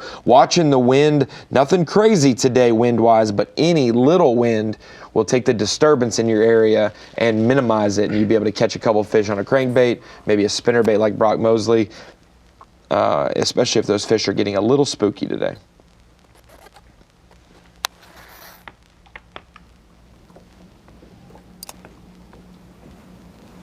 Little hints of clouds on the horizon that we didn't have yesterday. That portends what's coming on the weekend. Late tomorrow, should be some rain. Oh, come on. Yeah, you think with started. That forecast of rain coming in, the wind's got to blow a little bit, and those clouds got to start puffing. Oh, there's one right there. Yeah, just a little hint here and there. You're spot on though, Ronnie. We've seen time and time again, a little wind can go a long way on a high pressure day like this. In the Brock Mosley watercolor deal, Fixing to get you could have 6 pockets, mad. Same area of the lake, and one pocket just a little dirtier than others. That wind can be a little bit more helpful. And I wouldn't be surprised. I know we're seeing a lot of spotted bass get caught deeper, more forward-facing oriented. I would not be surprised at some point we're going to see somebody catch a pretty good spot up shallow with crankbait in that mid-afternoon time period where you wouldn't expect more. They get surprised that they're going to catch a good one. Joey Cifuentes caught a big spot up shallow. Yeah. Right around the noon time, or right, an hour before noon time, I should say. Might be another one here. Yeah, he said that fish was 2 feet deep. Yeah, 2 feet deep. 3 1/4 pound spot. This looks like a good one. Can't tell yet. I'm hoping it's a 2-pounder. I just don't know. Nah, I don't know. It's gonna be close.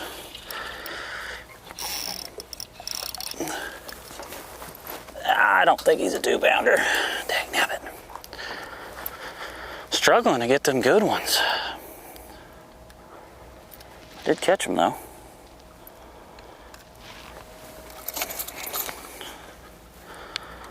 He might be that little, well, I don't know.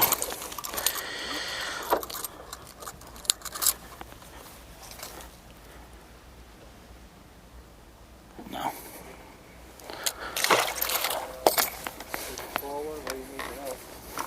Smallest fish is 185. So I got 2 that are right underneath 2 pounds. Pretty much, one of them's pretty much 2 pounds, but so I don't know. I mean, I've been catching, of course I've lost a couple, so, but I'll run across another one here. I mean, I got plenty of time. I just gotta keep trolling around, and I gotta get one to bite, and then I gotta land them and get them in the boat.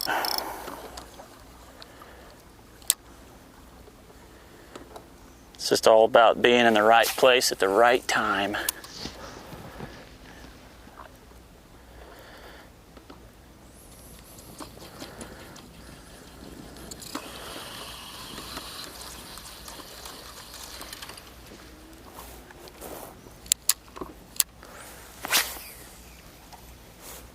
This pocket looks identical to the last one I just fished.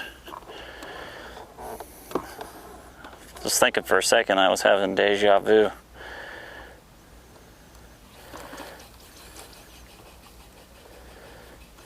Losing my mind up here.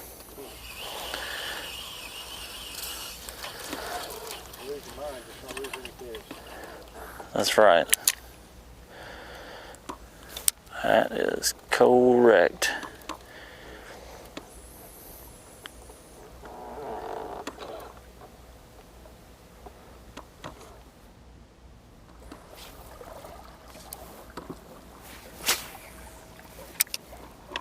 I don't think that's a fish, but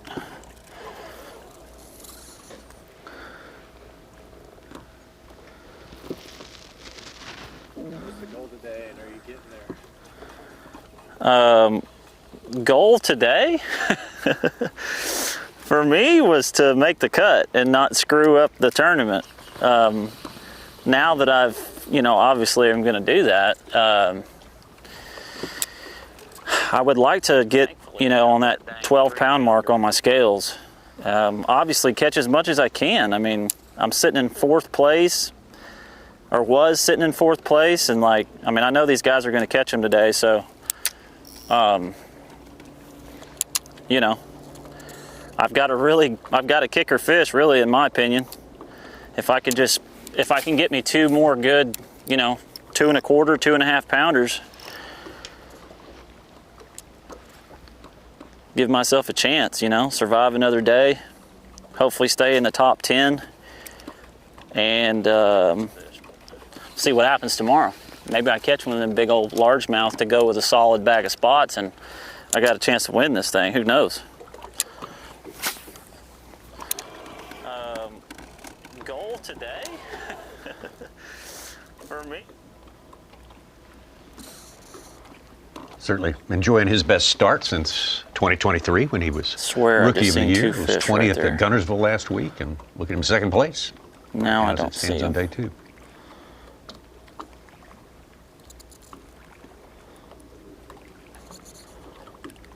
May have been them stumps, man. They throw me off.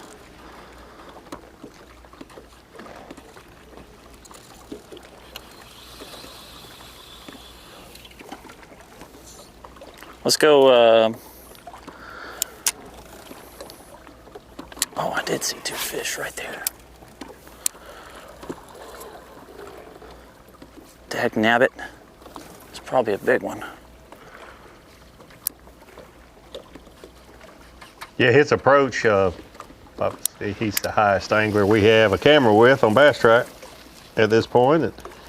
He's just keeping the trolling motor down, fishing points, fishing pockets, fishing rock, brush, anything he sees, just keeping his trolling motor and his bait in the water.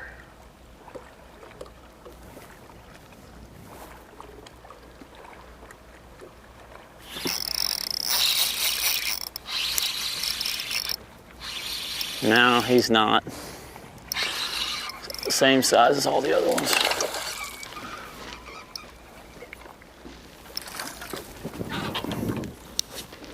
He's chunky though. He's a pork chop.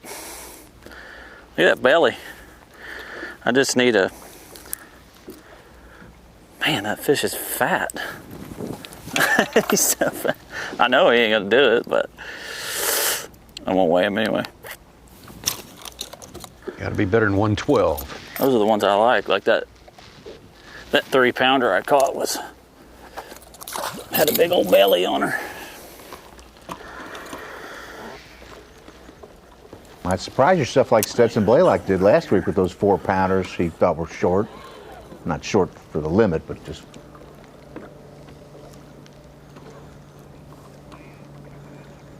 Only takes a few seconds to weigh them and not have to be concerned if you made a mistake or not.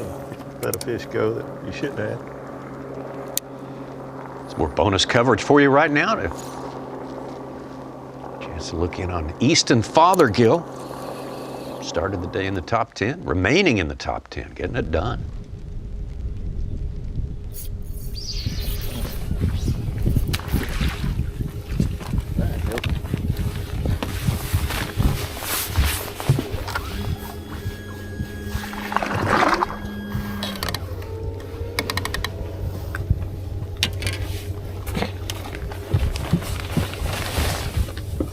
We almost had dual fan cams.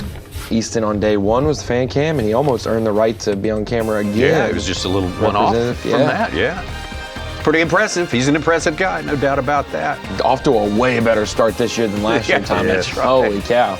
I like him. He doesn't mess around putting them in the boat. he is fast at that. One of the fastest ever. But Pake South, rising all the way to the top on day number 2 here. The rookie from Texas. Cifuentes, McKinney, Hudson, Mosley, Fothergill, Jochimson still in there. Rookie Anaya, Taku Ito back in the top 10, and Cole Sands trying his best to hang in there. We'll come right back. The Lippert Bassmaster Elite, second stop of the year for the Progressive Bassmaster Elite Series. Alexander City, Alabama, and fabulous Lake Martin. Our live coverage presented by Minn Kota. It has been alive out there on the lake today. I think probably a little more active than it was on day number 1. And it wasn't bad on day number 1.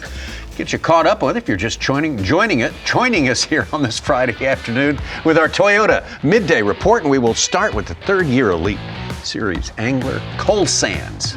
What a good angler to start with, and Cole Sands picked a good starting location.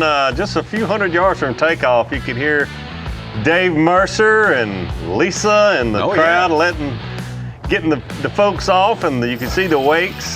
Cole Sands had some fish in his live well before all the anglers had even taken off this morning. Got off to a good start, staying rather close to takeoff for most of the day. The good news about us being with Cole Sands is yesterday he caught his almost 14 pounds all in the last hour. So we have that part of the day yet to come, keeping in mind the last hour for him will be about an hour and a half before it was yesterday. So hopefully he can make it happen between 2 and 3 rather than between 3:30 and 4:30 like yesterday. Great teaching day from him as well. Absolutely. He's taught us a Terrific lot, job. walked us through it. Been a great start. 21-10 though, gonna have to be way more to make the top 10. No doubt about it. Carl Jacobson, good start to his season. Just missed the cut up at Guntersville, but making up for it here.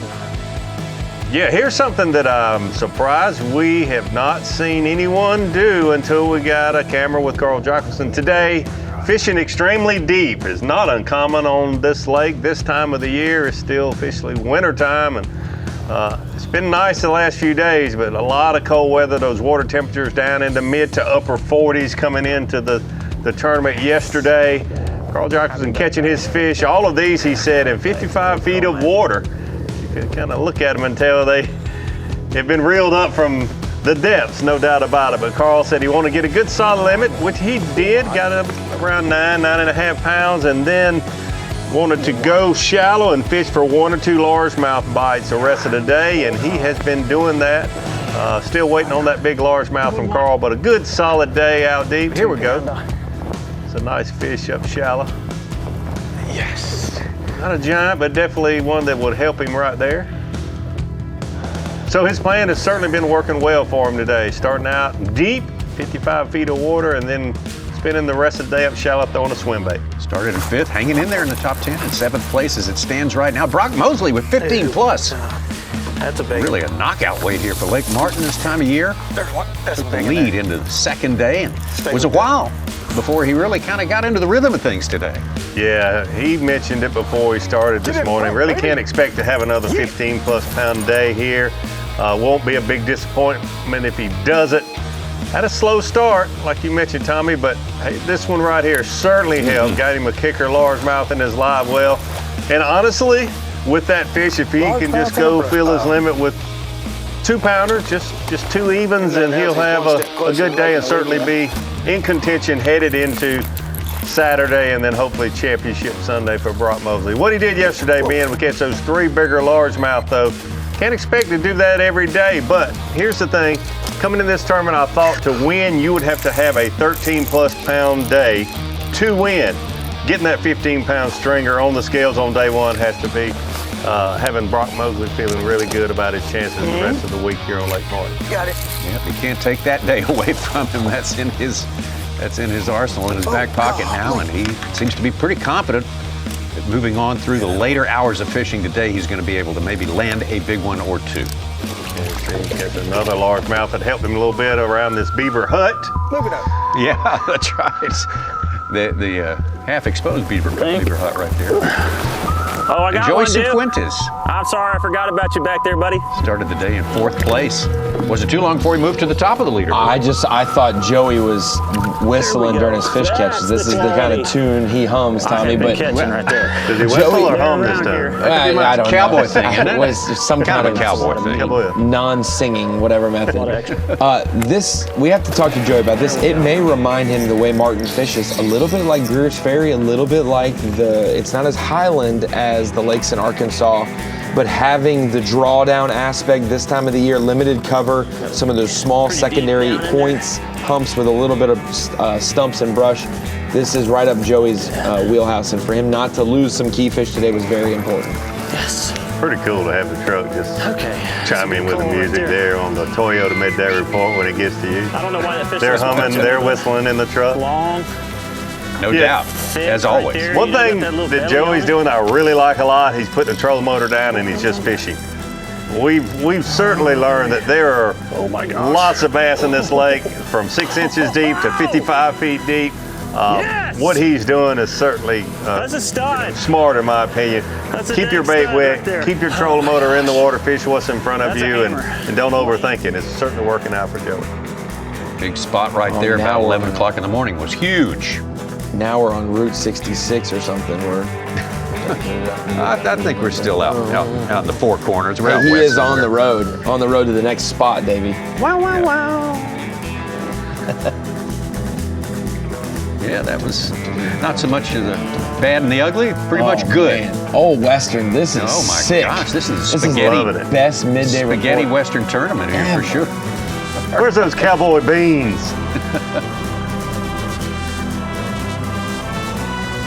Yeah, what in the wide world of sports is going on around We've here? got the old Western filter, sepia or something on Instagram is what they call it. All right. Out Love to that. Trey McKinney, the latest cowboy out here. Here comes the bad guy. Yeah, there we go. The little young whippersnapper. You can come into our He town. never rode a cow in his life. You come into our town with that fancy flip phone and think you can take over?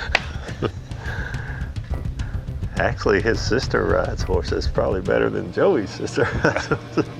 I don't know that. I'm making stuff up. Let's go. That's what we're here for. Yeah. Yeah. Giant. Bonus footage here from Trey McKinney. Let's go, bro. Let's go.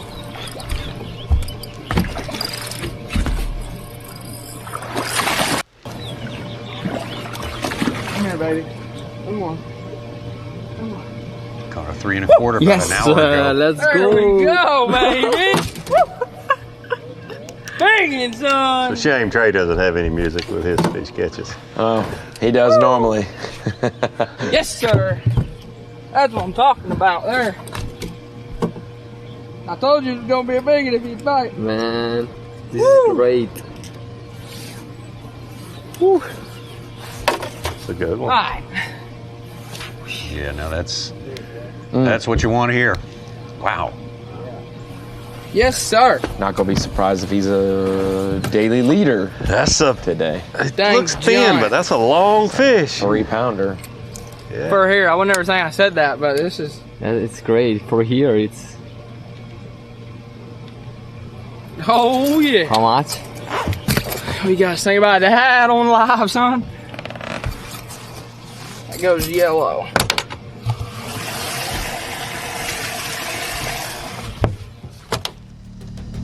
All right, Suits, you have to tell us what that one went in as. He totally ignored We'll the how much? Yeah. Oh, I didn't hear that. Every time I get a bite, I'm just like that. I'm just like, it could be a 5-pounder. Like, I know what lives here.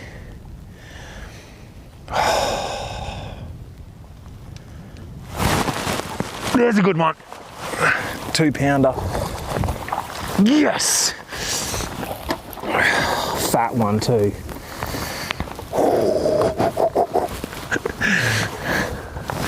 One to go. What a bite. Yes. So fun.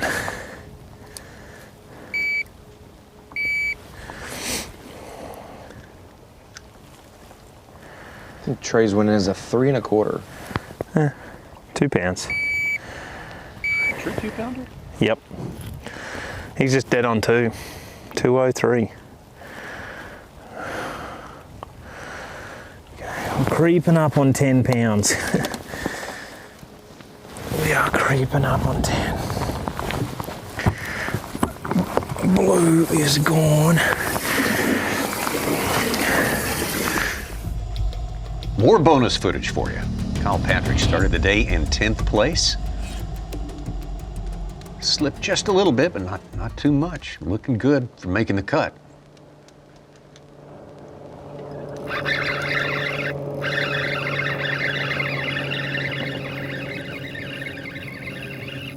Oh, that one right out of the brush. Kyle with a more elaborate video set up here. Oh, no. Yes!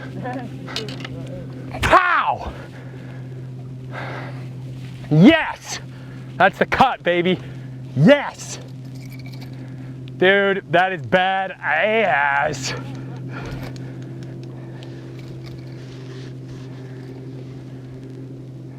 $212.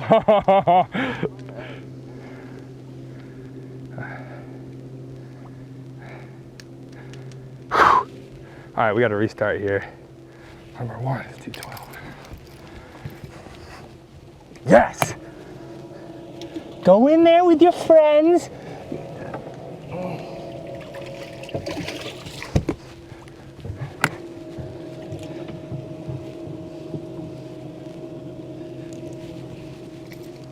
One is 212.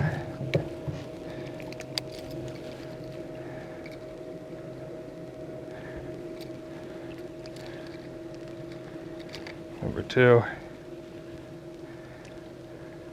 is 110. 110.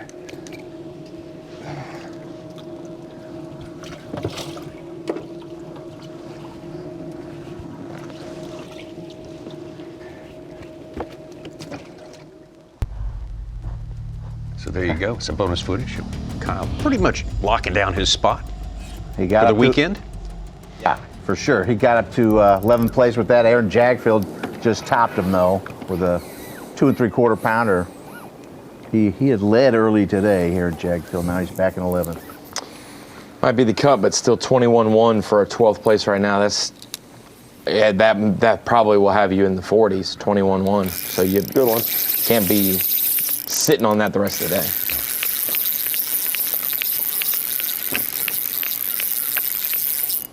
Where that school of 3-pounders has been. I ain't seen her yet, but it should be a good one. Ain't that big, but it's a definitely 2-pounder. Yeah, close to it. It'll help a little. Not quite as big as I thought, but caught a 3-pounder right there and lost a 3-pounder yesterday, so I had some big fish hopes. He's long, he just ain't very fat. So he orders the regular tall pants. Yeah. 110 gets rid of a 1.8. That's number 5.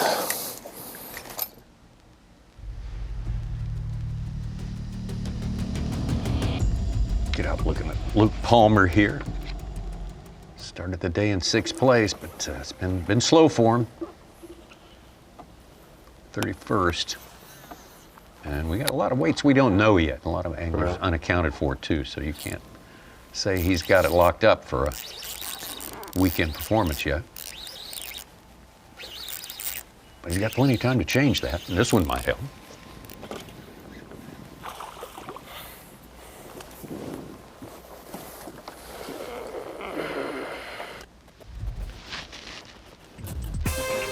Kind of been regretting his moves most of the day. This morning he said I should have made the run, and then when he did make the run, he was saying I should have done it earlier. I should be back down there. It happens like that sometimes. Get your timing out of sequence there, and maybe it'll take a while to recover from something like that. But he's got a little time to do it. Pake South, though, the man on top. 24-9, Taku Ito up in the top 10 again. Along with Anaya and Sands, Fothergill, Mosley, Jochimson, Hudson, McKinney, Joey Cifuentes right behind at 2nd place.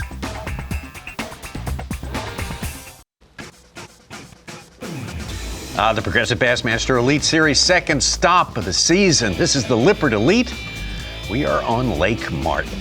Lake Martin, a very unique place. Of course, we started at Guntersville. Very different proposition, both of these places.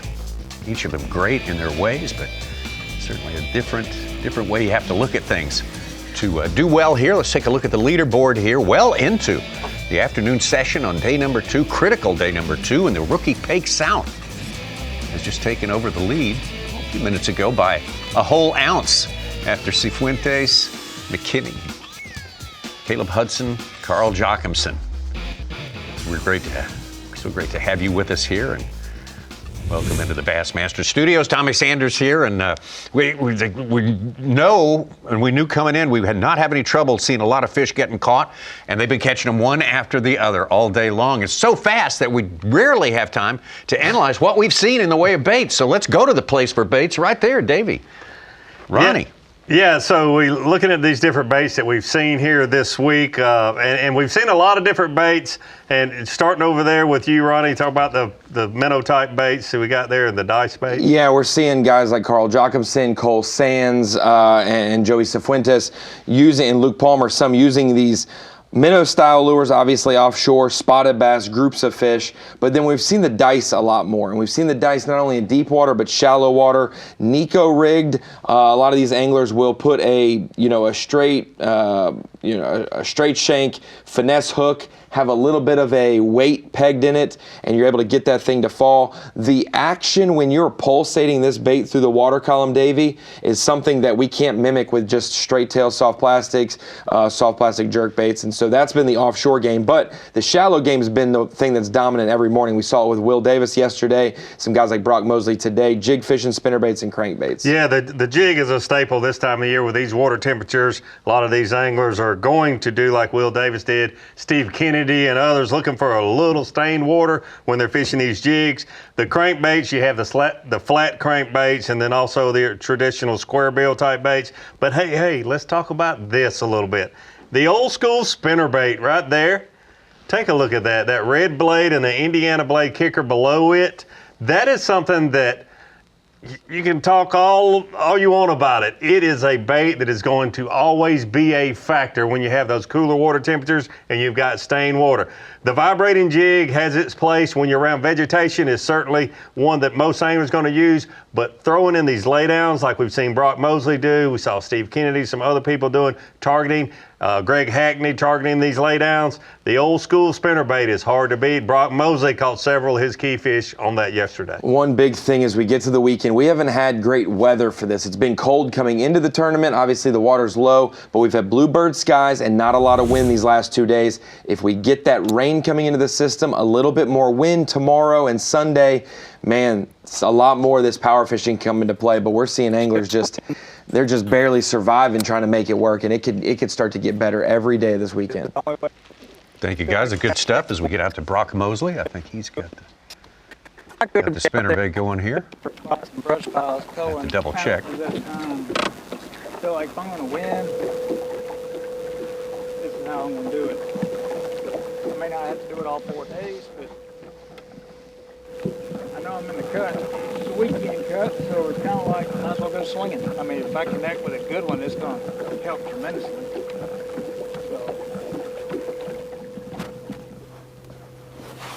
Mosley needs a bite like his 4-pounder yesterday to get to double digits.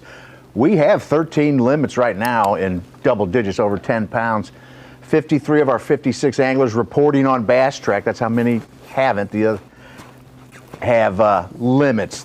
Only 3 don't. We've got 9 fish over 3 pounds. The big of Caleb Hudson's 4-4.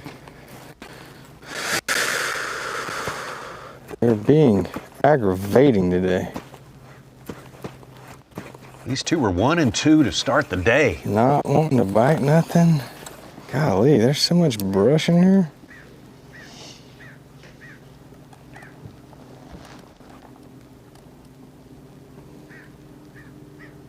Right now we have 4 anglers supplanted in our top 10 from yesterday. In Gunnersville there was 8 after day 1 that switched up.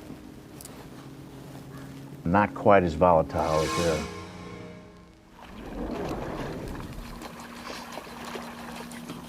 Back to Cifuentes, hooked up. Little one.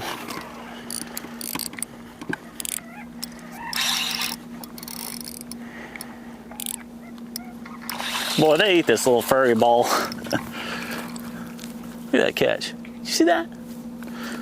I got good hands today. Today I do, not usually. Where'd you move to? What are you looking for?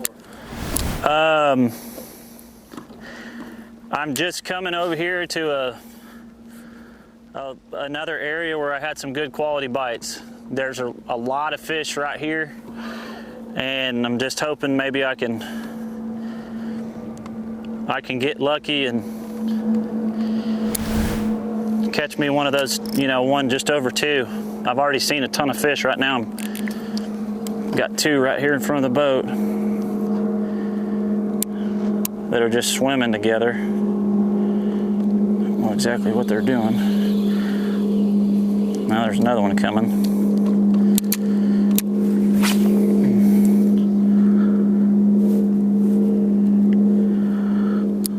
Probably not very big, but I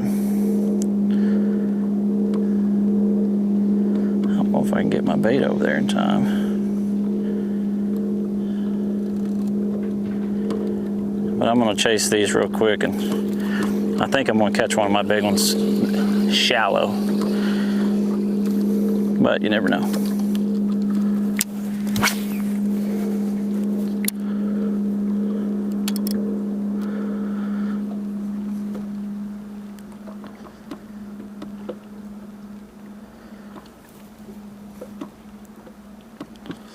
They are messing. They're not seeing it. I mean, they're in 30 foot, and I'm throwing a little baby bait, a little furry ball. Is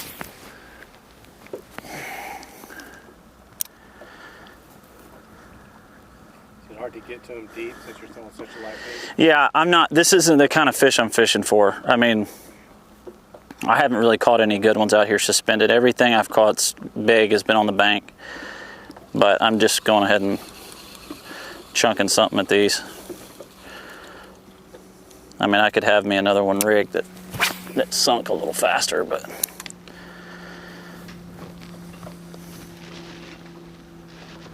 I don't think they're. It could be, but this is going to be a good cast here. I don't think they're going to help me, but I would love to be wrong. They're shying away from it.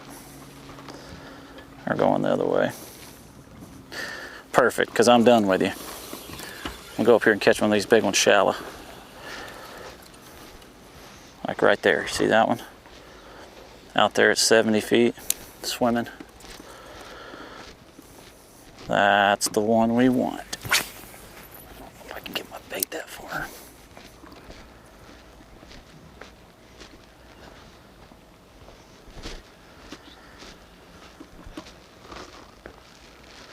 Coming up to it. Oh, no he didn't. See his bait at 50 feet, actually 45. If that's a bass, it could be a good one. Now there's been a bunch of carp up here, so let's see.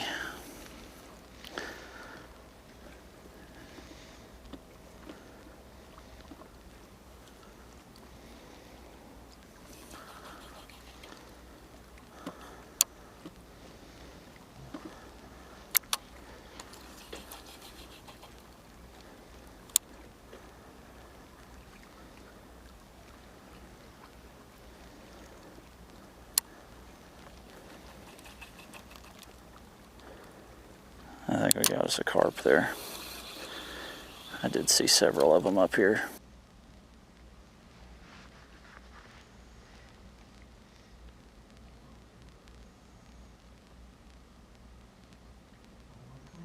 Yeah, we got a little pause there in the action as far as our video goes. We apologize for that, but we will be back, no doubt about it.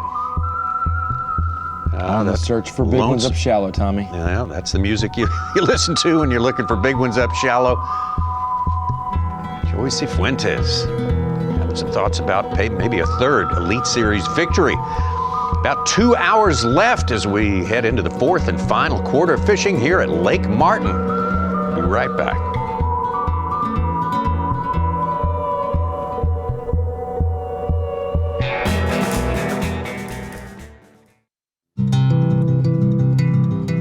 Okay, y'all, here's the thing about coming to Lake Martin in Alabama. You might pack the rods, map out your stops, tell yourself you're only here for bass, and then this place goes, oh really? Watch this. Next thing you know, you're launching at Wind Creek State Park thinking it's just a fishing day. But that sunrise hits different. Spots busting on points, largemouth tucked into the brush. You're in your happy place.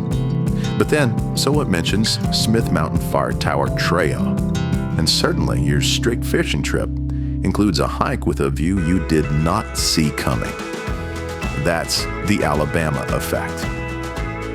It nudges you into trying one more thing. Maybe after a solid morning on Rock Point, you cruise to Kalijah Marina and realize you're starving. A good thing Kalijah Restaurant's right there, because that first bite, game changer. Or maybe you finish a day at Harbor Point Marina and think you're headed to bed until you see Chimney Rock glowing in the evening light. Next thing you know, you're making memories you can't put in a way back. And don't even get me started on the places to stay. Auburn Glamping and Timberline Glamping are like the outdoors got an upgrade.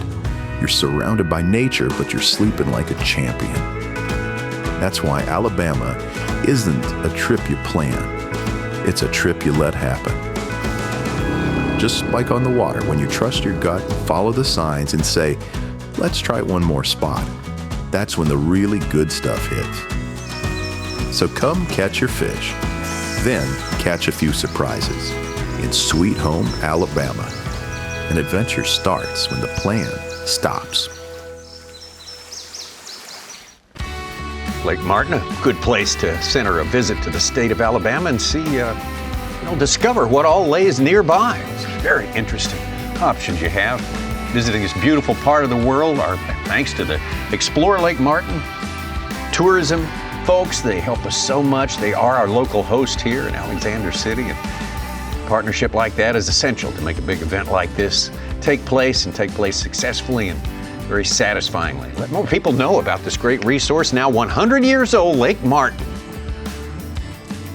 It was built back in 26. It was the largest man-made impoundment of water in the United States. Been surpassed many times, but not for beauty, just for size, as this country continued building big reservoirs for power generation, water storage. And now we're back out on the plains here. Draw a partner. Look at that. Looks like maybe not a 6-shooter, but 6 bass right around that one little drop right there.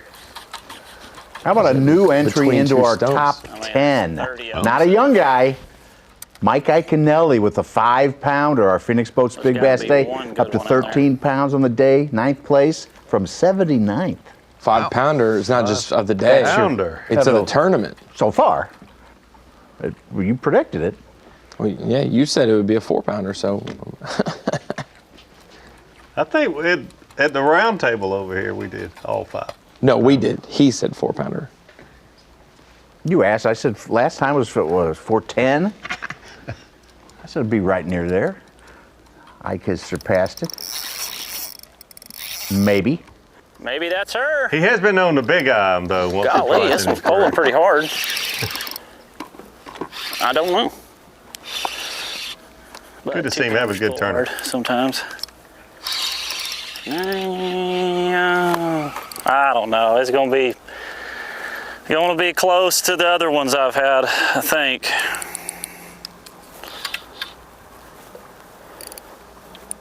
I say that, I don't know. It's hard to tell. That water's so clear, it kind of magnifies it when they, I don't know, that might be a 2-pounder.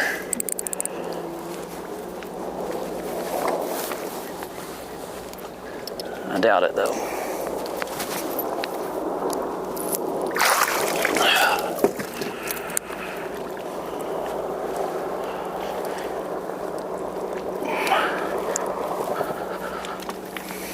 Same size.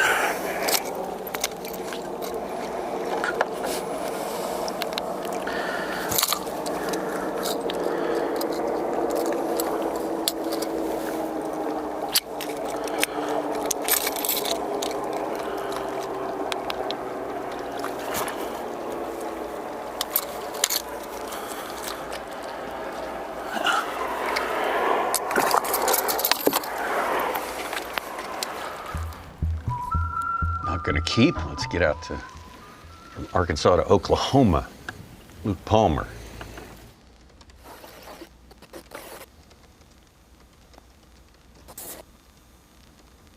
Haven't heard from Jordan Lee today, but he's just trying to get back in the top 10. He just caught another one. He's up to 9 pounds today, 13th place.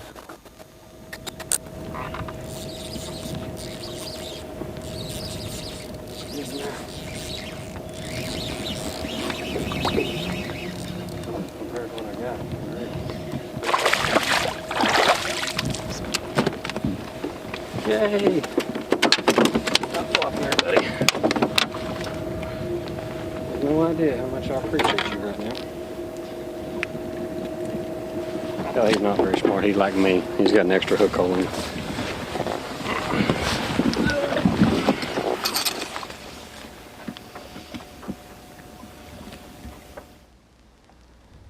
A little help there for Luke Palmer.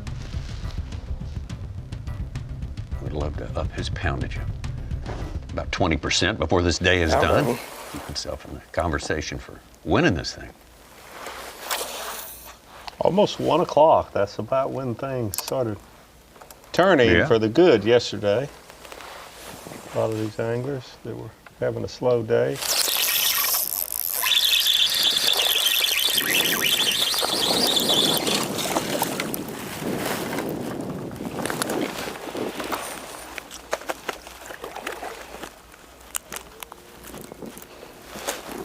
That's a largemouth. Up there in the dirt.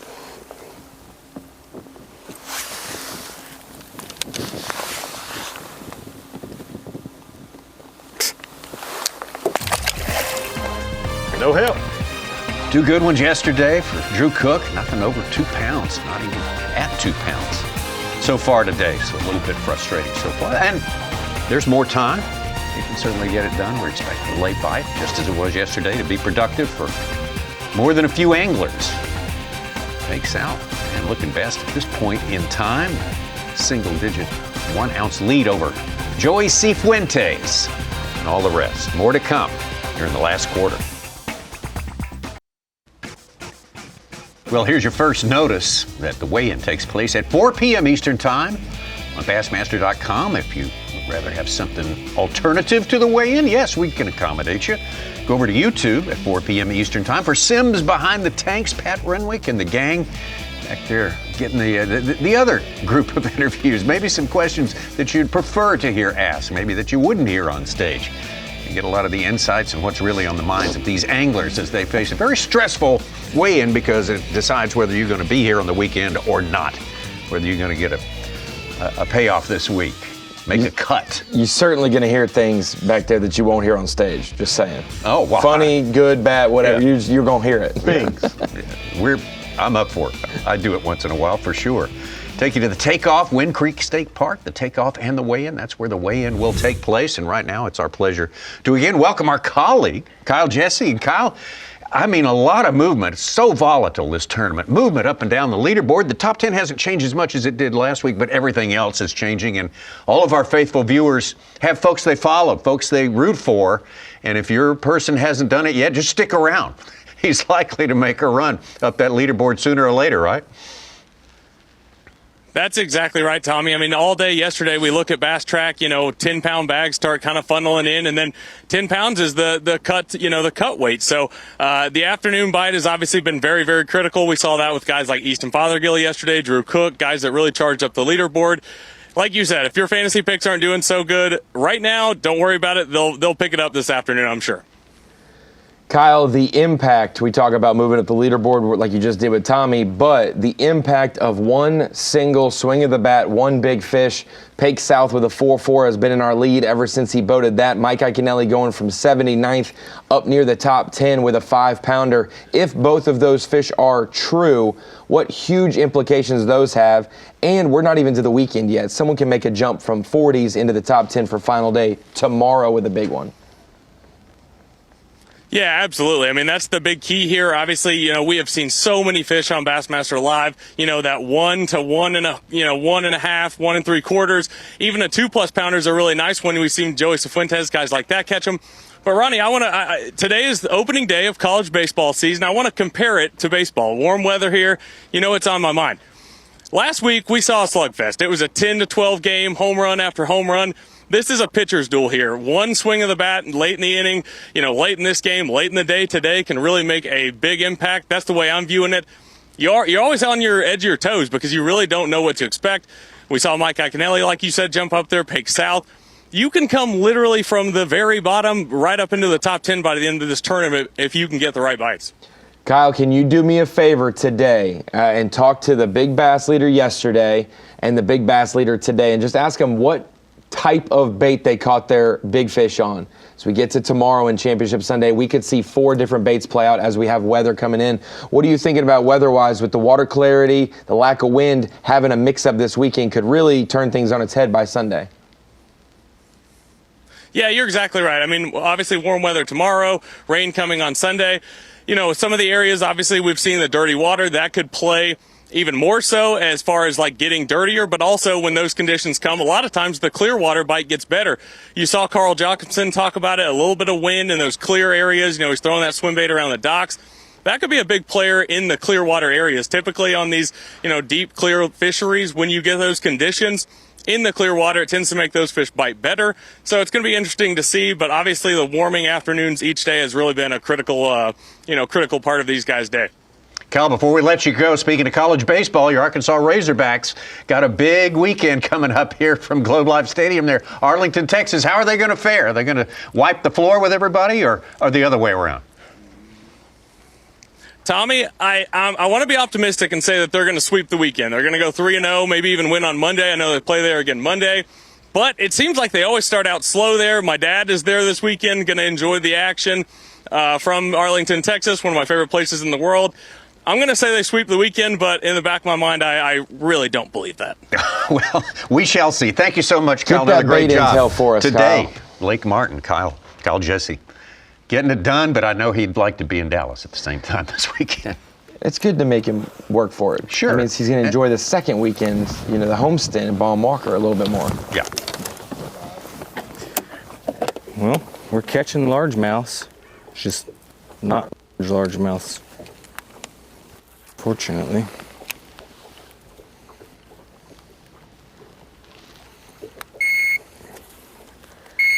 And we're going by tenths. I mean, tenths. Number 2. We gotta get something figured out. We gotta get something going, because this ain't gonna cut it. I was really hoping to be gone by now, but I was also hoping to have at least like 9+ pounds. I don't know. We're probably still not. I mean, we've made the cut. We just need a good bite or 2, and it would go a long way. I just don't know if it's this tough like everywhere. It was pretty tough this morning, not gonna lie. And then it's definitely been tough this afternoon in here. Definitely, but God, dog, how does that happen?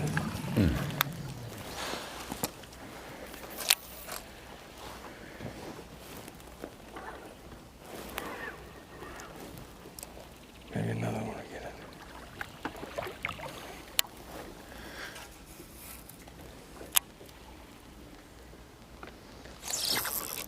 it. Ooh.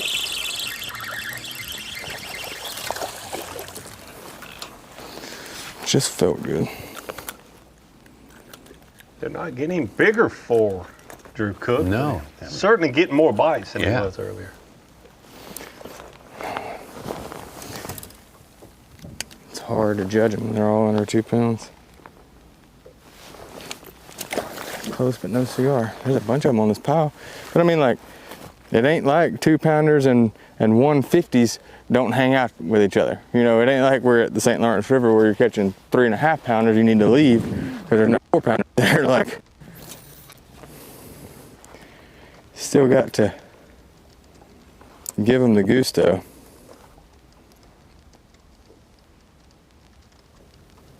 Robert G, our latest, with a 3-pounder, 3 1/4. He's up to 6th place, 11 and change on the day. Coming in from the 20s.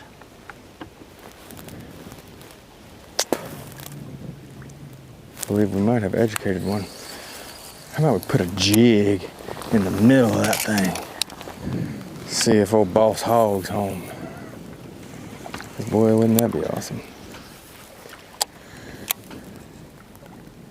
Easton Fothergill at 210. He's our 15th angler with double-digit weights today.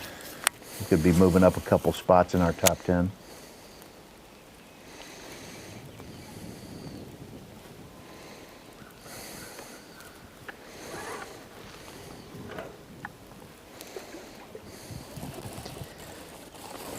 Tommy, besides this road trip this weekend for Arkansas baseball, they're not going to have to play away from Fayetteville until March 20th. They're not going to have to play away until March 20th. March 20th is their first away other than this first weekend. Holy cow. Of course, it might come another snowstorm and during that interval there, so. I'll tell you what I care about today. Mind-blowing. It's probably good they don't go to northern Colorado in mid-March. It's probably good.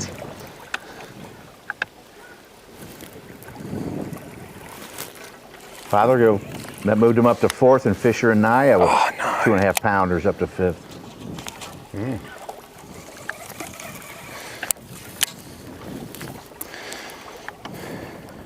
Running? No.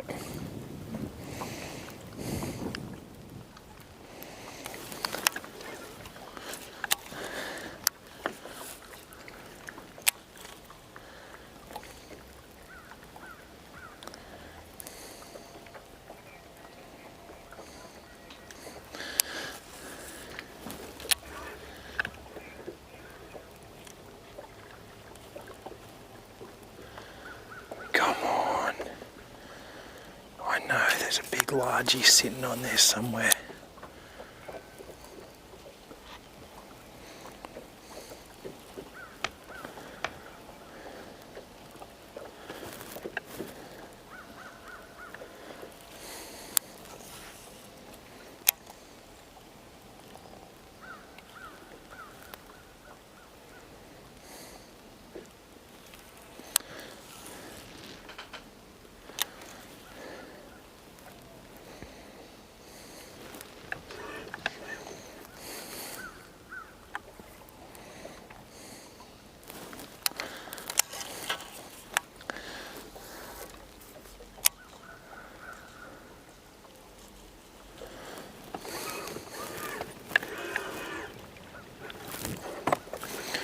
You know, I keep trying to see if these trees, all these blowdowns have been cut, but just like that one there, the roots, like they've been blown over. That's natural.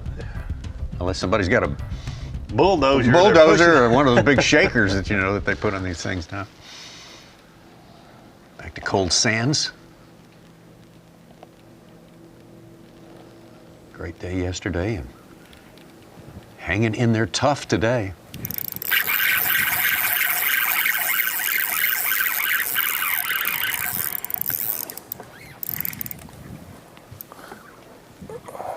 Not what we need,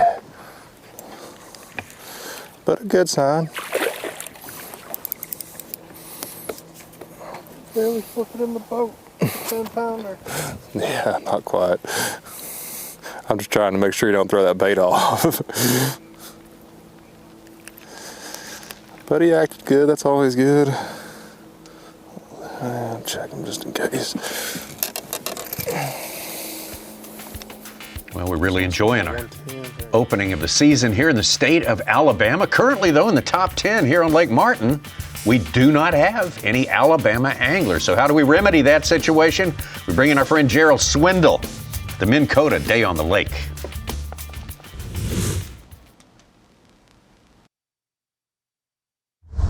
All right, Lake Master. You hear that thrown around sometime at the coffee shop or the marina. Lake Master. What that is, it's the Humminbird mapping system.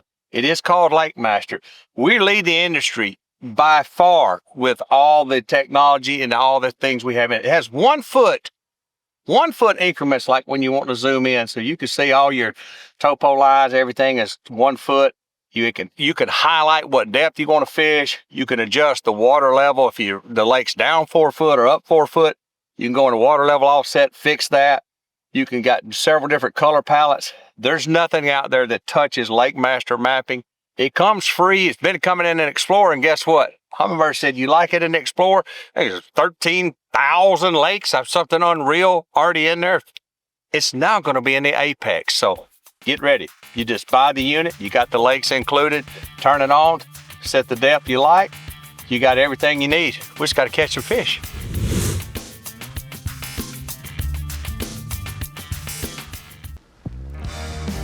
Well, the 2026 Newport Bassmaster Kayak Series presented by Native Watercraft is in full swing right now. Last weekend they had a big one at the Kissimmee Chain, another one coming up on the Tennessee River. Now the first one that's available for you to get into, possibly, is April 18th and 19th on Caddo Lake and Lake Bistineau up there in northwest Louisiana, Shreveport, Louisiana.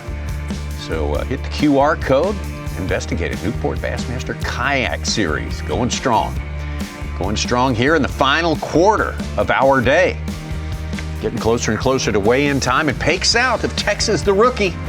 The man on top, Joey Cifuentes, having a great day today. Trey McKinney and Easton Fothergill. Eastern Fothergill coming from outside our top 6 that we're with today. And pretty serious about it, obviously. Yeah, and looking at the leaderboard there, Tommy, if it stays true near the top and you've got 24.5 to 25 pounds and we expect it to be 20 and change, maybe 21 for the cut, 4 pounds separating first to 50th is incredible. Oh. Who would have imagined? Good one. Damn.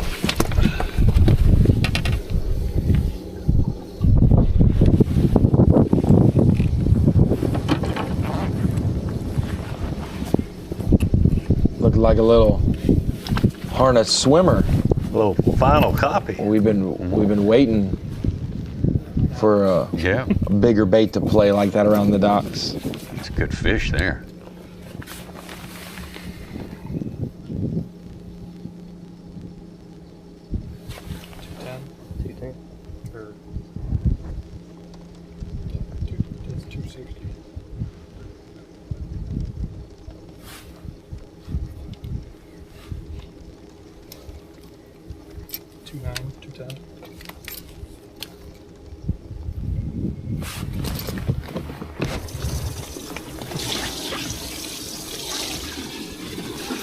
Pounds 10 ounces is a winner here.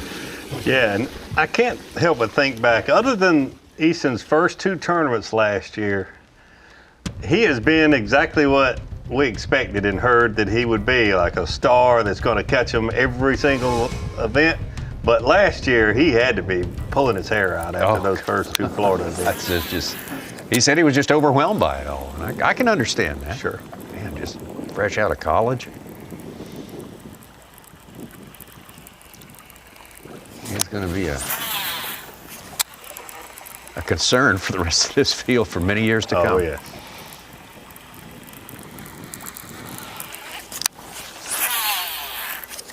Leader to start the day, Brock Mosley, 15 plus pounds, just an incredibly good day. He ain't very big.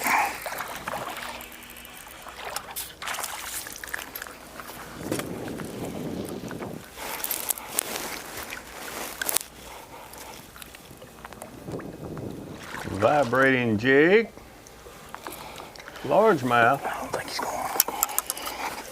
It's not a real big one. What's your small one? Not very big, but. Joey Cifuentes has caught a lot of fish today, and many of them of the right size. See that, man? I'm telling you, they are shallow.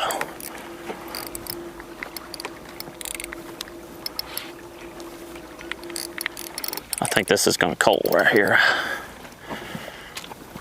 Please don't come off.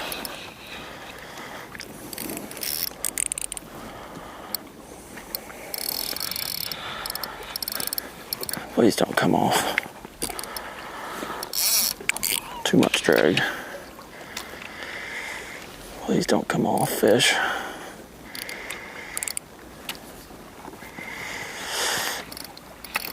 Oh, look at this shad. He's puking up shad. Oh, Daddy, come on now. Please, let me get this fish in the boat. Please, please, please, please stop shaking your head like that. That's not cool, man. Whatever it was. That's not cool. All right, I'm gonna bring you right up here, okay? Oh, he's got it choked.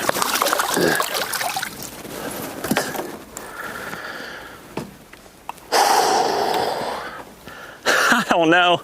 I don't know if he'll help. Please be a 2-pounder. Golly, I haven't seen a fish in a while. That size. Feels like it's a 2-pounder. It's going to be a 2-pounder. It's funny, I can't tell the difference. That says 2.5 pounds, but I'm going to check that again because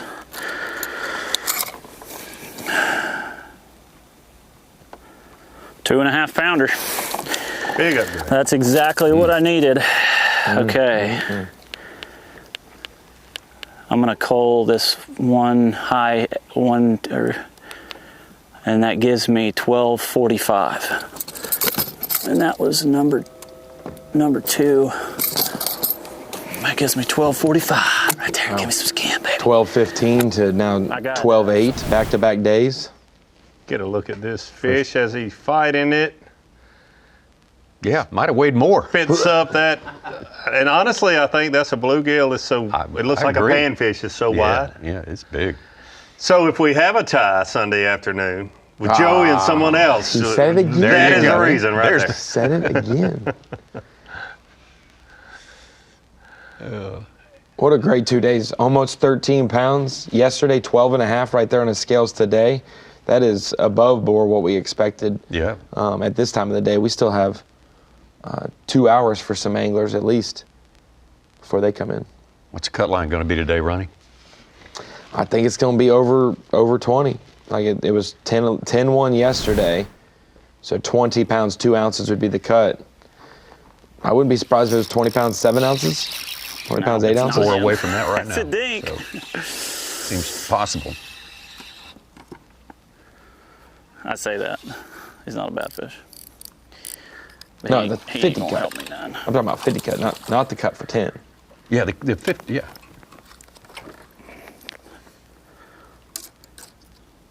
Oh, you're saying 4 pounds? Yeah. Oh, I thought you were saying 4 places. No, Okay. yeah. Yeah, I expect the 50 guys not on Bass Track. We're gonna populate and slide it down. 10 pounds yesterday was a good bag on live on Bass Track. 50th place. So I expect the same to happen today. Desert boat. That don't help.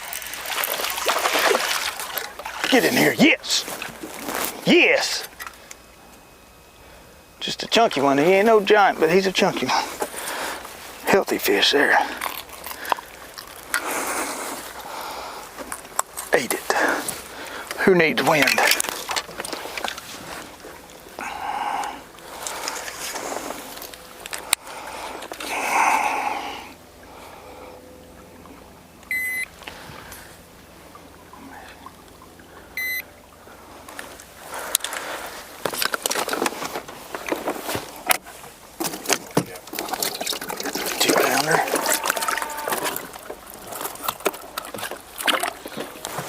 Help there. It is a help. There we go. Get a little warm. Just a little water. What'd that give us?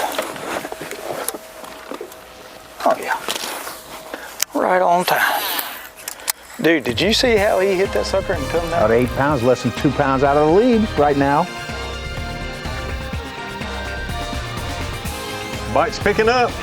Oh, Who man. needs the wind, he says. Joey Cifuentes regains his spot on top of the leaderboard.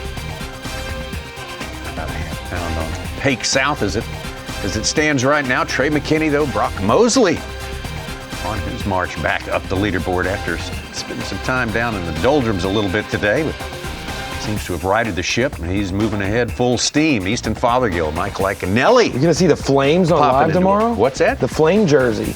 Oh, could be. Could be. Could have the flame jersey tomorrow. We'll be back. More fishing after this. A little less than an hour and a half's fishing time here at the Progressive Bassmaster Elite Series Lippert Elite. Second stop of the year for the series here at Lake Martin, Alexander City, Alabama. 44,000 acres, but 750 miles of shoreline. It's got lots of turns and twists and ins and outs, and tributaries large and small. Yeah, guys, we've been talking about the low water, 7 feet low for Lake Martin. And to describe what some of these anglers might be fishing, when we think about some of these islands that are just detached from the land, you know, obviously when the water's high, they're fully islands, but when they're not, it is land. I've got a visual of underwater of some of these places where we would call it a saddle, you know, where when the water's up, it's underwater, and that is a similar picture to this right here. You got the island with that saddle there in the middle, all of this being dry right now, this 7 foot or so, I'm trying to trace the red. All of this is high and dry right now, and so these fish have these little bitty channels, as I'm going to switch over to a white color for you guys to see it as well. All of these ditches that funnel in to these little high spots that stick off the bank. We've got a lot of these on Martin, and some of those are lined with different clays. We've seen red clay, we've seen white clay, and some of these high spots out on the end maybe have boulders or gravel off of them. We've seen some crankbaits factor. Some of these places might have laydowns, Davey and Tommy, but it's little intricacies. You don't have to have a great long bank, but just a couple nooks and crannies, 3 or 4 fish will gather there, and you can catch multiple off a spot, especially if there's stumps, small rocks, some laydowns, maybe some changes in that clay. And we're seeing that in these mapping places where it's high water or it's low water, from an island out to a point, and you've got that extending banks. When there are docks existing, like you see in the drone shot on the left, instead of there being 10 to 12 poles in the water, there's 5 to 6 poles, and it almost makes it even more high percentage. Less fish will live on those docks, but Davey, you can have confidence you're making a pitch to the right place. It's not, they can't go everywhere. They're going to go right here or right there, because all this available cover is out of the water in February, and it'll be covered by the time we get to May and June. Yeah, a lot of these little contour changes, the ins and outs, are exactly what Joey has been fishing. Not so much with the docks there, because they draw more attention. They hold fish, but they draw more fishing pressure. Joey has been really concentrating on those subtle ins and outs like you just showed there, Ronnie. Some of those walkways will be great in a month or two when they're spawning fully. But right now they're too high and dry, so the floats, those last 2 or 3 poles, you see some of these docks they're hung up on, Davey, and they've got forests under there. It's just all high and dry. Yeah. Soon there'll be water on those brush piles at the end of the docks.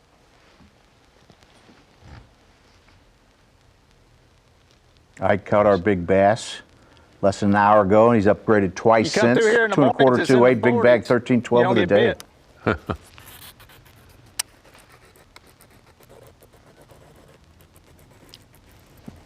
Well, the water's warming, fish are biting. Pretty good move for Ike, 79th to 6th place. That's strong. That is a strong day on the water right there. May have been others who've pulled that off too. We just don't know yet. There's a lot of anglers who have not been able to report yet. They're way in Bass Track. No. I'm just going to keep going.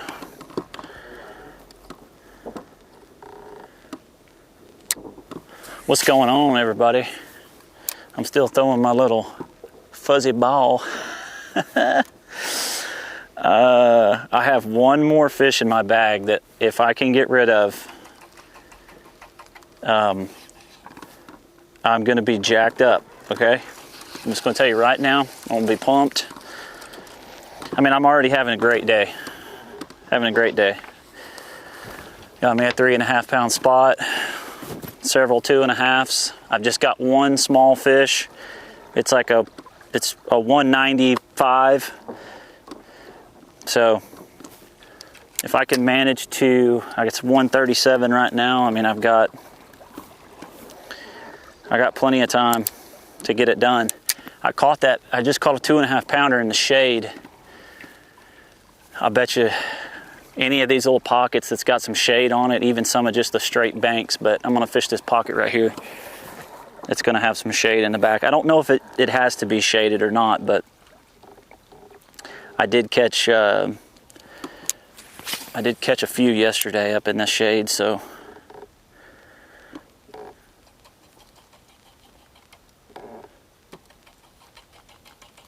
Dang, that looks like a fish right there. Looks like there's 3 of them. But these daggum stumps fool me.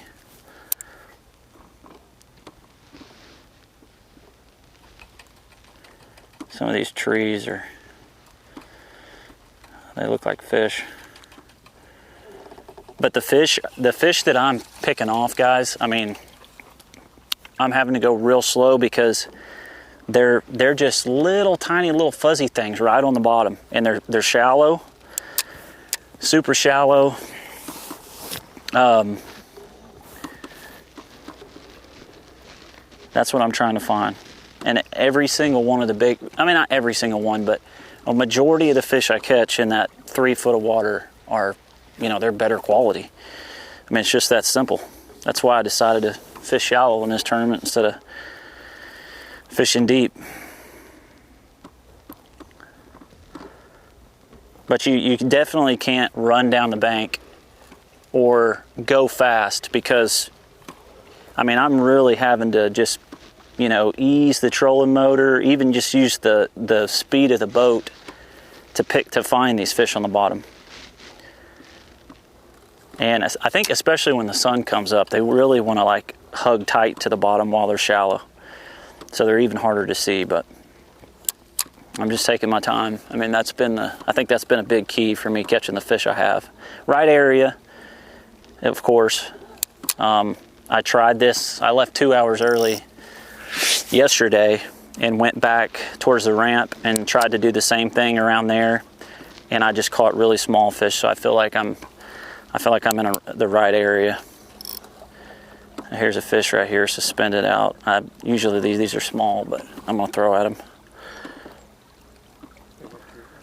Yep. I don't think he's very big. Ooh, there's another one coming at me. He'll probably get to my bait before that other fish does, but this one looks bigger. Oh, I say that, now he's stopped. Look at him, they're going down in that little drain. Where's my bait at? There's my bait. That fish is going to see my bait. He's coming this way. He should see it. I think he will.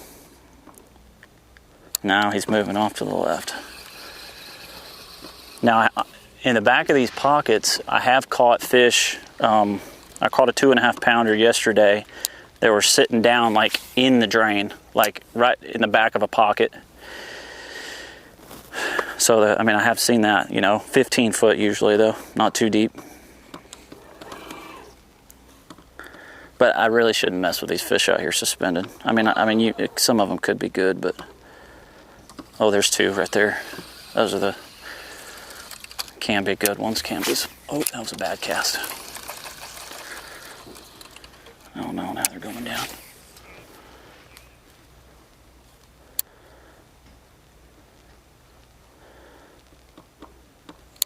Now I've got a super light, see they're going down to the bottom now. Unless they come straight back up, I probably won't. I'm probably gonna have to recast. But they might see me. Oh, yeah, no.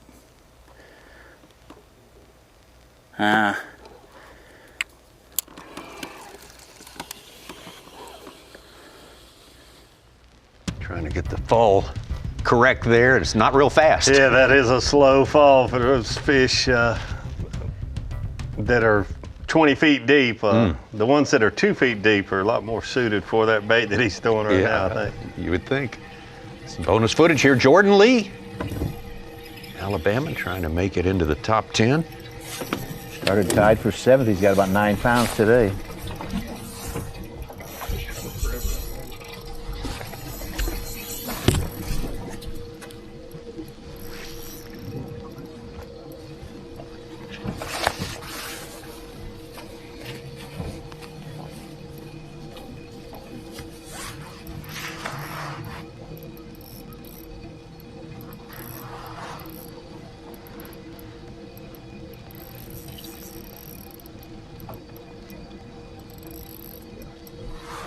That's how you catch the big ones.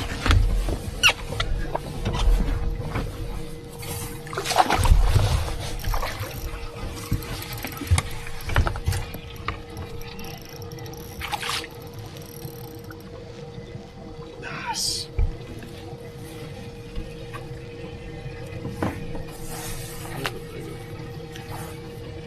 How you catch the big ones? You just gotta, yeah, I could have been a little bit more patient. I think they're just now getting on them good. Yes. Had to be patient with that one. That's what I'm talking about. That's a heavy tube. That'll bump us up. That'll bump us up.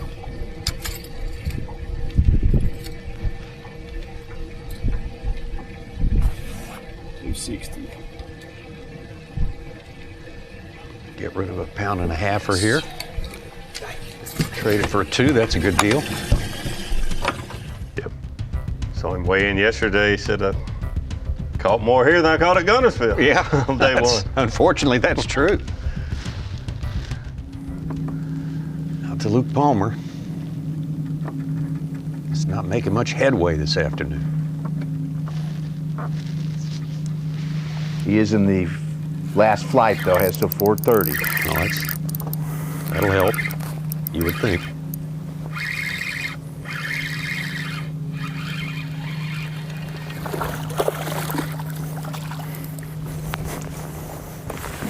That ought to help Luke. That'll be one of the deepest fish I've ever caught. He was way, way, way down there.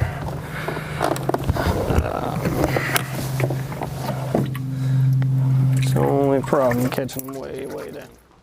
Well, you included in the guys who were the first out yesterday, last coming in today, are guys vying for our top 10. Pake South, Palmer, Zaldane, Kong, Robert G, Blaylock, Drew Cook, and Iconelli. All right, I'll make that. All have that final check-in time.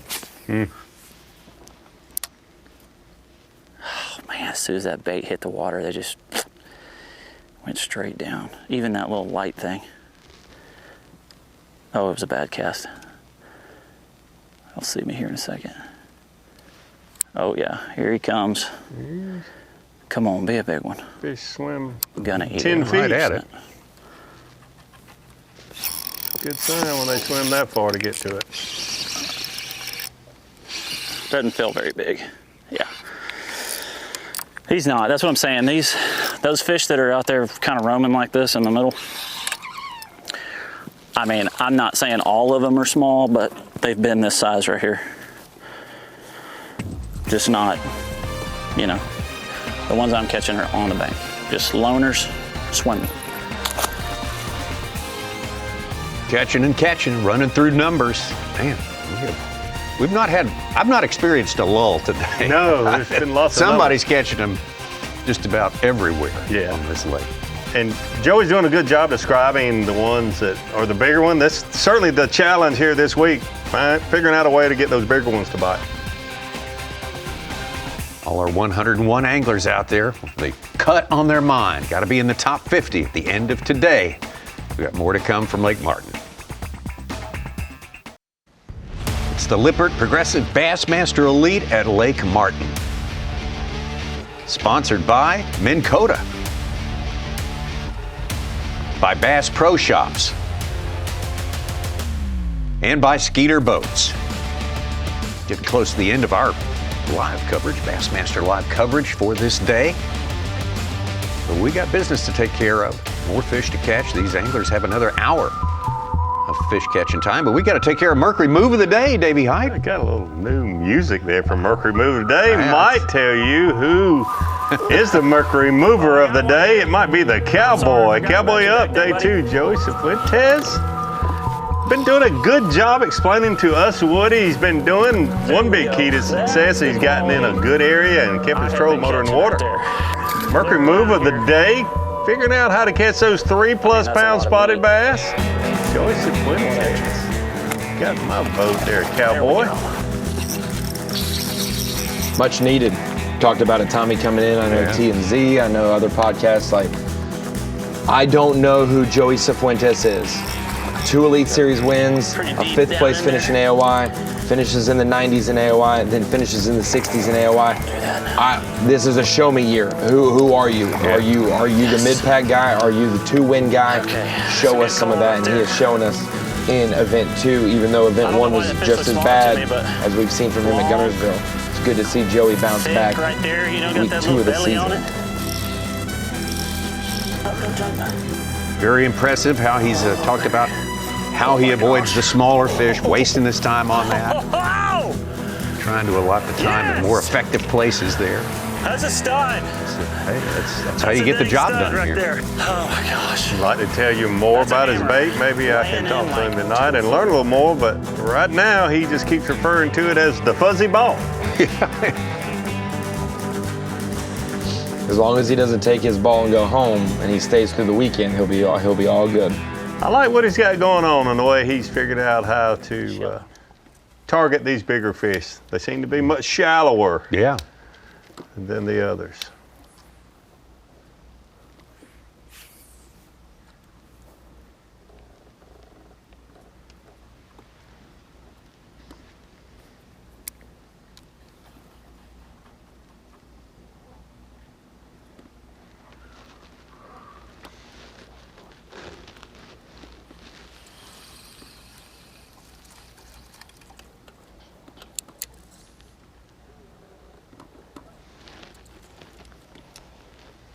Drew Cook was talking to us earlier saying he was going to go back down the lake later and fish some boat docks. Look like he has done that. Or definitely fishing boat docks. I assume he's made the move down the lake like he was saying that he would.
You know, we've talked about it. It's surprising to me this lake is 100 years old. But a lot of tournament history here. A lot of tournaments are here. Big tournaments, local tournaments, Bassmaster tournaments through the years. It is.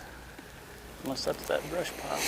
Seems like there's always someone in contention fishing what little dirty water they can find for the largemouth bass. Sure. Bailed out of there. The majority of the field doesn't worry so much about this looking for the stained water. They just try to catch the bigger spotted bass. And it just seems like it's been that way for the 40 years that I've been keeping up with Lake Martin. It hasn't changed very much at all. Obviously, it's a fun place to fish. Yes. You want to catch a bunch, this is the place to go.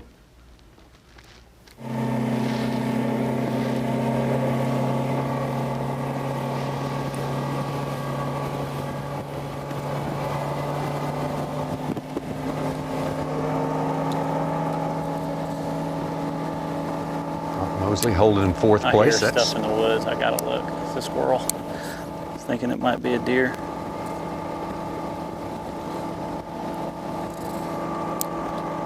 There's something good looking right there. Not falling below fourth is a pretty good achievement, I would say, on this day.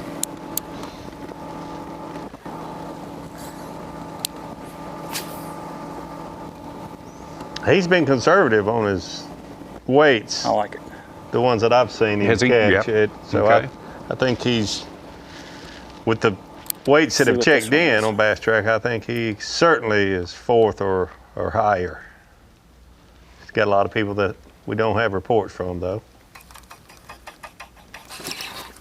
Oh, he nipped it.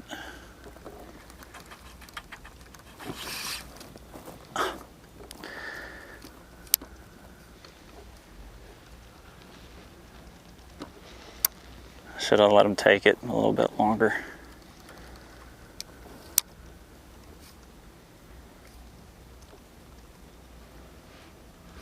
He's probably small. About the same size as them other ones.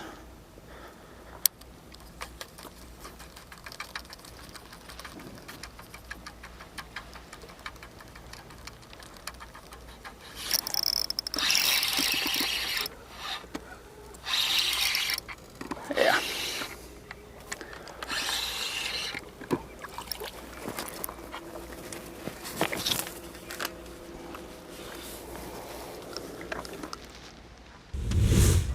He has been good at getting them to bite. Here's some more bonus coverage for you here. A couple of times we have visited Chris Zaldain today. Catch a couple of good ones earlier. Yeah, we see him around that timber. Oh my gosh, stay on there.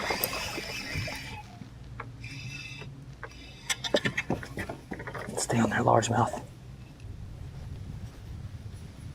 Yes. There's another one down there too. Yes, yes, yes, yes, yes, yes. I need to start weighing these things. Heck yeah, dude, that's a good one. Nice largemouth. Dang good one.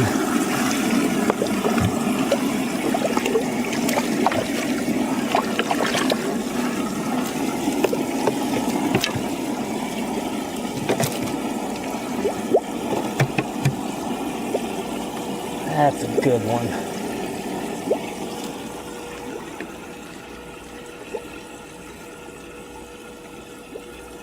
Looks like Chris Zaldain's got something to bring to the weigh-in.